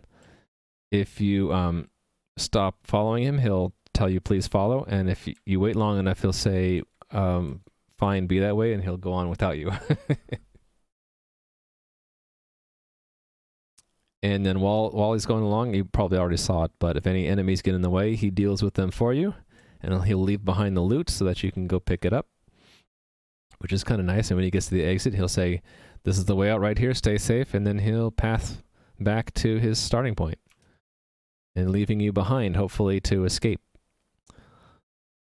So yeah, today's Friday, so that means it will be on Monday. Hopefully, I will integrate the pathfinding into George and remove the manual checkpoint list. And then I can use that pathfinding for other things. So another thing I'd like to use the pathfinding for is the aggro range. Rather than just using Manhattan distance, I'd like to use the same kind of algorithm to find the closest enemy that can be reached. And so, like, if George was on the other side of the water from this slime, even though it's only 2 squares away, it should come out as a very high cost to reach that slime, and so he would not aggro. And that's kind of like pathfinding, only you're computing the cost of various positions, and that I had that in the algorithm.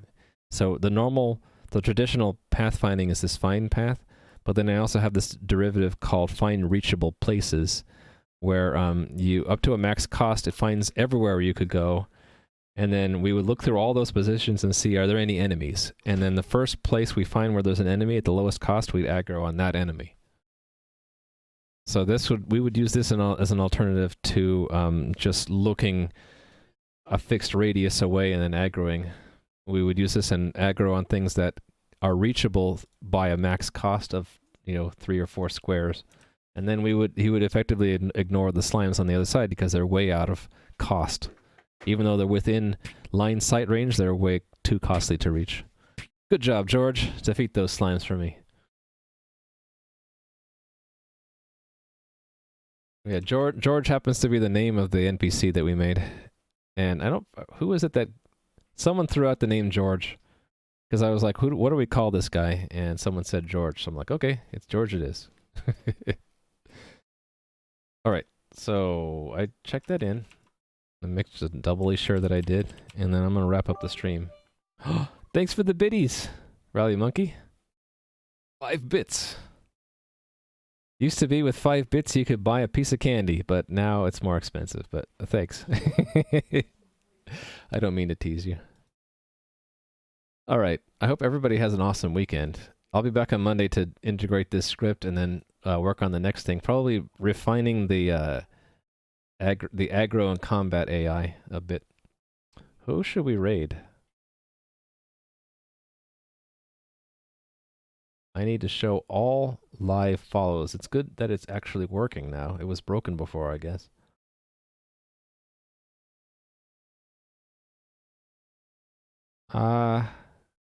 You want me to raid Lana Lux? I guess I could. I don't mind taking viewer suggestions on who we raid. Let me go look to see what she's doing. She hates it. Why would I raid her if she hates it? Don't forget about... No, I won't forget. It'll be in my notebook. See? It's right here. Here, we'll make it... even bigger. How do I do that?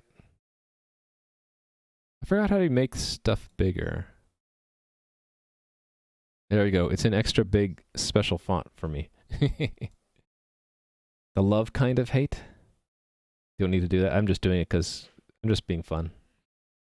I don't think I've ever rated Lana Lux. Why not?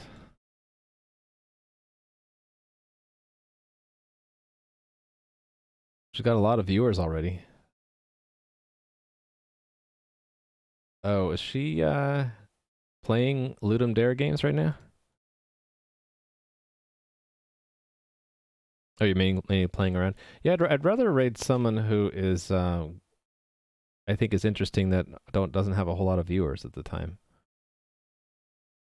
How about Callow Creation? He's working on a Twitter and Twitch bot stuff, and it's in JavaScript, and I think working on Twitch and Twitter bots is kind of cool. I think you might enjoy it. What's up, Nui?